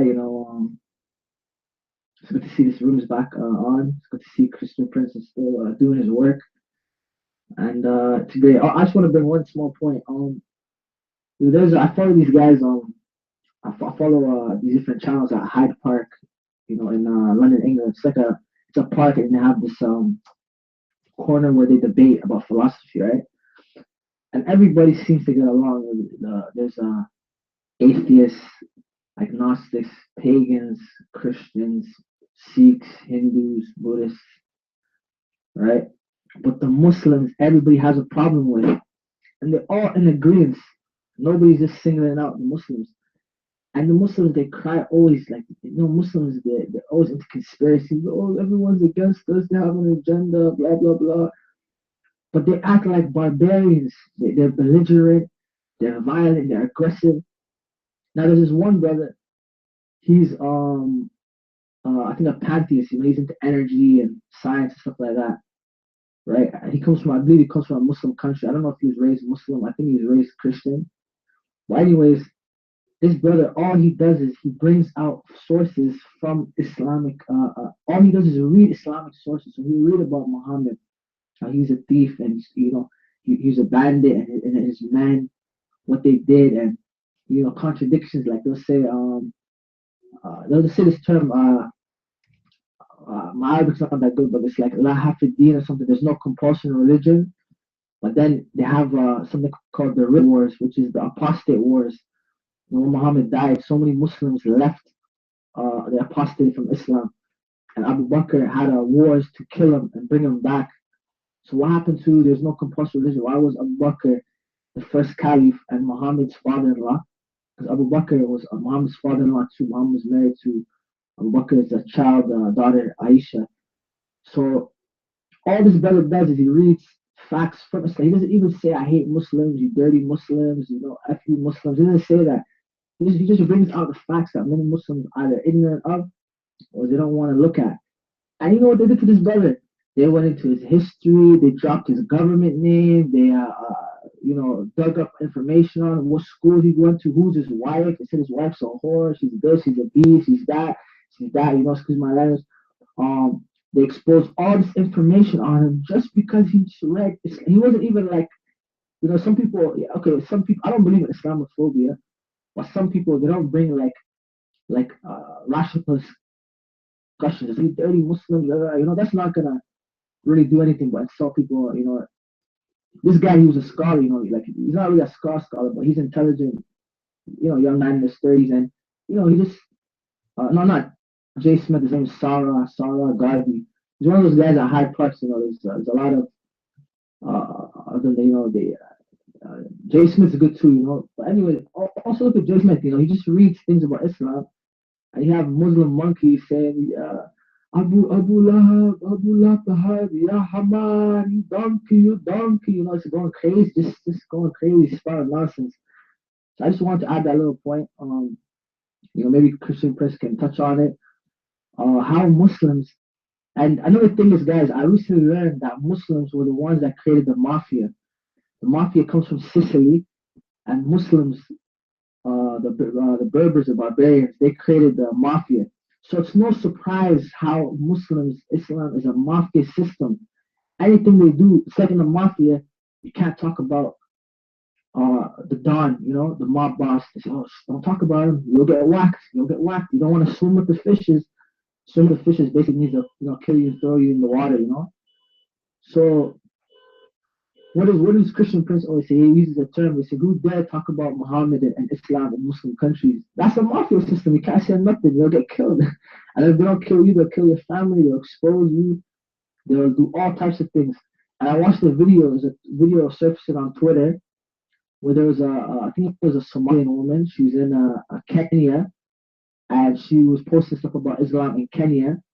And they found out something, or someone exposed her, and they're like trying to like beat her and like, oh, you know, you death to you, you disgusting woman, blah blah blah. And this woman's like, hey, leave me alone, I didn't do nothing. How you know it's me? They're and just abusing her. So this is a mafia system. I would like if Chris can answer, let us know that the mafia system in Islam, why Islam is very mafia-ish. You know, why did that not debate on the topic? Why do you have to try to bring out your history, what you did, where you worked, where you lived? Why can't they just deal with the sources? You know, and when you watch these, I saw a comment the other day on YouTube. It was a good comment. Someone said when someone attacks Christianity, they'll defend it with their sources. When someone attacks Hinduism, they'll defend it with their sources. When someone attacks Buddhism, Sikhism, atheism, they'll defend it with their sources. When someone attacks Islam, they'll attack you. And they'll expose you and they'll bring information about you. They won't defend the sources. They just try to attack you and dirty your name and slander you. And you know what I mean? They won't say, okay, you know what? Let's go to the sources.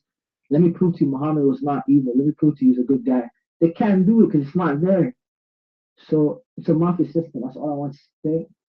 Appreciate the time. Appreciate the mic. We'll pass it on. Mic's free.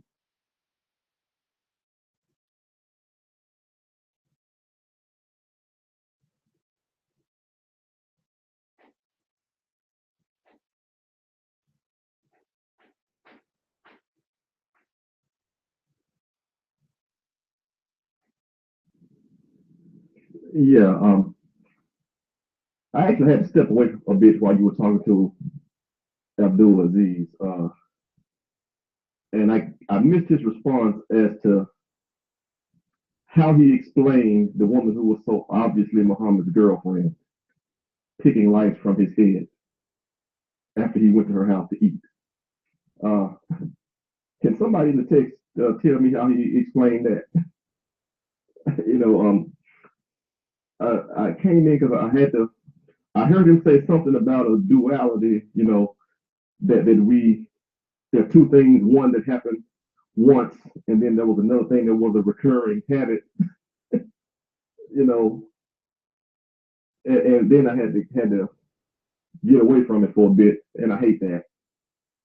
I'm going to save that to deep because, look, it's pure and simple. She's picking lice from his head. I have friends with wives. I can go to their house and eat. I may even fall asleep while I'm there. They don't pick crap out of my head. That's very intimate, close contact from someone who is very comfortable touching you, obviously. So that's like your mother, your daughter, maybe your sister. I would say perhaps a first cousin, but not a Muhammad, not in Islam, because that's lawful, your first cousin. So, in any event, that's how I want to have it. If somebody could tell me what he said, I wish he was still here. I want to know how he explained that. Oh, and Sharp Blade, about the people speaking at the Muslims at Speaker's Corner, they're doing that info on, like, they got how they dug up the background about his wife and stuff like that, trying to make him a target. That's because they're in London, in England, as it is now. As the numbers go up, they'll get more violent, as they do everywhere else in the world. You know, that's a function of the time. The doctrine drives their behavior, as it does with everybody. As they get the numbers and the power, they'll start to get outright violent. Yeah. That's Maximo, your mic. Well, yeah, absolutely. Very simply, Darius, basically what he did is basically every time he gets up to the mic, he finds some sort of little tiny manipulation in the text to justify his prophet. It doesn't matter what it is, doesn't matter what he does. Any event, the so-called prophet Muhammad is going to come on top because this guy is blinded to any evil that this freaking maniac could have done. He won't accept it. He just justifies him any way that he possibly can. It doesn't matter what he does. It doesn't matter who he rapes. It doesn't matter who he kills. Prophet Muhammad can do nothing wrong in the eyes of this Abdul. Period. And he does it every time. Every single time. He goes, well, see? And there always has to be some sort of loophole in there. It's very interesting watching this. I call this massive indoctrination. You could say that. I call it deceivingly evil. I think it's a deceptive spirit, but I'm not going to get into how deep I feel about how demonically powered Islam is.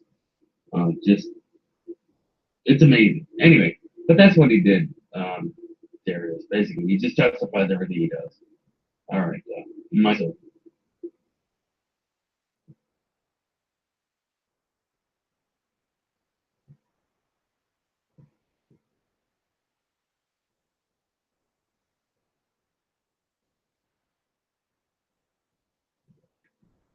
Oh, hello. Okay, thanks, Darius Cole, for your question. And I wanted to explain this. So I did find a website in Arabic with the original hadith, with the woman he visited, and she was examining his head for lice, and he fell asleep.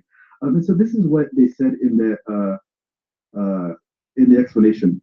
They said لأنها ذات محرم منه لأن خالة أبيه أو جده عبد المطلب لأن أمه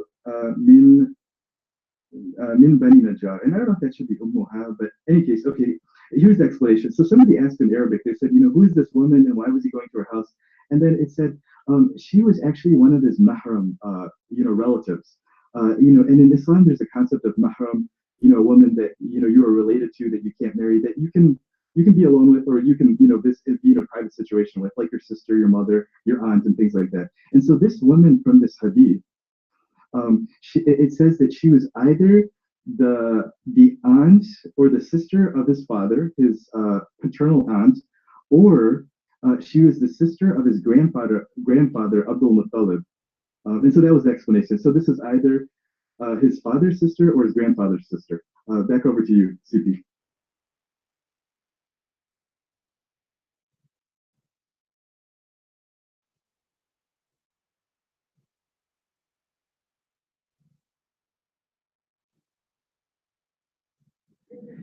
Well, I just have one question then.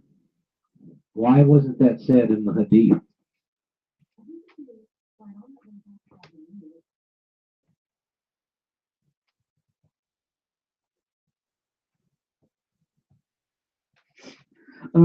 That's a good question. I don't know why, that wasn't said in the hadith, but we have to remember, these hadiths are sometimes bare bones. So, it's not going to give like a full genealogy and tell you, you know, who this person is, who that person is. Sometimes it just gives you like the bare bones information. And actually, the purpose of this hadith was about the dream to describe.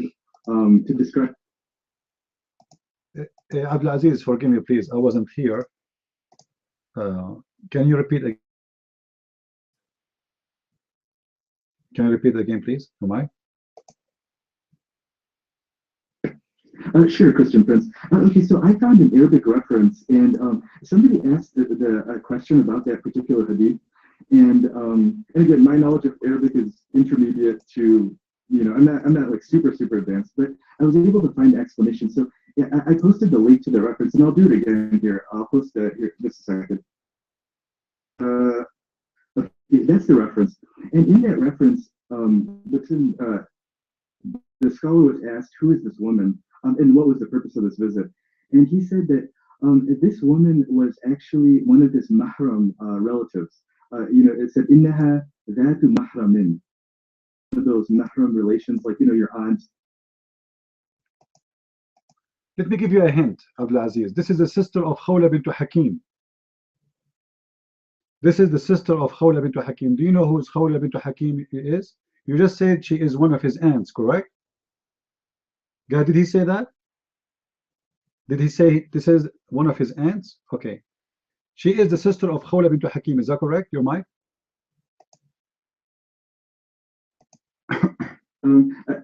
I don't know exactly who she's a sister of. I don't know her relationships, but I'm just going off that website. So the website said that, from what I understood, unless I misunderstood, it said that. Confirm, because this is important. Post her name right now in Google, and you will find that this is the sister of Khawla bint Hakim. But guess what? Hakim used to sleep with the Prophet, and you just confirmed that this is his aunt. This is the sister of Khawla bint Hakim. That's me for sure. She is the sister of his aunt. But the Prophet used to sleep with Khawla bint Hakim. Your mic.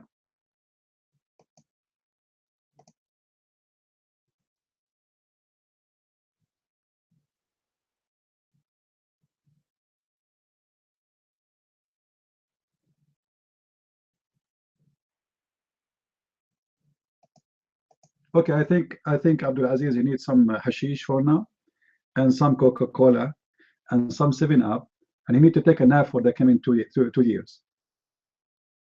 You see, this guy, the poor guy, is trying to defend supposedly. He found a solution. This is the sister. This is one of his aunts.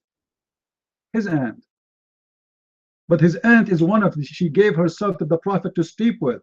So what kind of religion and what kind of a prophet and what kind of people he have around him if his aunt, she gave herself to sleep with him? She is one of those who gave herself. وَهَبَتْ نَفْسَهَا لِلرَّسُولِ. Your mic, Abdul Aziz. Again, you know, Prophet Muhammad Sallallahu Alaihi Wasallam, he didn't marry or sleep with his aunt. So I'm not sure what narration, you know. Abdul Aziz, everybody heard you saying that this woman, she is one of his aunts. Correct, guys? Did he say that? I can find you the reference in a second that this is the sister of Khawla. Which means if he have any relationship with Khawla, it means she is lawful for him because they are sisters. If this one is forbidden, the other one will be forbidden. She is not her cousin, she is a sister. So, all what you need to do, Abdul Aziz, be honest. Take the name of Haram and post it in Google right now, and you will see she is the sister of Khawla. I'm holding. Let us give this poor kid time to search. Call, the mic is yours, and after that, sharp plate, and by the time he will find some solutions. May Allah help you. Abdul Aziz, may the light of Allah help you. To dig in Google. Dig, my friend, dig. This is what I want for Muslims to do. The more you dig, the more you find yourself how stupid Muhammad is.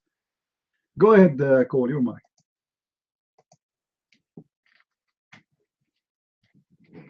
Yeah, I just had a following up on the same line of reasoning. One, as Ed said, first, why isn't that mentioned in the hadith? If they knew that this was his aunt, why didn't they say it outright? You know, why is it that we've got the people later on trying to come from Muhammad? Why do we have to get it from them? Why didn't they just say it? Muhammad was at his aunt's house and she did this, you know? Why? Also, his father's sister or his grandfather's sister, you're looking at somebody that's probably going to be significantly older than he is. You know, that is assuming that they actually know who Muhammad's father is, you know. But would someone so much older than you be able to see well enough to do that? But besides that, a woman picking lice out of your head, that is only one of two things. That is zero sexual tension, meaning that this is a woman that is completely understood to be off limits to you and her. That's like your mother, your daughter, your granddaughter, grandmother, somebody like that. Somebody with no sexual tension, or somebody that's past the point of sexual tension. You guys have been intimate before and there's no anymore. Those are the only two options. Anybody else, friend, random woman, your friend's wife, cousins, and the other women that are lawful for you, but you're not intimate with yet. I mean, they're just not going to do that. It's too much sexual tension there to get close like that, you know. And any sort of explanation that he gives, that anybody can give short of that, is just rank foolishness, lunacy, period. I mean, that's what you got. So if he did it's just wrong. There's no way to defend it. But sharp blade, you got it.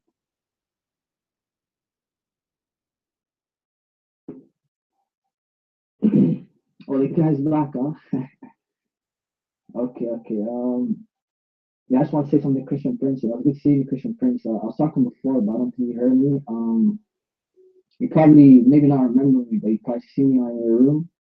I'm the Canadian ex-Muslim apostate. But anyways, yeah, you're doing a trip. I think you went to a trip in Asia for a long time. It was like 2 months or something, a month, 2 months that you went on PalTalk. But it's glad to see you're back. You know, these Muslims, they need that sword work. So you can spiritually, you know, chop their heads off with this exposing their religion. They need that sword work, that you know, theological insane practice. But anyways, you know, my thing is, why don't, you know, Muslims accept their own truth? Like, you know what I'm saying, like, accept your sources, whatever your highest scholars say, the tafsir experts, Muhammad said in the hadith, you guys should accept it, otherwise you're not real Muslims. So this guy Abdul, he's coming up next. He's gonna play a lot of games now. He's not gonna accept what his sources say. He knows it's wrong, but he's not gonna accept it. You know what I mean? Anyways, let me give it up to him. Mike's free.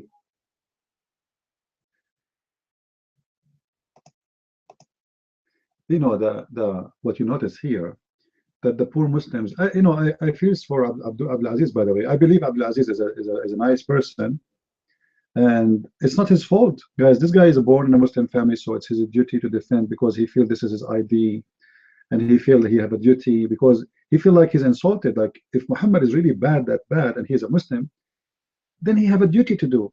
And Sharp Blade himself used to be a Muslim, so I'm sure one day he used to do the same. Is that correct, Sharp Blade? That one day you used to defend Islam too? Because if I'm a Muslim and then you say those things for me, that those, like, what are you talking about? There's no way I'm going to accept this. And then the Muslim, he will be shocked. So in the beginning, he will hate you, Christian Prince. God, I want to kill you, Christian Prince. How disgusting you are. How dare you to say that? But I never say a word is not true. Sharp, don't you used to do the same as Abdul Aziz doing now? When you used to be a Muslim, you mind? Yeah, that's an interesting point, Christian. I actually did. The difference between me, though, I had an open mind. Because I said to myself, you know what? I'm born in a Muslim family. That's by random choice. Okay? It's something that I didn't choose, right? But doesn't mean it's the truth. And I looked into history. I looked into the tafsirs. You bring up all the time At-Tabari, Jalalain, Ibn Kathir. I believe there's a hadith that said Ibn Kathir, I believe he's Muhammad's cousin. He's the greatest scholar in Islam, and his book is the worst book. One thing I found about Ibn Kathir's book is that Western Muslims hate that book. They never want to open it. Muslims in the Arab world and the Muslim world, they love Ibn Kathir's book because over there they know what it is because the culture is Islamic, so it's nothing really like too shameful. Muslims in the West, they hate Ibn Kathir's book because it's very black and white. It shows the true character of Muhammad. I believe he was his cousin and his companion, one of the Sahaba, something like to that effect, right? So, anyways, like I was telling you, Christian Prince, you weren't here before, like 10 minutes ago, but there's a guy in Hyde Park. So it's a corner of the park. It's in Hyde Park, London, England, right? And this man, he comes and he debates Muslims, right? What happened was he used to bring up too many sensitive topics, and he used to come with hadiths and tafsir and like all the most renowned and accepted sources. The Muslims, they got fed up, so they stopped playing his game of let's talk, let's debate. What they did was they started exposing him. They started going into his history, what school he lived in, his address, his woman, his wife, her kids, their pictures, their names, because he doesn't use his government name. He uses like a pseudonym, like you use Christian Prince. He uses his name is Sarah Garvey, which is that Egyptian name, Sarah and Garvey. So that's the name he used. They pulled out his real name, his address, what school he went to, his woman, his kids, how they look, their pictures. It's things that's irrelevant, right? So why? Because they cannot defeat their own sources. They know it. The best game to play with anybody in any religion is to attack their sources, bring out their sources and their interpretation. That's the best way to defeat them. Then you're gonna see who really believes. Now, one thing I've seen Christian Prince is when you bring out anything to, let's say, a Hindu, a lot of times, even if it looks bad, the Hindu is gonna accept it and say, "This is my source." If you bring in some things in the Old Testament, the Jew, he's gonna accept it, say, "This is my source." If you think I bring anything in the New Testament or Old Testament to the Christian, he's gonna accept it, say, "This is my source." The Muslim is the only one who doesn't say that. He doesn't say this. I accept this as my source. He'll try to make he'll try to flip it like gymnastics. He'll try to make 10,000 excuses. No, it doesn't really say that. No, you have to know Arabic. Wait a minute, I have to know Arabic. Is your God an Arab God? No. Allah is universal. Anybody. You see, the funny thing is, Christian Prince, these guys will talk to a random person for 5 minutes, and ask them after 5 minutes, do you want to take Shahada? And the person, let's say the person is naive and they're dumb and they say, yeah, I want to take Shahada. They become Muslim in 5 minutes. There's so many videos on YouTube, I can't make it up. Muslims, they know, Abdulaziz knows. But if you want to leave Islam, you have to be the biggest scholar in the world. You have to know Arabic fluently. You have to read, write, speak Arabic. You have to memorize all 6 hadith books. You know what I'm saying? You have to know all the tafsirs of the Quran. You have to be not even a PhD, a PhD, thousand scholar. But if you want to join, all you have to do is just say one sentence. There's no God but Allah, Muhammad, and that's it. Boom, you're in the mafia. You're in the cult. Now, if you want to leave, you have to be the biggest scholar on the planet. You see the games they play. And Abdulaziz knows what it is. I know what it is. Abdulaziz, you can't fool people like us. You know what it is. To understand the basis of Islam, you have to be a scholar. I never said that. To join Islam, Abdulaziz, it takes almost no effort. To leave, you know what I get all the time? You were never a true Muslim. No, I'm not Pakistani. You know what they say? They say, you were never a true Muslim. You never believed. You were a faker. But they never say that to a new Muslim who just joined yesterday. Yesterday he took a Shahada in jail. They never say, oh, you're not a true Muslim, you don't believe. Because they want numbers. It's a cult, it's a mafia. They want more in, less out. That's why they're the only religion in the world that still kills people when they leave or talk bad about other religions. Let them do their thing. But this is the only belief. So like I said, Christian, this guy in Speaker's Corner, they exposed them. Unnecessary. He never did that to them. They called his house 4 in the morning, 2 in the morning. We're gonna kill you. We know where you live. We're gonna beat your head. And you know what's funny? One Muslim, he used to be a Salafi, but he's not a Salafi no more. He was on that guy's side. He was saying, you know what happened? Before they used to be like peaceful Muslims, kind of like the Shia, the Sufis, you know, different Sunnis that weren't extreme. But the Salafis, they increased in numbers. The Wahhabis / Salafis, they increased in numbers in London. Now they're more and more powerful. So they're threatening this guy. We're gonna kill you. We know where you live. We're gonna shoot your children. Why? All he did was show Muhammad a pedophile. He showed the source. It's not him saying that. He's just reading the source. You know.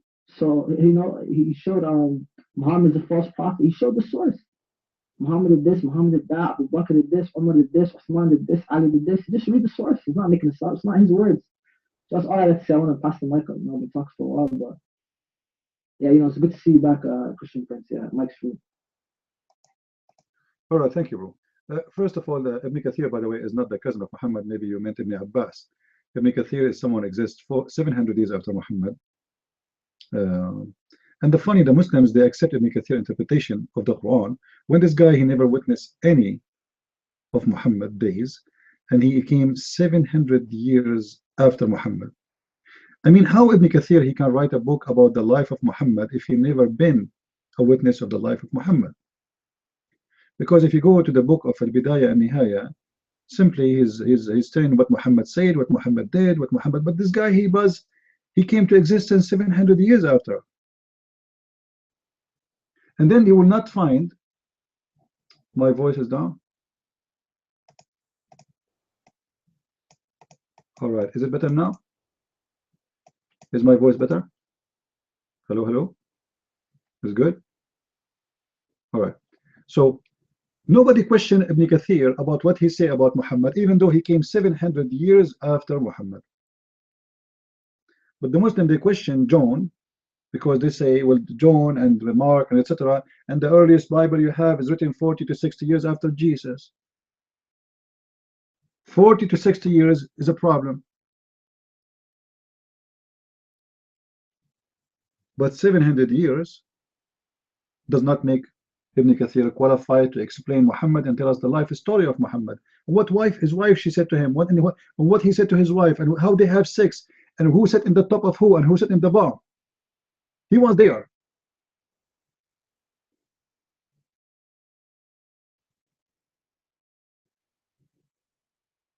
The Muslims don't accept our Bible, which is written a few years after Jesus, but they accept Muhammad, who came 600 years after Jesus, and then they accept Ibn Kathir, who came 700 years after Muhammad, which will make him came more than 14 or 13 centuries after Jesus. But yet Ibn Kathir, he tell you what the Christians believe, and he tell you they corrupt their Bible. But he came 1300 years after Jesus.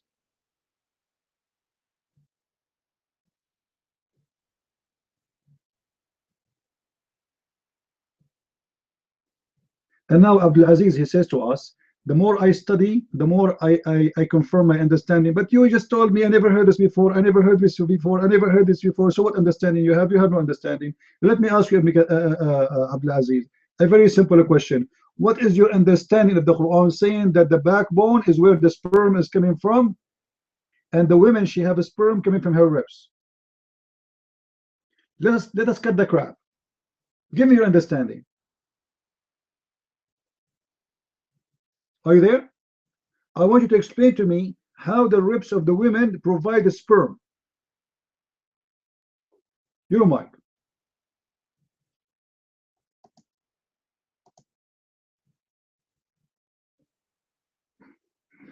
Sorry, I'm not an expert on it this year. Let me go ahead and take a look at it, and I'll get back to you. Give me a few minutes. Thanks. Over to you.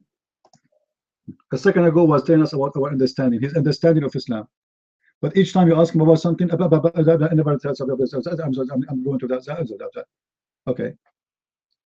In the beginning, you said if the prophet he have fleas, it's okay because he don't have lice. I said if he have a lice that will make him dirty. You said yes, correct.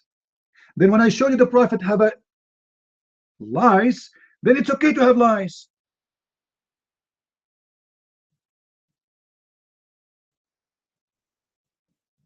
This is the problem of the Muslims. It's okay to be in the lap of this woman, because this woman, she is his aunt, but this his aunt, she is the sister of Khawla, and Khawla is one of the one who gave herself to the Prophet.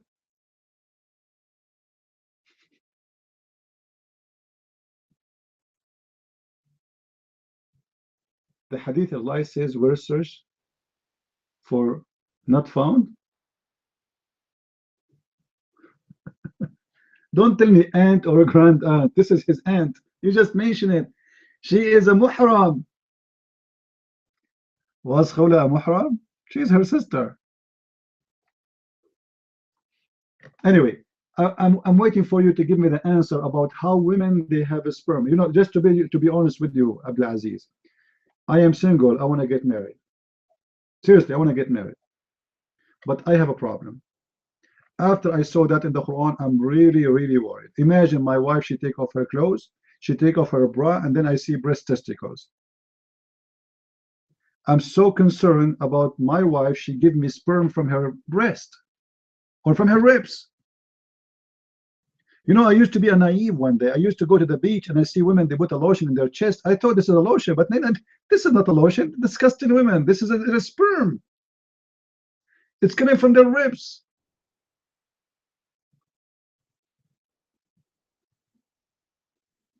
So let us see how your understanding of Islam would do. And since when the sperm of the man is coming from the backbone?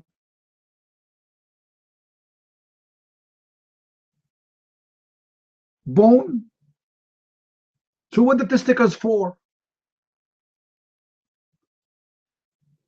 If the sperm of the man is coming from his backbone, the testicles, what their job exactly? They are a vocal voice.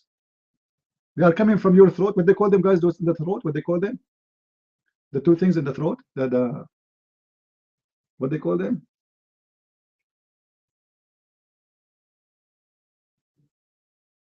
The tonsil. The tonsils. The tonsils. Are they the tonsils going down? And you know, guys, a bunch of idiot Muslims, they want to debate me and they want to prove me wrong. One of them, this guy, the kid, the Zattari. So he said, as an example, you have a wrong understanding of Islam. Let us see what Al-Razi he said. This guy, he's making a video. So I took his video and I answered back. Let's just see what Al-Razi said, you idiot. He said, like a great scientist like Al-Razi, Allahu Akbar. Al-Razi, to explain this verse, he said, look at this.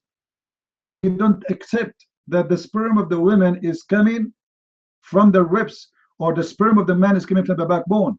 In Al-Razi, it says, he said that the sperm is coming from the brain. And the proof that when a baby is born, he is around himself like a cell of a brain. This is Al-Razi.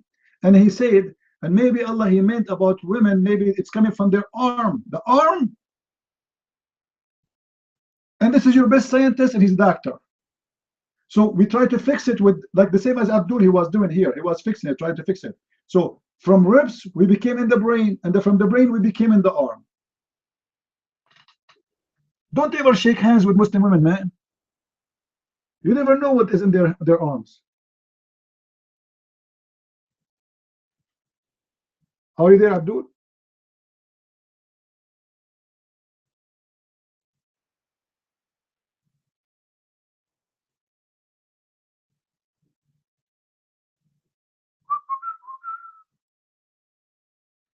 Okay, if this one is difficult, we can change the question.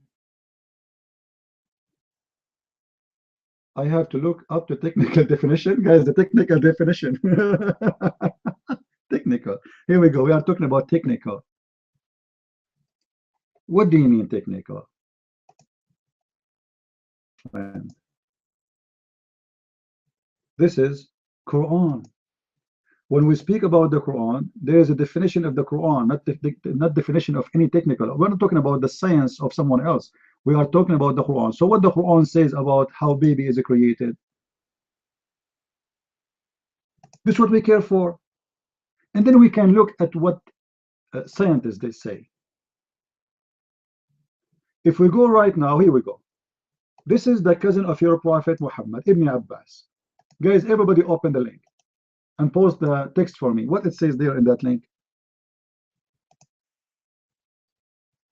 And by the way, the translation there is false, but we will let it go. What it says there in that link. It says it's a liquid that issued from between the loins of the man and the ribs of the women.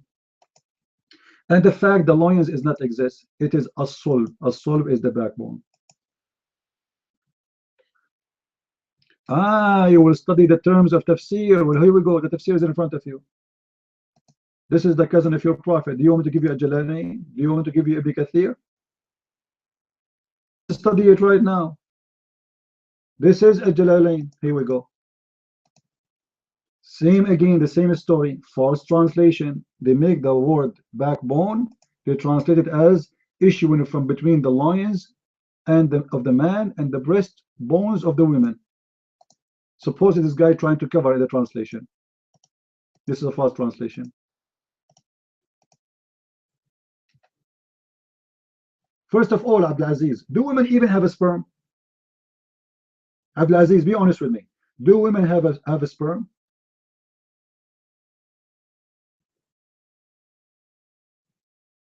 Hello? Have you ever heard in any school, in any university, that women, I will go back to me tomorrow. Okay, don't forget to bring some women sperm samples with you. Okay, so we can do official scientific study. Because I never heard that women have sperm, Abdul.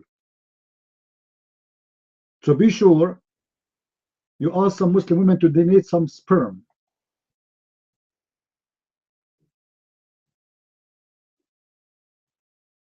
I'm not even asking you a serious question. This is a stupid question. This is how stupid Muslims are. Because the truth is in front of you. Obviously, this guy is making fun of you. It's obvious. Muhammad, he cannot keep his mouth shut. He's a doctor. Dr. Muhammad is talking. Each time he talk, he make poo-poo. It's coming. It's poo-poo. What do you mean which one? Abdul, you speak Arabic, right? So the verse number 6 says what? What is verse number 6 say? It's a gushing fluid. It's what? It's a gushing fluid. What is the gushing fluid? Your prophet, he explained. Do you want to show you the hadith? He said the gushing fluid of the man is white and thick. The gushing fluid of the women is yellow and thin. Do you want me to give you the hadith?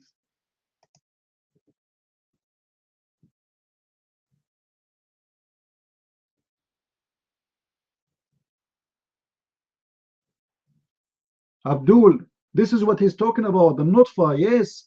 The nutfa is the gushing fluid. Allah, he created you from gushing fluid. Coming from the man and the women. Now you are playing dumb?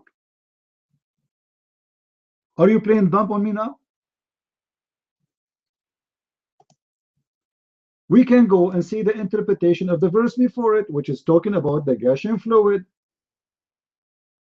What do you say? Here we go. This is chapter 86, verse number 6. All right.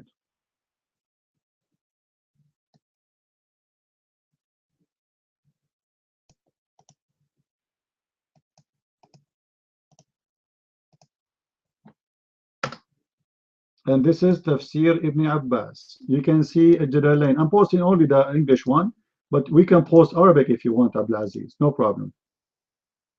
Feel free. So this gushing fluid obviously is the sperm, but this gushing fluid is coming from the backbone of the man and the ribs of the women. And then both of them, they go inside the women in her private part.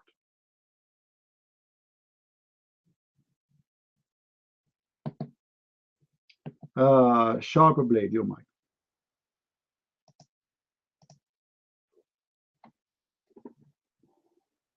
Yeah, I don't know if this guy's gonna address the question or if he's gonna run. He said he has to become a scholar overnight and study. It's very technical. Can't even answer a simple question of do women have sperm. See, this is the thing, guys. When it comes to Muslims, They don't believe in truth. They believe in whatever their sources say, whether it's totally false or not. So this guy, he knows women doesn't have sperm. But if he finds it in his source, now he has to make an excuse and say, yes, that's the truth. And he has to pretend to believe in that. But we know deep down he doesn't believe because he knows it's false. It's like Muhammad splitting the moon. If Muhammad split the moon, I think I watched the video, scientifically, our earth would just collapse, like the earth would be destroyed. I think the earth will be flooded because I'm not sure if the moon controls the water, but if the moon split, it probably would be a huge, like something crazy would happen. Nobody witnessed it, no one saw it, it's never in history, right? There's so much contradiction. 1 minute Muhammad had no miracles, the next minute he had a bunch. Which one is it? He had no miracles. Allah didn't want to give miracles because the people before didn't believe, or was the miracles the Quran and splitting the moon and riding to heaven on Buraq, the winged horse? Which one is it? You can't have both. You cannot have no miracles and miracles. That's not going to make sense. So these people, they don't believe in actual objective truth. And Christian Prince brought up a good point a few moments ago. He said, he asked the guy, is lice good? The guy said something like, oh no, lice is bad, it's dirty. Then he showed Muhammad had lice. Now he has to say, oh, lice is good. Because the true God of Muslims is Muhammad. It's not Allah. Allah is nobody. If you ask Muslims who's Allah, how does he look, describe him, they don't know nothing. But they can tell you everything about Muhammad. How big was his penis? Did he suck his thumb? Which side of the bed he slept? Which hand did he eat with? They can tell you everything about Muhammad. They can't tell you nothing about Allah. They don't even know Allah. Allah is a mystery. At least other religions, they're gods. They can describe them. You know, how they look, how they are, this, that. They can describe their gods, you know. Allah is the most mysterious God, according to these Muslims, you know. So they have to always switch things up. That's the interesting thing with Muslims. But if the guy's not going to answer a question, I have a question for you, Christian. I don't know if you can address it, but my question is, why do beat women when they say they get raped? Why do women get lashed and go to jail when they say they are victims of rape? And is that in Islamic sources? Like, is there any Islamic sources that support women get beat and tortured when they cry rape, that they are victims? I want to know because I saw something on online. You know, like Saudi Arabia stuff, they'll beat and torture women and give them lashes when they cry that they're victims of gang rape and stuff like that. So I want to know, what do you think about that? Do you have any experiences with that? And do you have any history or sources to back up why do women get punished for rape instead of men? Yeah, I'll pass the mic. All right. Well, Islam is a man-made religion. You know, as I remember, there's a woman here. She left my room. My left Islam in my room. She told me, I'm not leaving Islam really because of you. Yes, you taught me a lot, etc. But because I'm convinced that Islam is a man-made religion, made by the man for the man. So the whole idea of Islam is to take down women's rights. So when a woman, she got raped, and yet you will find that in Saudi Arabia, the woman who got raped, she is a victim, but yet she is the criminal, and she was sentenced to go to jail and to be lashed because their prophet always he blamed the women. Do you remember, guys, the hadith? It says, no woman betray her husband. Do you remember? If no Eve, no woman betray her husband. What does that mean? What the women today have to do with Eve in the logic of Muhammad? The betrayal is the betrayal of every woman. All of them, they are the same for Muhammad. All of them, they are the daughters of Eve. So why a woman today betray her husband? Because, but yet Muhammad don't believe in the original sin, which is so very stupid of him. Because you see, original sin does not mean that women, they betray their husband, because Eve, she did not betray her husband. Both of them, they commit sin. But Muhammad, even what happened to Adam, he understood it as it was Eve. You know what I mean? Even what happened to Adam, it was Eve who betrayed Adam. So Eve is the one who is bad. She is evil. She is ugly. She is disgusting. Even Muhammad, he said, when a woman, she go and she come back, she live in the image of the devil, and she come back in the image of the devil. Why the women, she go and she live in the image of the devil. For Muhammad trying to make you believe that women are the devil. This is why most of them, they will go to hell. But the filthy Muhammad, he believed women are the devil, but yet he want to have as many as he can of them. And he want to sleep with as many he can of them. And he want to own slaves as many he can own of them. But yet they are the devil. Notice. If you remember Muhammad, he said, for the one who's asking where is the hadith about women, she come in the image of the devil and live in the image of the devil, here we go. This is the hadith, and this is sahih, and how Muhammad did say this hadith. A woman, she walk in front of him, she just walk, he got horny, and now Muhammad wanna blame the women, and that will respond to your answer about rape. Why a man he rape a woman? Because she made him horny. And why and how she made him horny? She walked by. Do you see the hadith here? What is the crime of this woman who walked by? What exactly she did? She just walked by. Correct, guys? Do you see anything wrong in this woman doing? No. She just walked by. And Muhammad, he accused her to be the devil, because she made him go and get horny, and he went to his wife, he forced his wife into sex. She's doing work in the kitchen. And this is the same wife he kidnapped her from his son.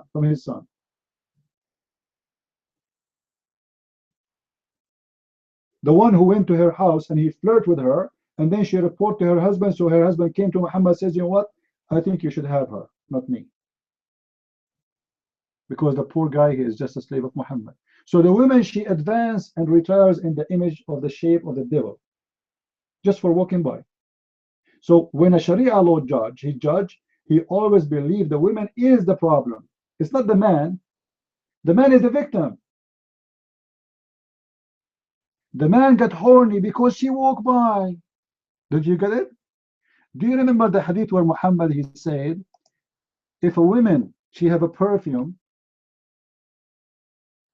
and walk by and people, they smell her fragrance, she is a whore? Do you remember the hadith? Let me give it to you.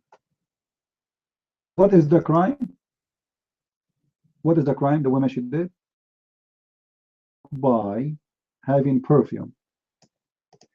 And if a man walk by next to a woman, she have a perfume, and he rape her, it is the fault of who based on Islam?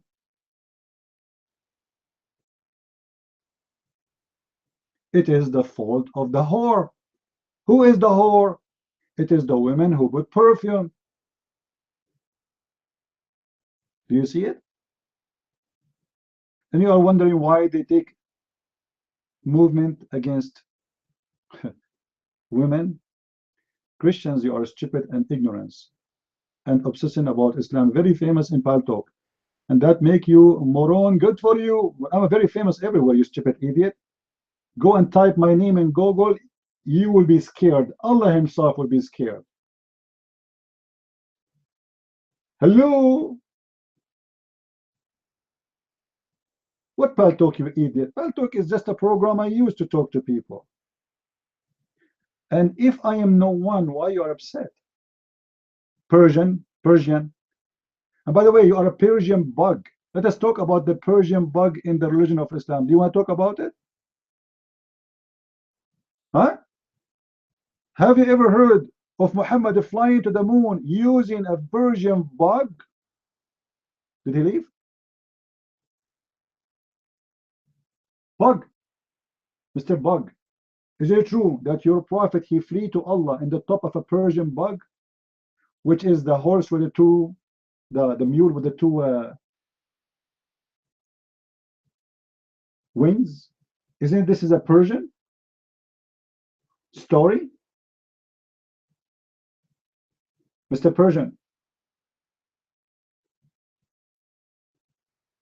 Hello? Burak is not a Persian. He will, Abdul, he woke up.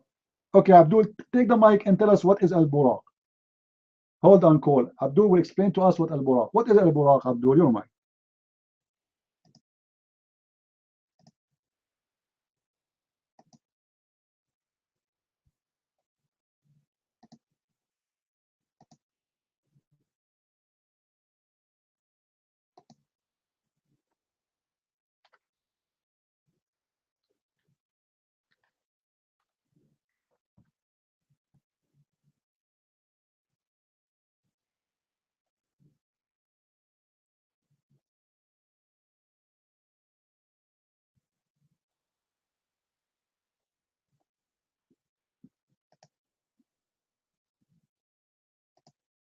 Abdulaziz,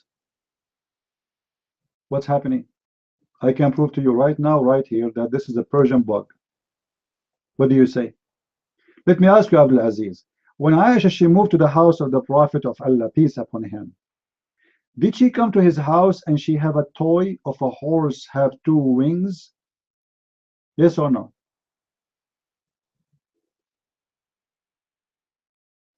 Abdulaziz, yes or no? Did she come to your Prophet house and she have a doll of a little animal who have two wings? Yes or no?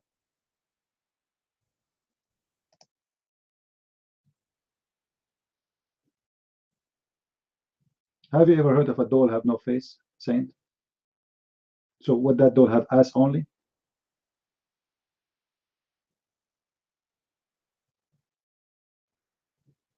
Sometimes we say weird stuff. Come on, Saint.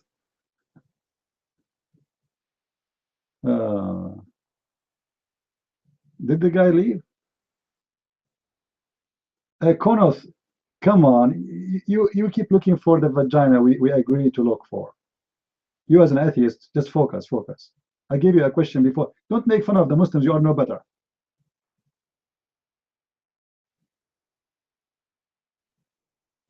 So, Abdulaziz, no comment. Please reference to the hadith. No, don't tell me please reference to the hadith.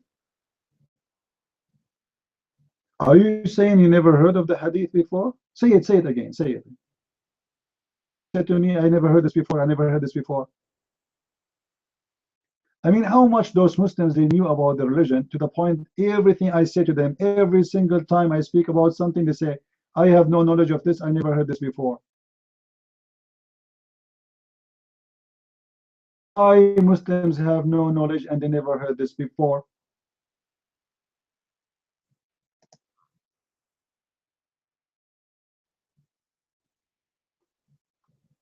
Go ahead, Cole. Look like no Muslims have appetite to come and challenge me.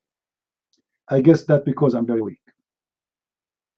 And again, before we give the mic to Cole, those who asked me before many times about why the book of the Deception of Allah is not on Amazon as paperback, it's already available as a paperback, and the shipping mostly for free in many countries. All right, especially like in Europe, I think the shipping is for free. So because it's shipped by Amazon, so you can go to Amazon.com or other Amazon, and you can get your copy of the book. And those who they are from Germany, we have our German book. And those who they are from France, we have our French book. And those who they are from Sweden, we have our Swedish book. Simply, you can find all my books by typing Christian Prince in Amazon.com or any other Amazon. Cole, the mic is yours.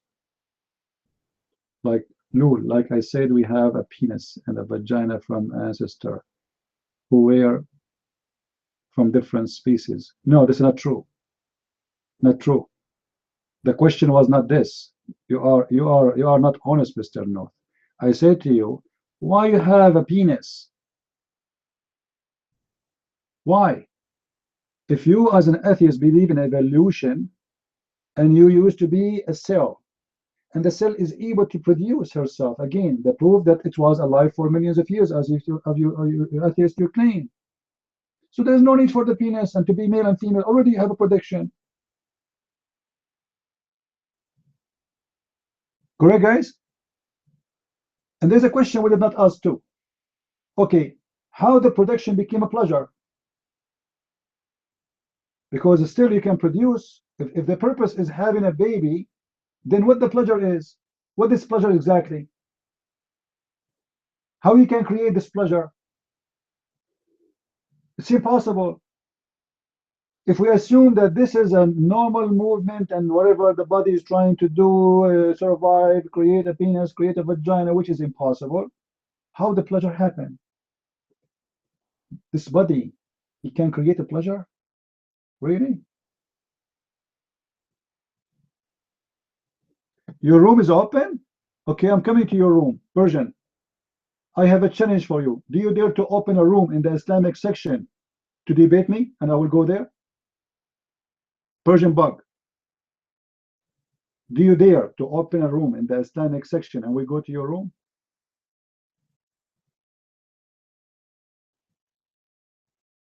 Potato. Potato, potato, potato, potato, potato, potato. Cole, the mic is yours.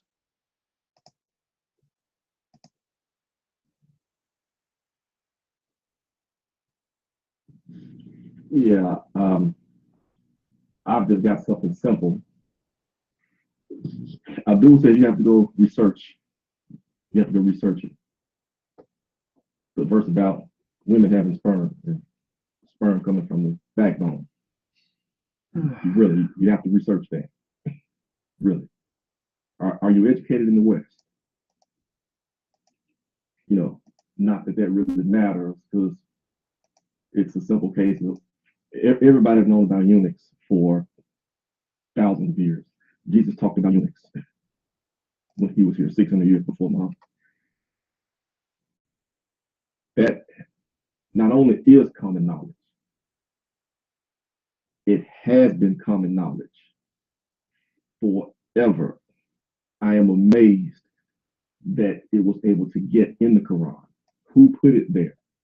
I mean, this is ridiculous. And to say that you have to research that, I mean, that's just an excuse, a poor excuse.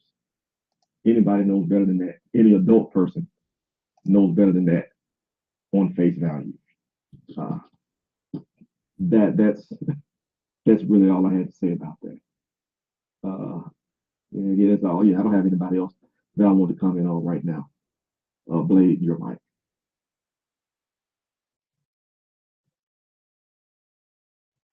Yeah, thanks for answering the previous questions, TP, the one about why do women get blamed for rape? So I have another question. Seems like there's no Muslims. I don't know if this Persian guy is gonna debate with you, but another question I have is because he's Persian, so a question came to mind about the Shia.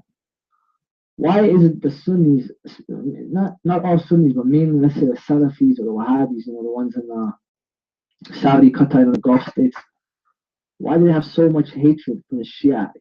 I saw a video yesterday where they were cursing all the kuffar, like Hindus, whatever. I think it was in Masjid al-Haram, the Mosque of Muhammad in Mecca, and they also cursed term for Shia. I think it's called Rifadiyya or something like that. Rifadiyya. I'm not sure what that word is or what does it mean. I don't know how to properly pronounce it, but I think it's called Rifadiyya, something like that. It's a term towards the Shia, right? Okay, so if you were a Muslim Sikh, I'm gonna give you an interesting question. I'm gonna give you a real interesting. If you were a Muslim, let's say you're gonna convert to Islam. Let's say hypothetically, not for a logical sense. The Shia who don't like Aisha and Abu Bakr, and they did a lot of evil things, and Ali, and they say Ali, Muhammad gave a speech saying Ali is a successor, and he blessed Ali, blah blah blah. Or would it make more sense to be a Salafi, and follow Abu Bakr and believe Aisha is the mother of believers? So which one would be more logical? According to, not saying it's the truth or it's logical. I'm just saying according to the sources, which one would make more sense for Muslims to follow? The Shia path with Ali and the Imams, or the the path of the Salafis. And also, I saw a picture. Shia posted a picture where somewhere in Saudi Arabia they have the 12 names of the 12 imams in Arabic on some mosque in Saudi. I was shocked. I was like, how is that possible? You know, I don't know. But anyways, yes. So why do they hate Shia so much? Why do they call them? I think Abdul posted it. Rafadiyya rejectors, and should they reject Abu Bakr and Aisha? Is it logical? Do the Shia have more logical reasoning that their Islam is more better than the Salafi Islam? Hopefully, you can answer those questions. All right, mic's free. Well, the Shia and the Sunni, I don't like to be rude, but let me say it clearly. You know me, guys. I don't put makeup.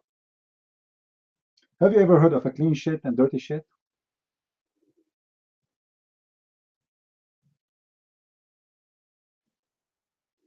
My voice is down. Am I heard better now? Am I heard better? So I was saying, have you ever heard of a clean shit and dirty shit? Both of them are shit. So the holy shit of Muhammad cover both. Because both of them, they believe in the same garbage, they believe in the same hate, they believe in the same fantasies, but everyone have his own books and his own sources. Actually, we have a debate I advise you to watch with the guy, Shia. So he claimed to be a Shia sheikh in Germany, and the debate was in German. Funny, because he claimed he cannot speak English very good, but the fact he do. But he wanna he promote himself between the German Muslims. If you go and read the Shia books, you will see that it have a lot more disastrous stories, funny, stupid stories, even more than the Sunni. You see how stupid the Sunni is? The Shia is even more stupid. Imagine, according to the Shia, Muhammad, he said, Ali, he said, from Muhammad, that if you eat a watermelon and she is sweet, Allah will give you 70,000 deeds and will erase 70,000 sin from your sin. I mean, this is amazing. Imagine if you wear a black shoe that will cause your penis to sleep and will never have ability to have sex and will make you lose your vision and will make you worry. All of this because you wear a black shoe. So Sunni Shia is the same garbage, my friend. The same. If you read, unbelievable. It's madness. Don't make me speak about the Shia right now, because that will make Abdul Aziz happy. You see, Abdul Aziz, he got excited. Like, oh, Shia now, it's Shia time. He will stop attacking us. Let us talk about Shia. Now, yeah, about the name of the Rafida. The Rafida, they are called Rafida according to some Muslim Sunni scholars, because they refuse to bless Abu Bakr and Umar and Aisha. So you will see they curse them. They call them Rafida. Rafida, which means Rafada or reject. So they say that Yazid ibn Ali, etc. They used to say Abu Bakr, may Allah bless him. Aisha, may Allah bless her. The Shia, they refuse to accept to say such a thing. So they call them Rafida. All right. Yeah. But anyway, the Shia, they have a name for the Sunni too. So don't think.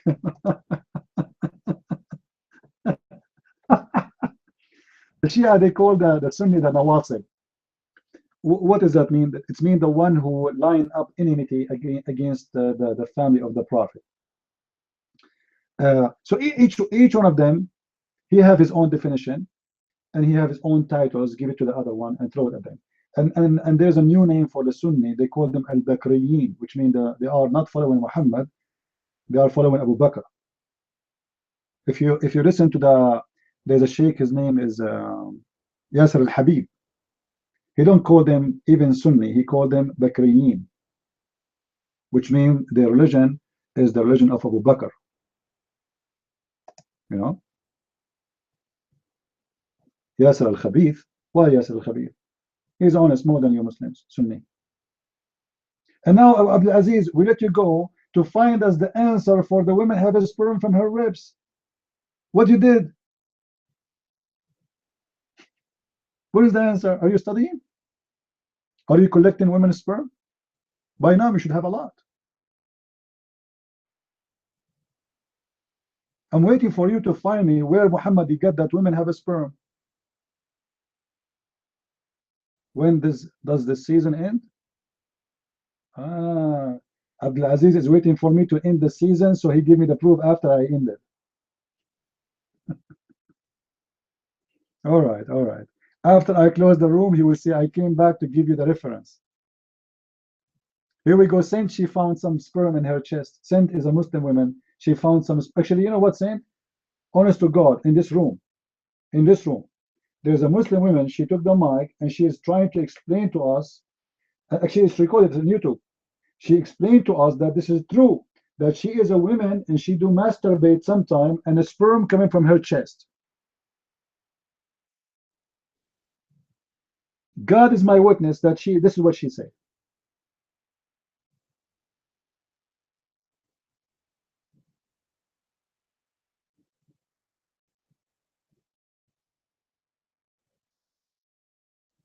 And she was defending that this is true and this is absolutely true and it's happened and yeah, you know, what's the problem?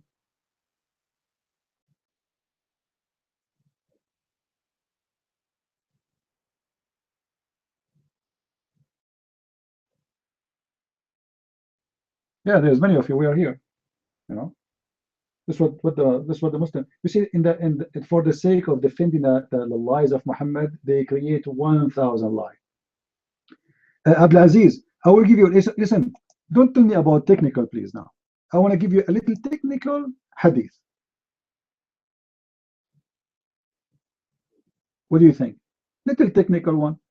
Okay, your prophet, he said, down in the soup, dip it, and drink it. For one wing have a poison, and one wing have a medicine. So your technical understanding, how that can be? Have you ever heard that wing are different from the other wing? One wing have a medication and the other wing have poison? Do you believe in that? Or because Muhammad was a cheap man at that time and he is dirty and he don't want to throw the soup because the fly fell down, and people, they told him, prophet, what are you doing? The fly is there.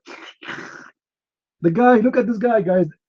Lice, flea, fly in the soup. He take a shower in a water, have dead dogs and women blood from period. I mean, all over. And then when the fly fell down in the soup, prophet, stop. What? There's a fly in the soup. Well, it's okay. If a fly fell down in the soup, dip it, and drink it. It's a what? Are you sure? Let me show you the hadith, because I'm sure Abu Abdulaziz, he will say to me, I never heard this before. What? I never heard this before.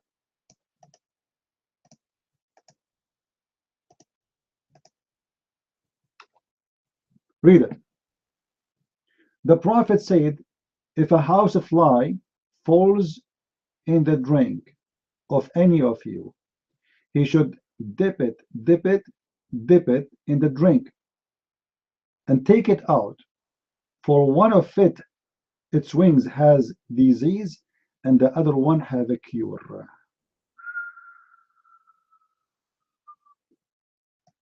That's deep. What do you say?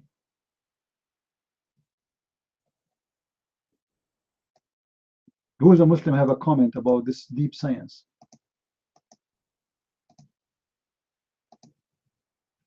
Anyone feel like converting to Islam? There's a video made by an Egyptian sheikh, and he said in this video, you know, Muslims, they create all kinds of lies just for the sake of Allah. That a Christian church in Germany, they hire 2 scientists. They hire what? two scientists. I wish I can play the video for you. They hired two scientists, and the purpose is to examine this hadith exactly. Look at this mission. The church from Germany, the minister of the church, his name is Schmeit. He called the other scientist, says, this is German supposedly, not Chinese. And then they agree that we will pay you if you can prove to us that this hadith is not true, and that will expose the prophet. And those two scientists, they started studying for almost a year, and it was a disaster. They found that this is absolutely true, that the wings of the fly, one of them have a disease, the other one have antibiotic.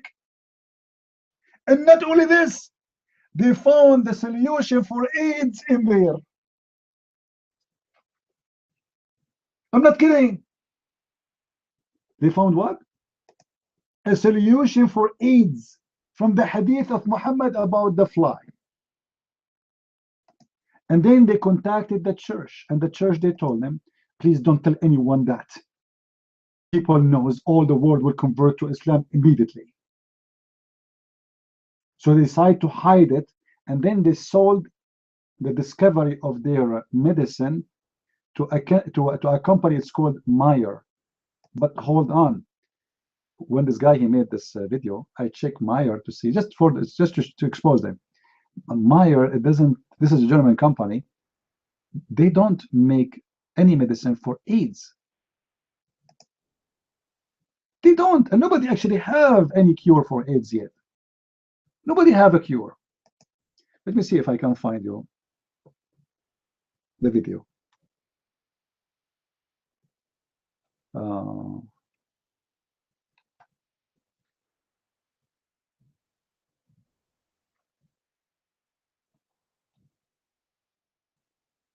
know what? Hold on. I need to find the name of the video. What the video was? The video. The fly hadith. Let's guess. Fly hadith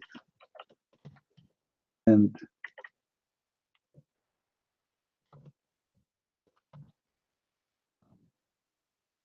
AIDS.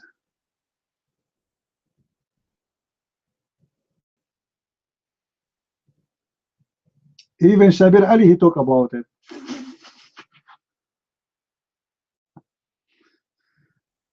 Oh boy. Here we go. I found it. Who won the video? Who won it? By the way, and please, every one of you, download the video and post it in your YouTube. Here we go. It is in English.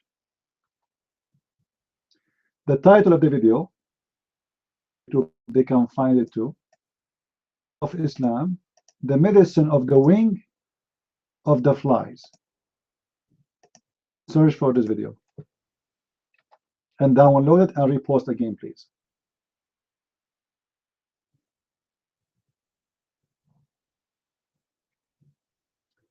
Abdul Aziz, your mic. What do you want to say? Abdul Aziz, hold on. The problem where I live, there's no fly. Actually, to be honest with you, the last time I saw a fly here, maybe 6 years ago. What I will do now, because I was going to make some soup to Abdul Aziz with fly wings, and that will make him super powerful, and he can beat the hell of us. That will cure any disease Abdul Aziz has, and he will be Superman. Like Abdul Aziz will say, yeah, Tarzan, Abdul Aziz. What happened, Abdul Aziz? I just ate the fly soup. Abdul Aziz, the mic is yours.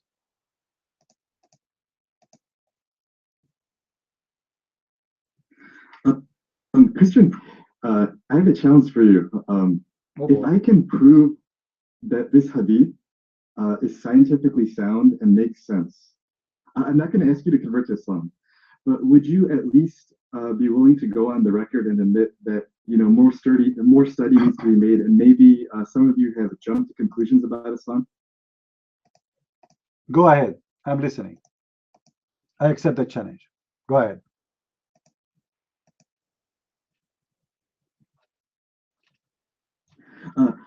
Excellent.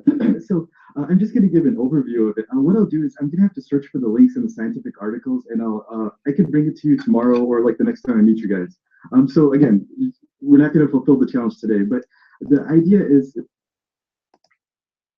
Abdulaziz, did I tell you that I have a book? It's called Quran and Science in Depth.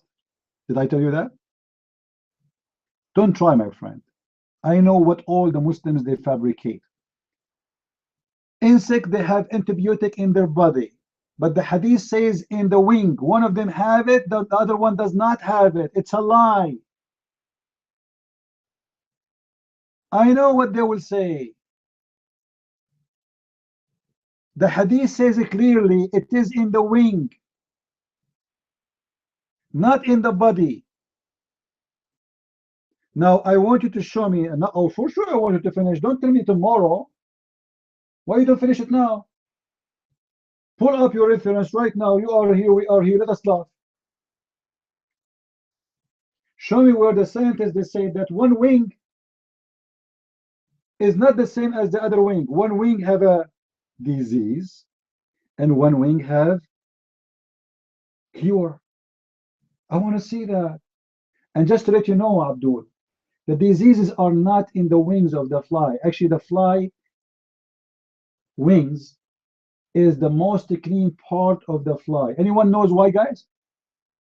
Anyone knows why the fly wing is the best clean part of it? They move thousands of times a second. And this is why you can see through. Correct? Can we see through? We can see through the wings. Why? Not because they are thin only, but because they are so clean. The dirt of the fly is in the hair of the fly. The hair which cover all the body, but specifically more the legs, because she stands in her legs when she stands over dirt. So it's very stupid of your prophet to say what he said. For number one, the wings are equal, designed and contain the same material, which is the chitin. They call it chitin. I don't know what in English to say it. This is the same material, the same as your nails. You know your nails? It's made from the same material, exactly the same. Both are equal. There's no right, there's no left to make a difference. It's the same. They have the same material. They have the same look. They have the same shape. They have the same design. Then, to say that one wing have a cure and the other wing have a disease, that means that there is in the wing, one of them have something the other wing does not have it. Do we agree, guys? That's what the hadith is saying, correct? One wing is other the other wing, and that's very stupid. Any scientist, he will dump you right away in the trash can. Because both are the same. Imagine you say to me that my right hand have a cure and my left hand have a disease. For the cure or cure for the disease. But the Muslim, they will say to you in their articles, because according to science, that the reason insects, they don't die because of dirt or etc., because their body produce antibiotic. Well, you idiot. Every creature in this earth, he have his immune system. Is that correct, guys? All of us, we have it. Insect, they have immune system. A human have immune system. Otherwise, they will die immediately. If we don't have, right now, that second I'm talking to you, there's bacteria in the air. There's bacteria in my mouth. There's bacteria in my belly. So if I don't have an immune system, those bacteria, they will destroy me. They will eat me alive. So there's no discovery. All animals, all creatures, they have immune system. And this is not about immune system for the fly. This is about immune system for you. You see, Muslims, they have no intelligence. They are dumb. They are stupid. They are donkeys. I'm not insulting them. The hadith says you will not infect it, not the fly. So the Muslim article, the stupid who made the article, he's trying to say to you that the fly is protected by that. But your prophet saying that you have to dip it so you will not get sick. Who will not get sick? Abdulaziz, answer me. Who is not going to get sick in the hadith? The fly or you? Take the mic.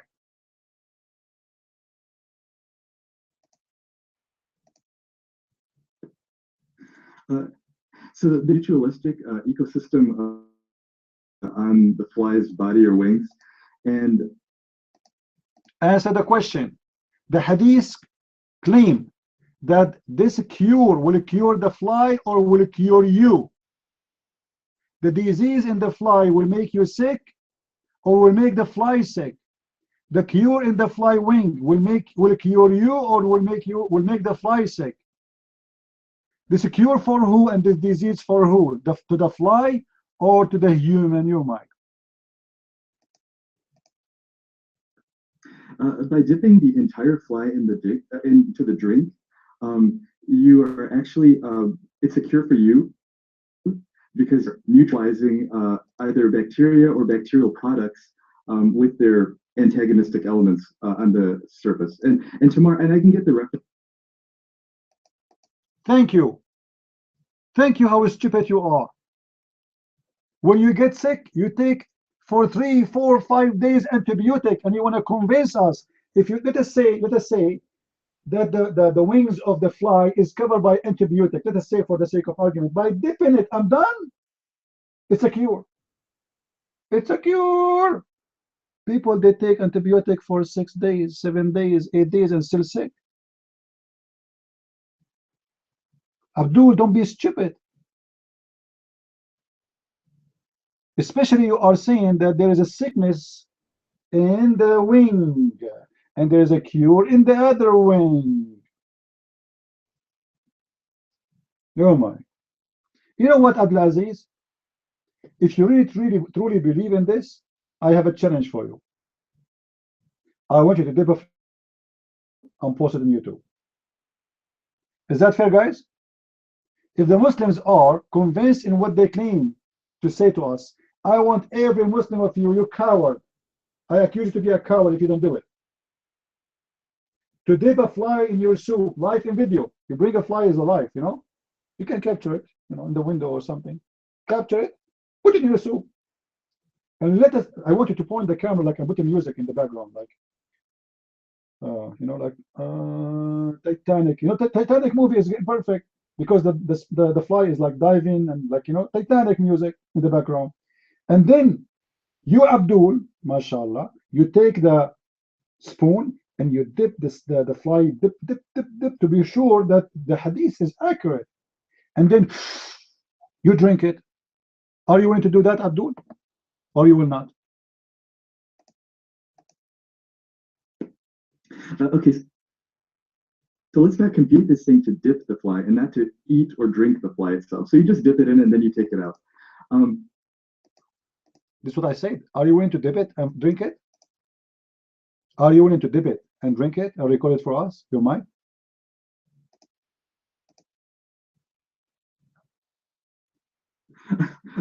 I don't like bugs too much, so I think it would be difficult for me to do, but I would be willing to drink a drink if that were.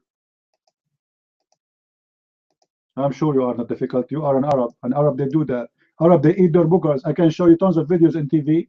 The host of the program in the TV, he put his hand, his finger in the nose and dig, and he eat boogers in live. Live in TV. Assalamu alaikum, brother. He forgot that he's on TV, guys. This guy, those stupid Arab, they are crazy. And the guy, he was making a program about the good manner of behaving in front of people. Imagine the program itself is about to teach you how to do good manner. And he was eating boogers live. Big ones, mashallah. So, Abdul, if you are really a man of what you say, you do what you said. I don't think I have a problem. Guys, did he say I don't think I have a problem with it? Did he say that? Do it. You know what, Abdulaziz? If you do that, I will close my room for 2 weeks as a gift from you. 2 weeks. What do you think, guys? 2 weeks. I will not open my room to expose Muhammad for 2 weeks. If you make a video with your face, dipping the fly and drinking it. And it's going to be better if you do it with the family. Like, you know, let us support the Prophet. Like all of you, the family, the whole family, you know. You put a bunch of flies in the soup, and all of you like, you and your mom and your dad and your sister and your, yeah, what do you think? I think this will be very exciting. Go ahead.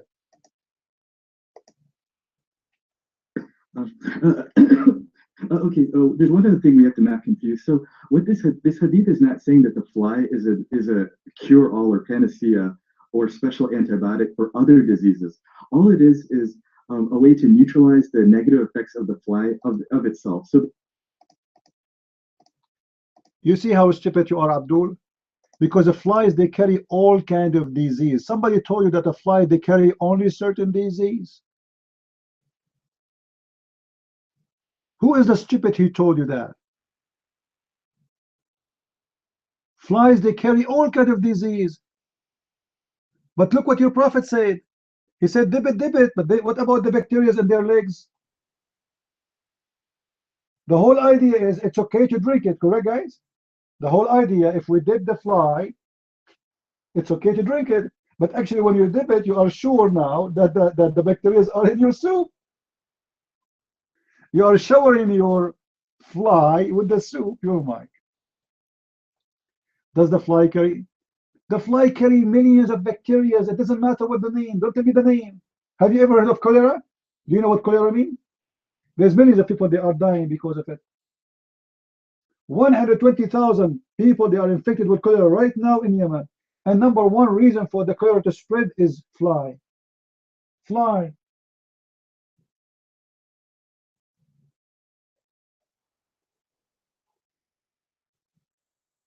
So how you say to me, if we dig it, we dig it.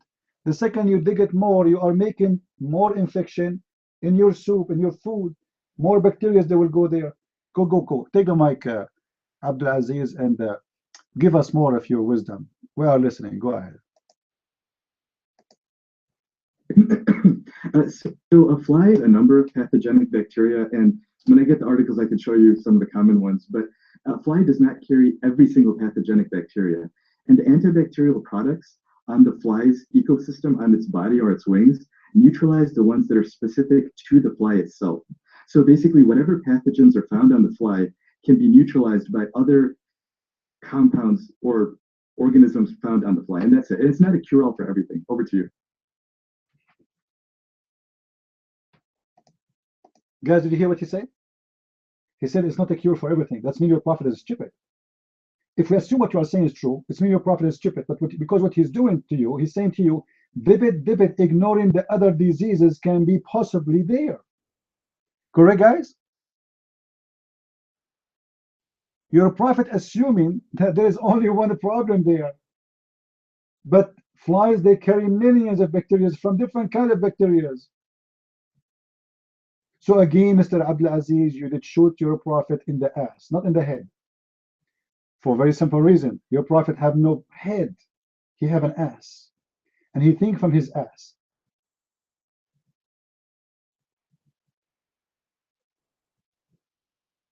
You see how the Muslims, they expose their Prophet. They try to defend him, but the more they try to defend, the more they poke the eyes of Muhammad. They put their fingers in his eyes. He just admitted that this fly have a cure for only one thing, which is in the other wing. But now you are asking the Muslim to drink the whole soup. And this is a fly. How many viruses there is in the fly? Abdul, do you want me to show you the research, what they say about the fly? I mean, come on, Abdul Aziz. We learned this when we are in the elementary school. Just because Muhammad, he said it, they take it. You see, Muhammad, if he said to them, eat shit, they eat shit. Actually, they did. He did. He told them, drink camel urine. They drink piss. Muhammad, he said to drink piss. They drink piss. And now they will make videos about how healthy drinking piss. So, Abdulaziz, what about I make one offer for you, another offer. You make a video of you drinking the soup of the fly, and after you finish, you appetize your food with a cup of camel urine. If you really believe in what your prophet said. What do you think? Here we go. Someone posting. I did not even the website. I did not open the website. I copy paste healthguidance.org. Should you still eat your food if a fly lands on it? I did not even open the website.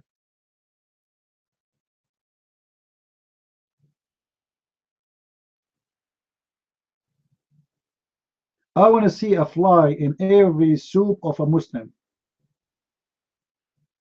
I want to see Muslims stop drinking orange juice. I want them to drink camel urine. And I required right now in the front of everybody that Trump, he make a budget to provide Muslim with the flies and piss. And not only that, we should guarantee the Muslims of a free and limited refill of piss, just to show them how much we care for them. As long as this is what health, provide them with health.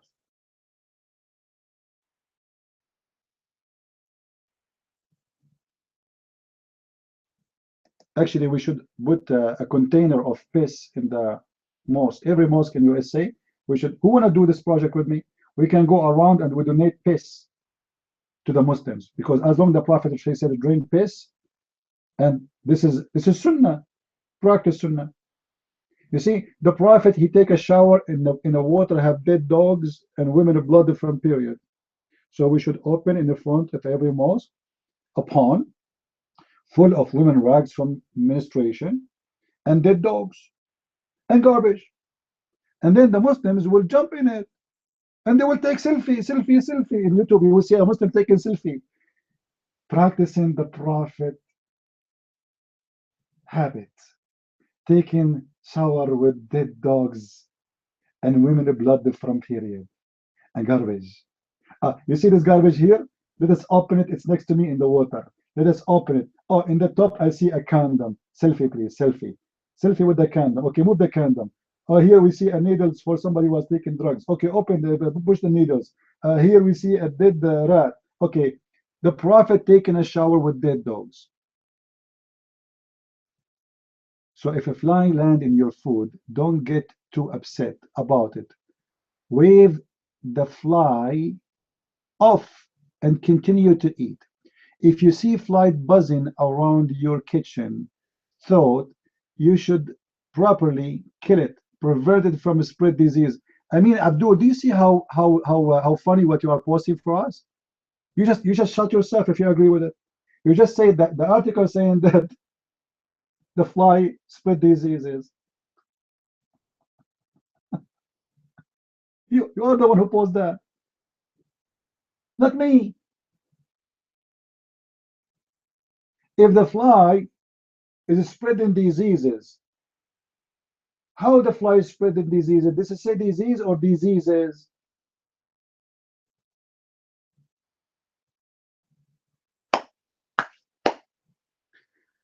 Sharp. Sorry, Sharp. I cannot provide you with any fly here because you are the Muslim. I offer those things only for Muslims. Do you want some beer? You're mine.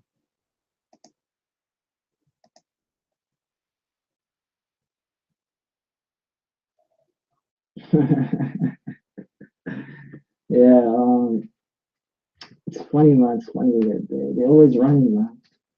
They have time to do da'wah, but whenever Muslims come against someone who's very skilled in Islam, that's their worst nightmare. You know, guys, more and more ex-Muslims are coming out, but the ones that the Muslims fear are the ones that are Arab speakers, like Christian Prince, the ones that can read, write, and speak Arabic. That's a nightmare to the Muslim community, because you know a guy like a guy like me or whoever, you can be knowledgeable, but if we don't speak the language, they always use that excuse. Oh, you don't know Arabic. You don't know. You're just reading translation. But the ones that speak the Arabic, they unlocked all the secrets and mysteries in books that someone like me would have to read translations. And I remember Christian Prince said, well, what they translate into English is not even 1%. Like all the hadith books and the collections and the tafsir and the seerahs and all that stuff they have, all the books and books and books, book of marriage, book of sex, book of this, book of that, book of discipline, book of this. But I have so many books, not even like 10% is in English or any language other than Arabic. The main language for, let's say, is English, the universal language, right? It's not even like, not too many is not even in English, And most Muslims only know that most Muslims only think that there's only 2 hadith books, but there's 6. There's 6, what they call 6 authentic hadith books, according to the Sunnis, So most Muslims, they can tell you, Bukhari and Muslim, that's all they know. Bukhari and Muslim, those were, a lot of them don't know Sunnah Abu Dawood, Jami al-Tirmidhi, and these other guys, So, okay, I have another question for Christian. Let's see if you can answer this. I know you can answer these questions. I mean, if it feels like it. So they always go into akhlaq, right? I know Muslims, I always see them online, Twitter, they always go into akhlaq, which I believe akhlaq, the translation means like the etiquette or the discipline, the respect, stuff like that, So what do Muslims say is the akhlaq of Muhammad, and what is his actual akhlaq? All right, I would like Christian Prince to, if you can answer that, tell us what the Muslims say. I know what they say, but just to educate everyone else, what do they say is the akhlaq? He's such a merciful guy. He's such a peaceful guy. He never had revenge. He never beat his wives. He never did this. He never hurt a fly. This guy is like more peaceful than Buddha, according to what they say, right? They say that his akhlaq, the Prophet must be like the Prophet. He was calm. He was temperate. He was, mashallah, so peaceful. He wouldn't even step on ants, yada, yada, yada, yada, yada. That's what they say the akhlaq is. Akhlaq is his discipline, his respect, his morals, his values. Well, Christian Prince, he already exposed certain things. There's even way more, but things like he had lice, he had fleas, he took showers and waters with period blood and dead dogs. And he had a dead dog skin underneath his bed. I thought if there's a dog in your house, no angels will enter. But this guy's sleeping underneath his bed. And this is Sahih, authentic sources by the Muslims. It's not some Jew website that hates Muslims. These are their sources. So yeah, Christian Prince, if he wants to go into it, he can go into it. I just want to add that. What do they say is his akhlaq, and what is his actual akhlaq? Where don't lie, sharp. You see this Christian Prince? Where don't lie. We have, alhamdulillah. I'm saying that joke. We have a scholar. For those who don't know, this guy's a scholar. I will let him say if he wants to, but just know this guy's a scholar. You're not dealing with a Joe Schmo, a guy who just learned Islam yesterday. He's a real scholar.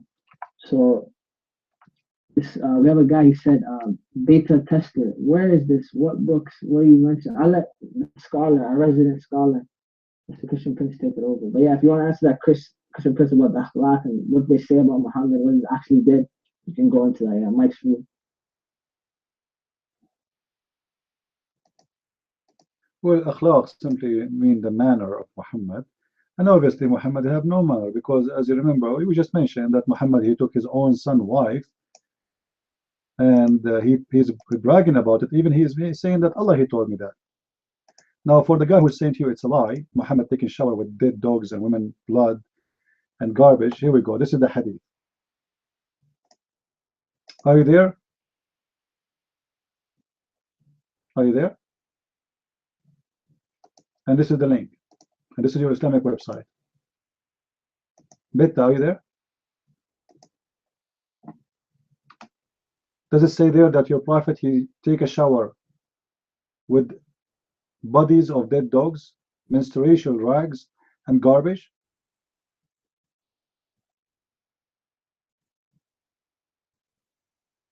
Does it say that? Beta, does it say that?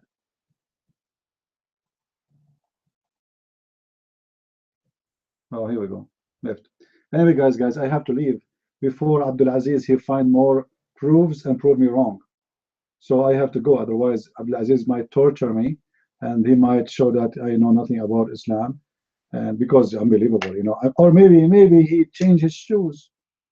Maybe he decided to be a Shia tomorrow, and he wear a yellow shoes, and he come back to us. Or maybe he will eat a watermelon. Or maybe he will marry a watermelon. You never know. As you see, watermelon have a huge impact in Islam, and watermelon is a source of strength. And me, myself, I did not eat watermelon for a long time. I don't want to tell you my pain now about the watermelon. I wish to buy a watermelon. Last time I saw it in the store, it was for $5. I said, what, $5 for watermelon? Let me think about it. If Allah will give me 70,000 deeds, all right? 70,000 deeds for eating watermelon, divided to $5, that will cost me $1.40. Will give me 1,400 deeds for every $1. Then I said to myself, if I open my room and I expose Muhammad without spending $5, how many deeds Allah will give me? Any Muslim can tell us?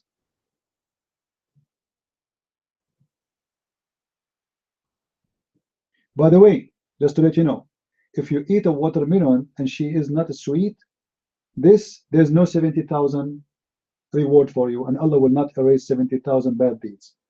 Allah will give you those deeds only if the watermelon is sweet. I'm serious. All right? So just take a note. You have to buy a watermelon which is very sweet. The more sweet, the better deeds you get. Ali, once he ate a watermelon which is not sweet, do you know what he said? This is from the Sunni. This watermelon is a Sunni. For if it was Shia, it's going to be sweet. And for sure, science proved that too. So with this, I want to say thank you guys for being here. May the Lord bless you. And don't forget to help us in what we do and to share with your friends about us. And subscribe to YouTube for those who watch us on YouTube. And tell your friends about my books in Amazon. It's very easy to find them. Search for Christian Prince in Amazon, and you will find the list of my books in all languages. Until I see you again soon, if the Lord He wants us to be here again, I say Christ is Lord. Islam is false. I mean to that. And we'll see you soon again. Bye-bye.